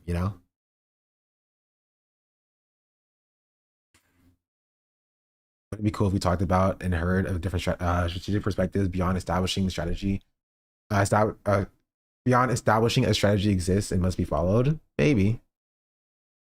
That kind of similar to Hassan's view. I've heard him say almost exactly that. He just said that it's about the changing the makeup of the Democratic Party. I mean, I'm sure Hassan doesn't disagree with what I'm saying. Right. But again, I think the winning the elections is more important in Hassan's framework than it is in mine. It's kind of how I view it. Right. I don't think we disagree fundamentally on the inherent concepts. I think he cares more about the winning. And I think there's winning in the journey.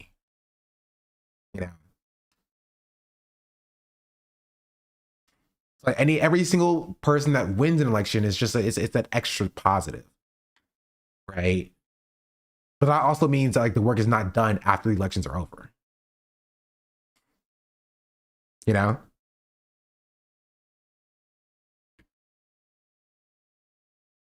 My attitude is running socialists in these races is ultimately a good thing. But ultimately, voting is not the end all be all. This string of DSA backed victories, this primary cycle, has been incredible. There have been 10 flips on incumbents across the entire country. When people were talking about the Tea Party, they only flipped 4 incumbent seats. Only 4. So far, there's been 10. Yeah, Angie Nixon, a DSA-er, outspoken pro-Palestine voice, notches an incredible, amazing upset despite Windman outraising her more than 16-1. I don't expect running a socialist in Florida to go well, but it's undeniable leftists are having a moment in the Dem primaries. This is like probably an impossible race, which makes it actually much more interesting for us. But also, again, even though we lost, South Florida DSA chapter grew 80% in size because of the campaign. Win or lose, I mean, Bernie Sanders' 2016 electoral performance created the resurgence of the American socialist movement. So yeah, focusing on these runs, focusing on these races. This is why I have beef with like the Green Party. I think a lot of people say the Green Party are grifters. I don't agree with that. But the issue is that like, what is the Green Party doing in like South Florida? You know, where's the presence of the Green Party in South Florida? Like, I could have critiques of the DSA. I do have critiques of the DSA, right? But I think it kind of like it rings hollow when those critiques are coming from like the Green Party when they're not doing that work. Like that's foundational work that you have to do to like grow and build a base in order to win. So like the DSA candidates have a better chance of winning in 2028. The Green Party has the same chances they had in 2026, which is virtually none. You know what I mean? If the Green Party sows more division in working class rather than unifying and mobilizing them, I think I understand where the Green Party comes from, like conceptually. Jill Stein did get an arrest warrant. I did see that. I didn't know it got dropped. I did see she got an arrest warrant for like assault. Right, but I understand the Green Party conceptually. I think like there needs to be a Green Party necessarily, right? Especially as the like DSA engages so closely with the Democratic Party. I think it's necessary, right, for there to be a Green Party that exists, or some kind of party like the Green Party to exist. The problem is I don't think they're effective. Genuinely, I just don't think they're effective. I don't understand the Green Party running presidential elections. Do they do state, local, and state ones? Barely. That's the problem. That's the issue. I mean, then why not PSL? I mean, PSL has a similar issue with the Green Party. They have less baggage, but like they also don't have enough emphasis on like the DSA didn't try to run anybody for the presidency last time, right? And people will say, oh, because they align with Kamala Harris or whatever. But PSL and the Green Party did. And I think that was a silly decision. It takes too much money, right? It takes too much money. It takes too much effort and too much energy to do.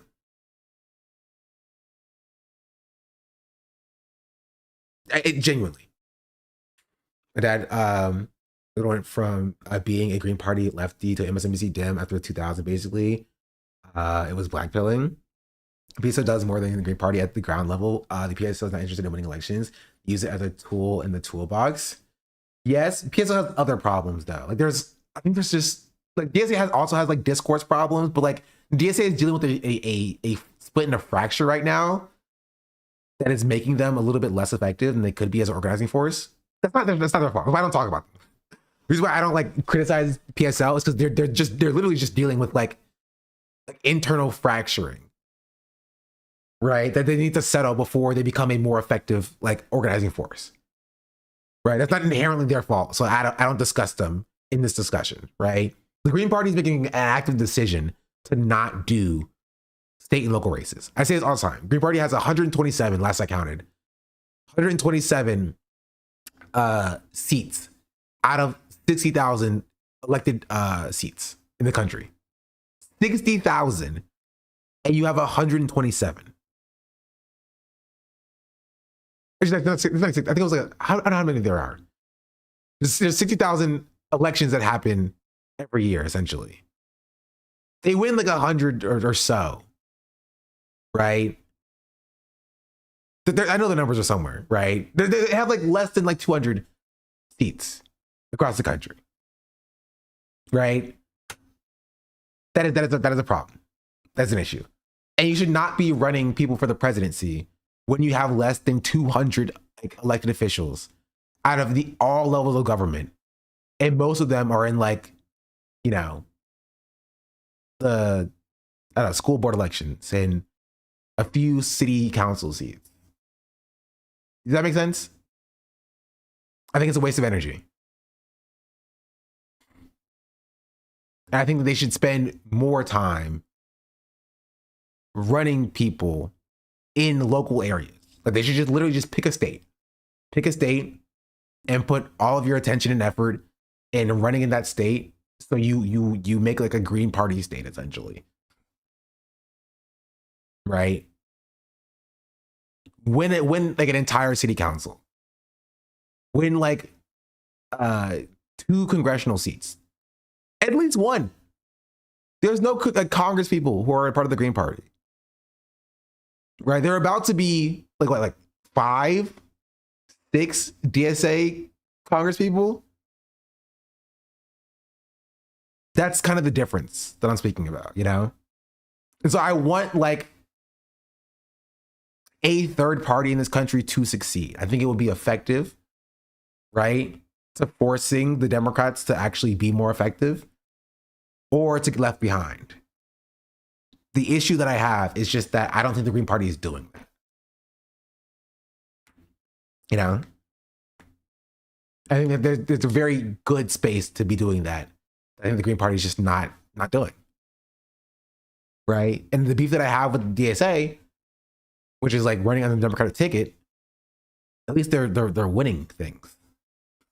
It's not as effective as I would like it to be because it is under the Democratic ticket. And it's not pushing forward that third party alternative, but they're winning things. So like, there's only so much I can critique, you know? They're winning. That's my take on the Green Party. Because the party going to be, honestly, pick a different color. Make the Purple Party. We are the Purple Party. Any alternatives should start their movement in like Hawaii or Alaska, since their political party means a lot less in those states. The political party means a lot less in those states. Honestly, to be fair, it doesn't really matter where you start if you start locally enough, right? You have to start with, you know, school board, and then you go up to local seats like city council, comptroller, county commissioner. That goes up to state senate, state house of representatives. That goes up to then finally the Senate. I don't think the Green Party has a single state senator. I'll check. Let me see. Green Party USA. Yeah, I showed this before. Oh, it went up. Good for them. 0 seats in the Senate, 0 seats in the House of Representatives, 0 state governorships, 0 seats in the state's upper chambers, 0 seats in the state's lower chambers, 0 territorial governorships, 0 seats in the territorial upper chambers, 0 seats in territorial lower chambers, and then they have 163 other elected officials. Do we understand how that's a problem?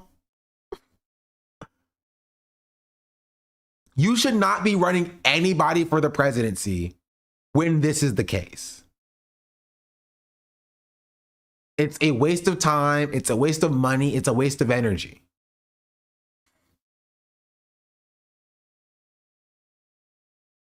Is other going to be like an elected librarian or something? I mean, kind of, actually. It's like school board and stuff here.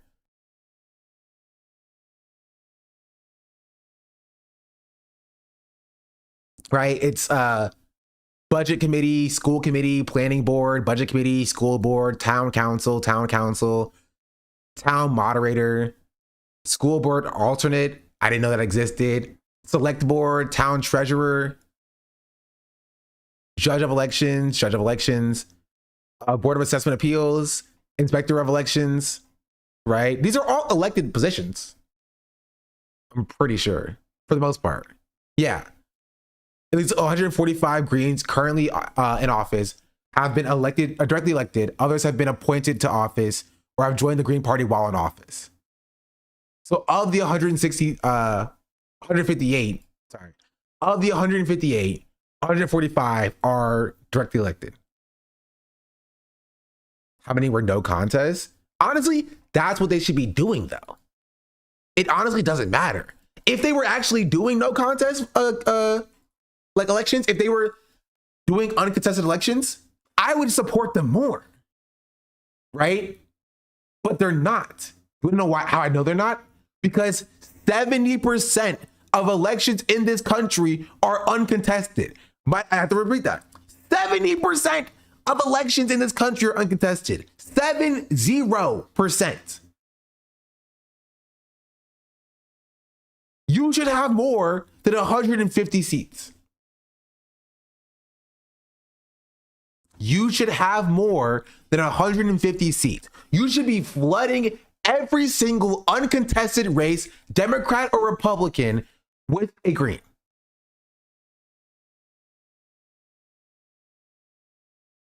Right? I mean, I think, who was it? There was somebody recently who was beat by Maylot.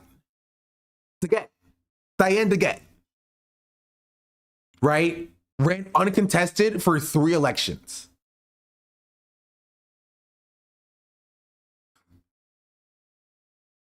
She was in there for 30 years and she ran uncontested at least 3 elections in the last 10. Right? She ran uncontested in her last election. Maylot came, ran against her, and won. That's what the Green Party should be doing.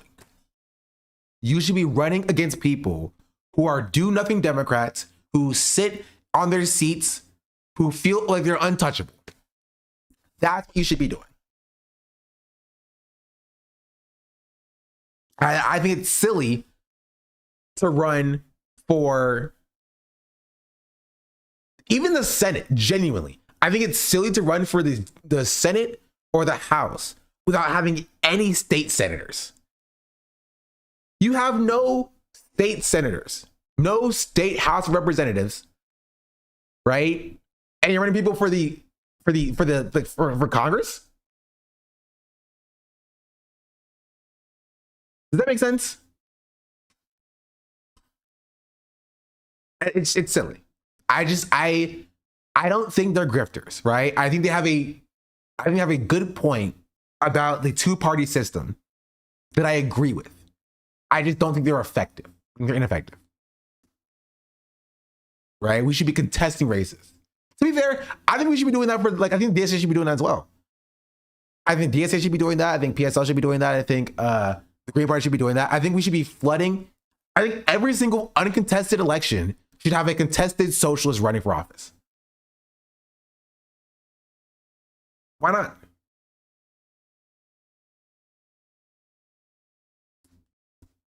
Again, 70% of elections in this country are uncontested. Right? It takes money, right? It takes time and energy. But it feels silly to waste time running for the Senate just to lose, you know? When you could actually change people's lives by running against an uncontested state senator. You know what I mean? You can run into the state house and change people's lives. But I think a lot of it's vanity. You know? I think a lot of it is vanity for some people. I think they want the notoriety of running for the presidency and just stick it to people. Right? Like, if this number is correct, it's crazy to have 200,000 members and have no seats whatsoever. And if we'll compare it to like freaking DSA here,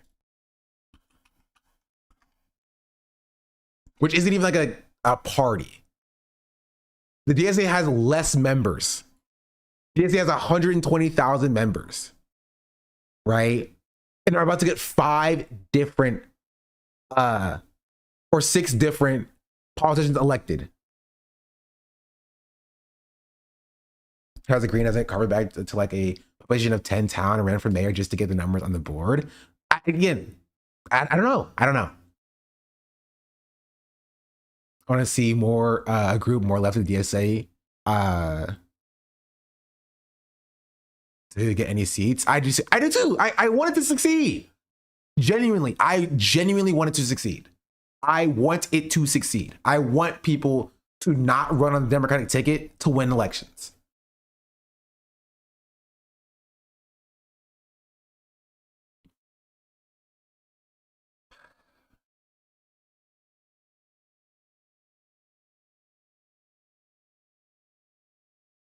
But yeah. Oh, my ear.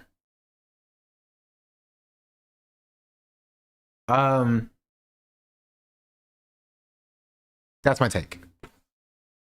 That is my take. Any final thoughts? I'm gonna go eat the rest of my eggs and grits.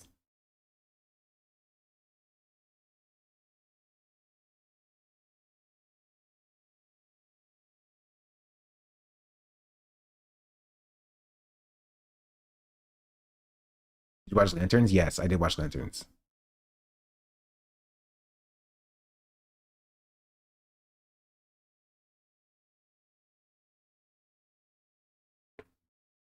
Buy new headphones and keyboard. Oh no, I won't buy a new keyboard. It's fine. I'll make it work. I didn't buy new headphones though. They suck. For some fun stuff. Sorry.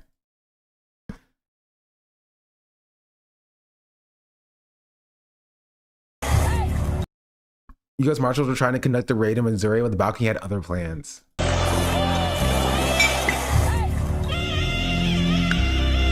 I'm surprised they didn't start shooting the balcony.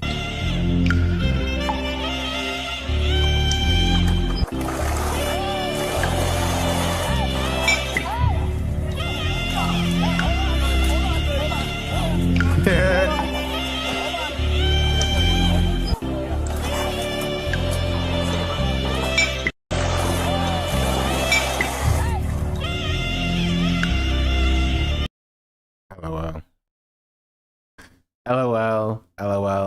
That's very funny. That's very funny. It makes me laugh. The balcony tried to run them over. They're like, stop resisting! Stop resisting! Also, it was this guy who did it, by the way. If you couldn't tell. Look at him. Watch him step. Watch him step.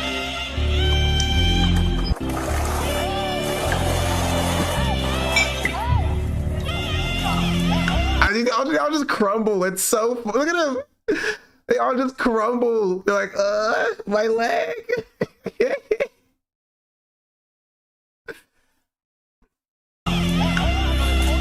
I'm surprised they didn't start shooting the balcony.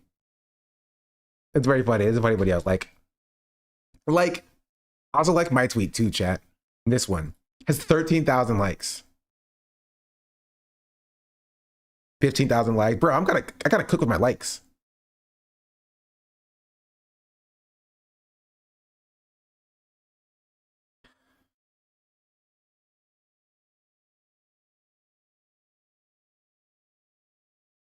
I mean, I hope they're okay. I mean, I know what I hope.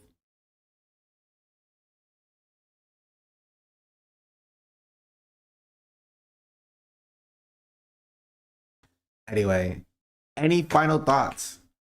Let's talk about the mic thing. Oh,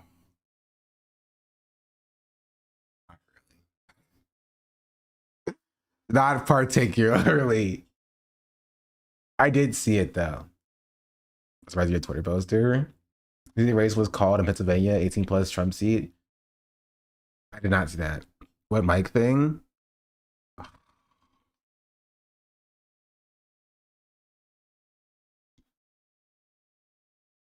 Thoughts on how to advocate for trans rights. The song brought Woke 1.0 yesterday, and how trans rights had been horribly discussed. I just see politicians ignoring trans people or agreeing with trans people in women's sports narrative.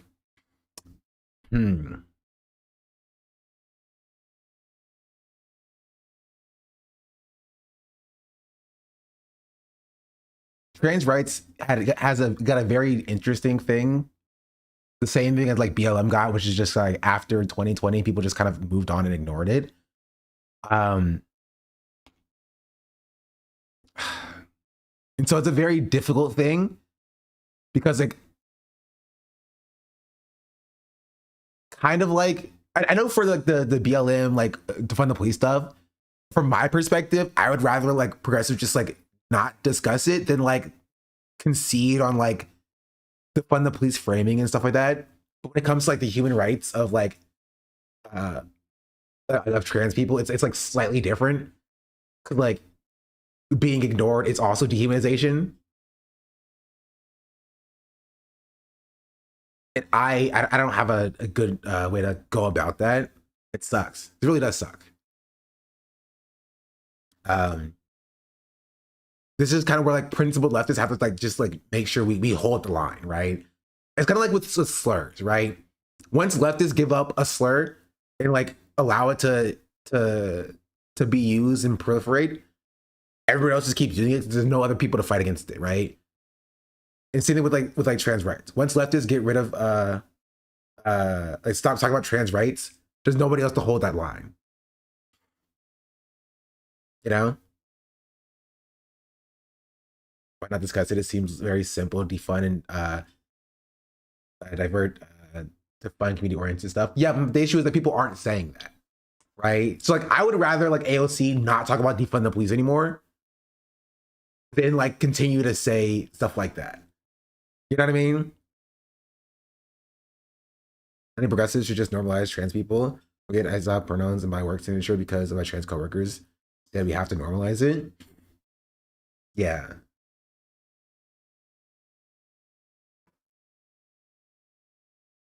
I don't know. We just have to just kind of like hold the line, right? They're literally conceding grounds to weirdos. Yeah, and it sucks. You just have to like, not do that. There's no other way to describe it. You know what I mean? We just have to not do that. I don't know how we make people who are doing that. But we got to shame them, make them feel uncomfortable. Jewish leftists would not only frame trans issues as how it also affects cis people too, because it's very real discrimination that affects us every day. True. I agree with that. Right? It's kind of the same way people talk about like Palestine in context of like Americans. Like it can be useful when discussing it, but that should not be our main focus. Right? Or even worse, how talk about Palestine as it affects like Israelis. Like, well, yeah, like us funding Israel is actually bad for Israelis too. Like, sure, but that's like the third concern, you know? So like, I agree. Or sitting gas prices with Iran. True. That as well.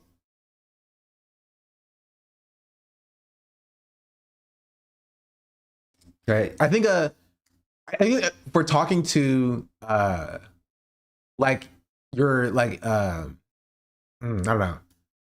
I don't have a good way for like to get it through to progressives to not do that. Does this kill the DSA candidates need to spend on TV ads? I mean, I talked about this earlier, but yes, I said it. Angie Nixon was outspent 36-1 on the airways and spent 0 on broadcast or cable. I'm truly floored. I've been saying this, and I also said this last week. Here on this video. I said the TV ad thing was cope.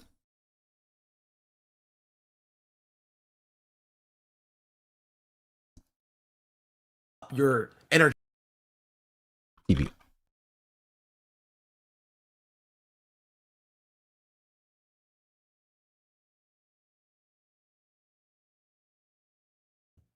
throat. Like, she could have, like, you know, clapped back more. She could have ran more TV ads. I don't think any of that is why she lost. You know what I mean? There was a pathway to victory here, but like Hong losing is not like insanely surprising. Here. Yeah, just we need to throw all the money into TV ads. But like, as I said, you know, with the right, we're never gonna beat the establishment by just doing what the establishment does. You know what I mean? You're not gonna do that. You're not going to out establishment the establishment, right? You're not gonna outspend on TV ads the establishment. They have like infinite money to spend, right?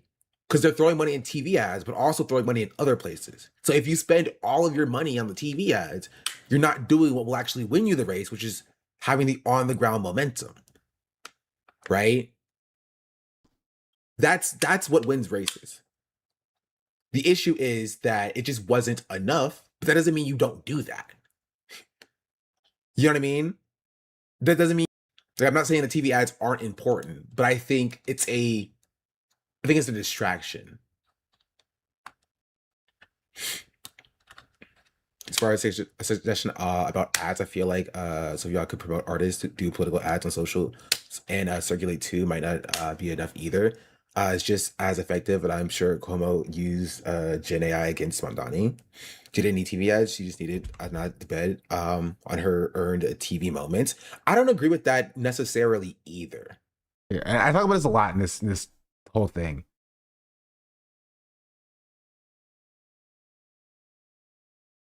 Hold on. And so I think focusing on ad spend on TV ads is stupid and dumb. It's dumb. It won't work. It's equivalent, in my opinion, to saying to, like, again, leave behind, abolish the police or defund the police because the boomers won't like it. It's the same thing as like Kamala Harris trying to appeal to the moderates or the Republicans. I think it's silly and dumb. Instead of using that energy to mobilize people on the ground. Like, can it be both? I mean, you can do both. I think it's less effective. I think it's genuinely less effective. Young people love progressive politics. Why are we focusing on the boomers? Yeah. And people in chat were yelling at me, be like, no, she needs TV ads. I promise you she needs TV ads. You know what I mean? This went on for a while. The boomers are gonna die. The boomers you're trying to attract by running TV ads are going to die, chatter. I don't know what to tell you.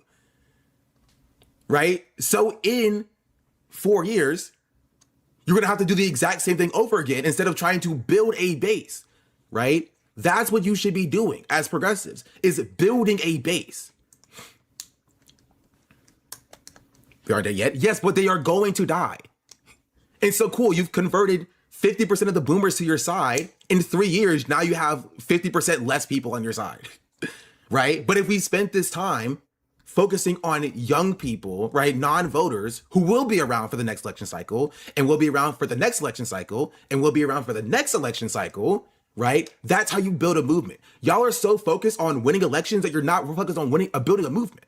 And that's the problem. You don't want to build a movement. I don't really understand why people disagree with this. Right? I think Hong's issue was she wasn't a good enough communicator when she had earned media. TV ads would have given a more controlled environment to help push her platform, so I think it would have helped. I disagree.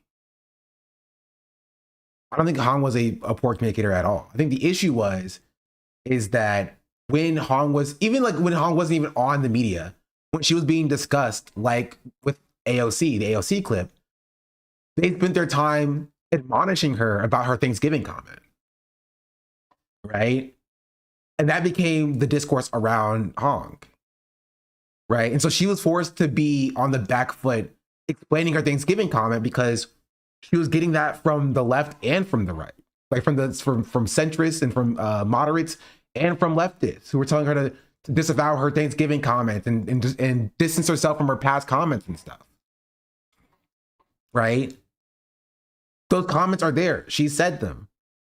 And that became the focal point of her campaign instead of what the entirety of the left should have been doing, which is just reframing the issue entirely. Right? And so, like, could she have been a better communicator? I mean, sure, theoretically speaking. Right? But like, the margin of error was so close, right? It was like 1%, less than 1% difference, that like any number of things could have done it more effectively. Like if she was endorsed by AOC and Bernie, right? That could have been more effective. If the time that she spent was not on answering questions about her Thanksgiving comments, or time when spent talking about her, AOC, instead of endorsing her, admonished her essentially about her Thanksgiving comments, right? So much so that like that discourse is still being talked about now.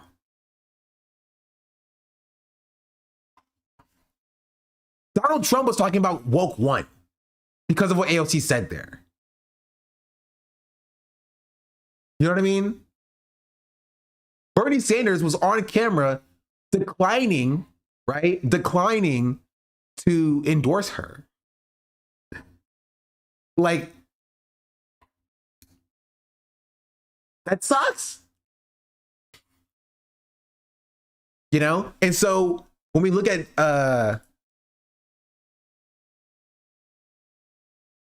this, right? With Angie Nixon spending zero, right? Spending zero on broadcast or cable, while he spent 2.2 million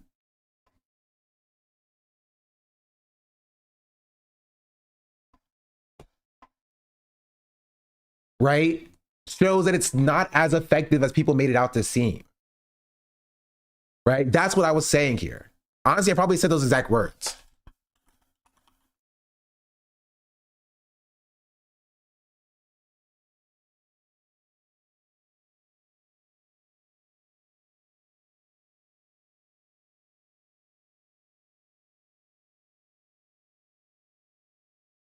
Hold on.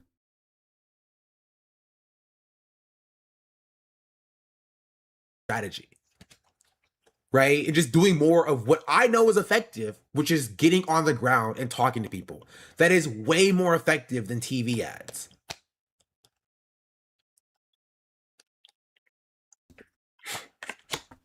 It just is, objectively. Right? And so when we looked at this guy, who was like, some lessons from last night, number one, run TV ads! They still matter in the primaries. Especially in rural areas, right? Again, I'm not saying that TV ads are bad. I never said TV ads are bad, right? But the truth of the matter is this. People were overstating how useful they were.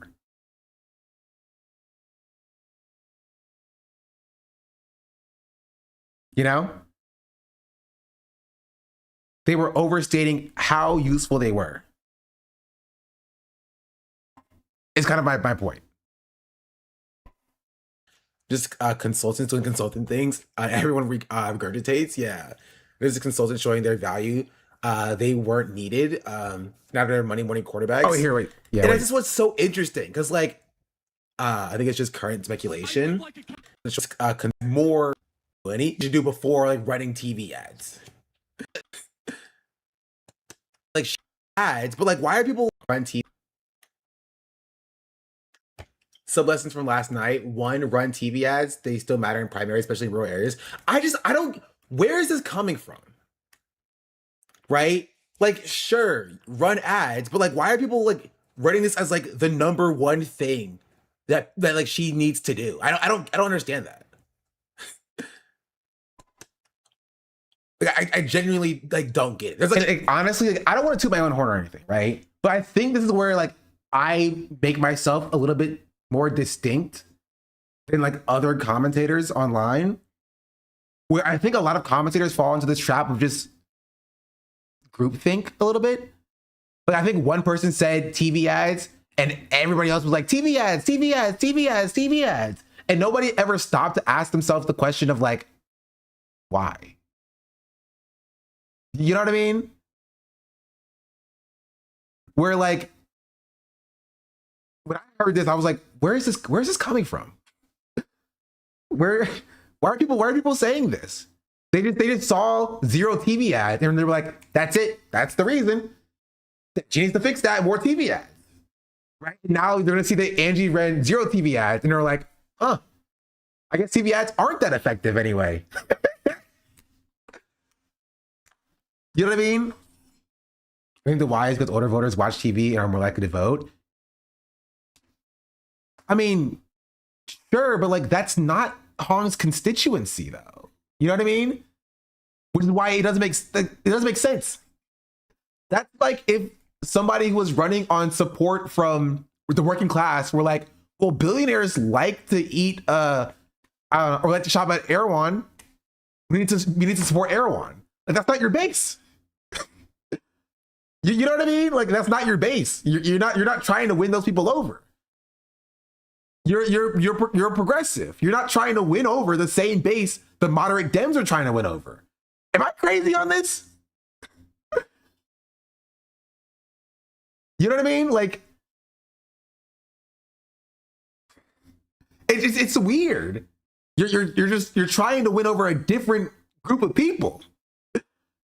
So when you look at like, right, which is why like these overall like lessons of like, oh, you just need to run TV ads. I think it's stupid because it's very dependent on like where you are, like, and what kind of race you're trying to run. Right? I think it's one of the reasons, but not the reason. Yeah, which is like why like. Which is why it was being positioned as like literally the number one reason, but silly. But you have to sell yourself to all constituents? Not really, no. Do you sell yourself to the Republicans in a Democratic primary?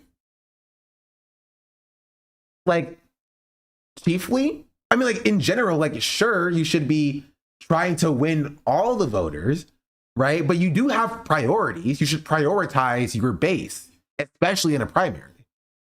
You should prioritize turning out the strongest amount of people, right, in your group. To all Dems in a primary? No, that's not how any of that works, right?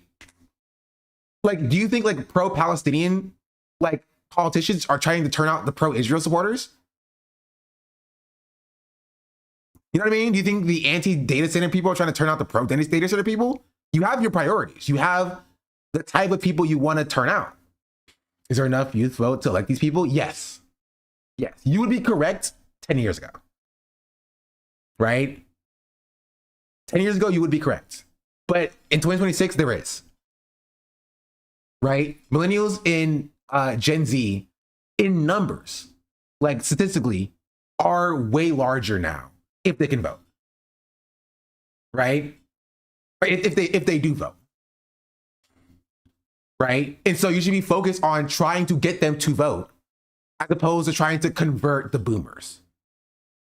Right? Because you're never going to convert the boomers into like, you're never. You can't convert the boomers, but it's easier to get like Gen Z and millennials who don't vote to vote for you than to convert the boomers who've always voted like Republican. Every youth I talked to from Mamdani was an actual vote.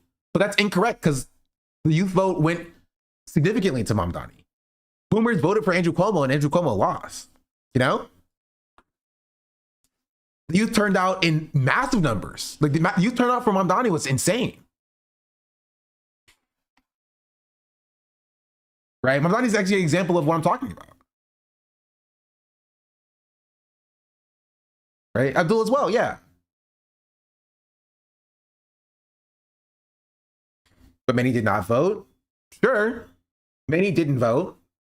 Same with many of the country. I mean, a third of the country in general doesn't vote, right? Including of like Gen X and some boomers, right? Like 1/3 of the country doesn't vote at all, right? It doesn't mean you don't go after that base of support, right? You should be trying to get the people who don't vote to vote, right?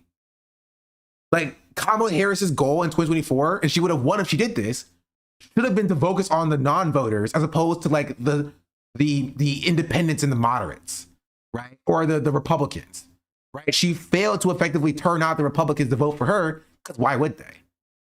Right? She should have been focusing on people who don't vote to give them a reason to vote for them or to vote for her.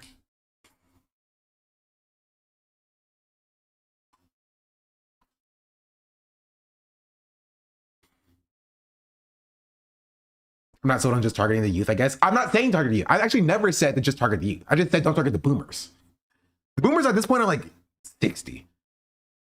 You just target Gen X non-voters. You just target millennial non-voters. You just target Gen Z non-voters, right? And you can also target boomer non-voters. If you have a boomer who does not ideologically vote for the Democrats or Republicans, you should target them as well. Right? Non-voters are a third of the country. You're a third of the country. You're the far older than 16. Wow. Point still stands. TV ads would target older non-voters too. I mean, they still haven't voted yet. So like, if they're older non-voters, TV ads have not changed their mind. Right? You have to literally go and talk to them. Right? Honestly, you should go to them and talk to them more likely to do that and change their mind like that. Because if they're an older boomer, they're watching CNN, they're watching Fox News, and they're like, I'm not voting for any of these losers. I hate them all. They all suck.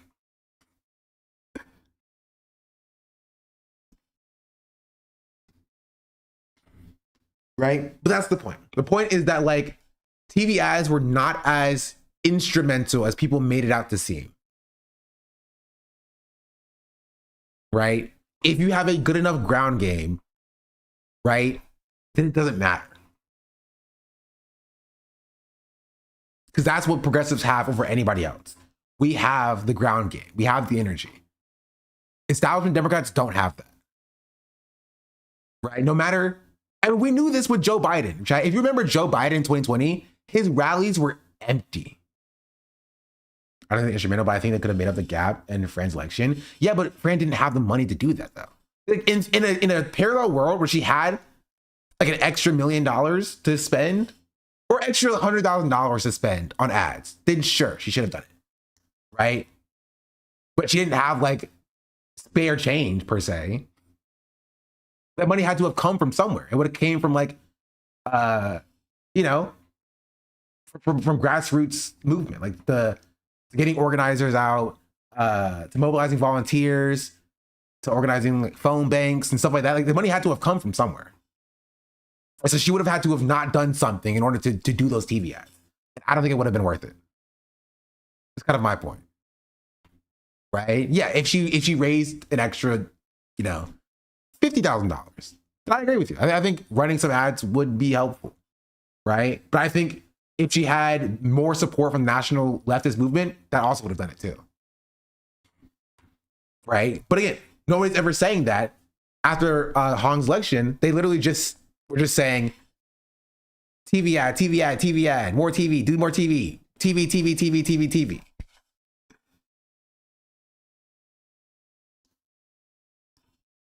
You know what I mean? Like the day after the election cycle.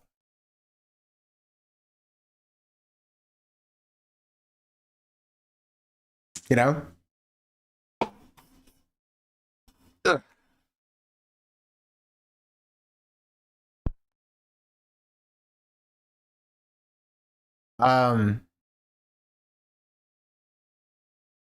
But yeah, that is the stream for today. Also, hold on, I got added in something on freaking Instagram. I think somebody posted a clip of me. Hopefully I look good in the clip.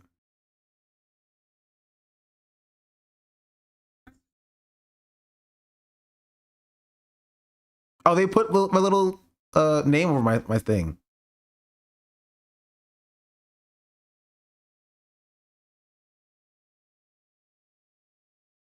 I got here. I got every clip. Thank you. I think it's my camera. Also, my freaking hair is sticking out now. The drama is breaking containment. What do you mean?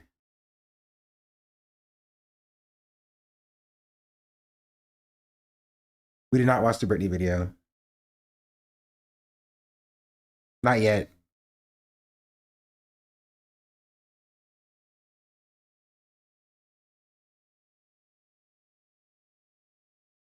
It's becoming a space-wide discourse now.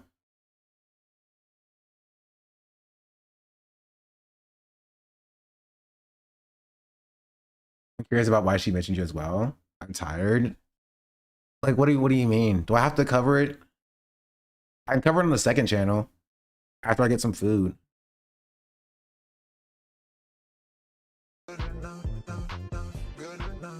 Slurping spot, thank you for the 2 months. Mentioned you a few times. I mean, she like watched my video. Here. I am curious about this as well. Maybe watch this on the second channel too. I told her you're cool. I try to be cool. I try to be cool.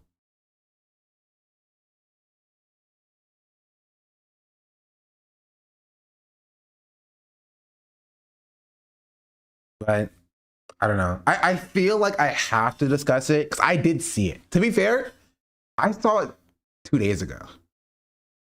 No, I saw it 2 days ago because a chatter came in here and added somebody on Oliver Larkin's team and was like, y'all need to do something about the drama that happened today. I was like, what?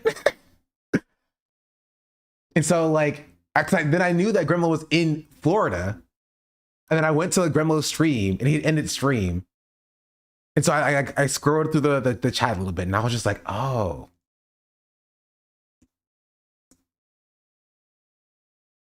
I keep my ears open. Keep my ears open. You see my favorite drama cover? I did cover drama a lot, didn't I? I've grown up. I've grown up. I've stopped covering drama as much.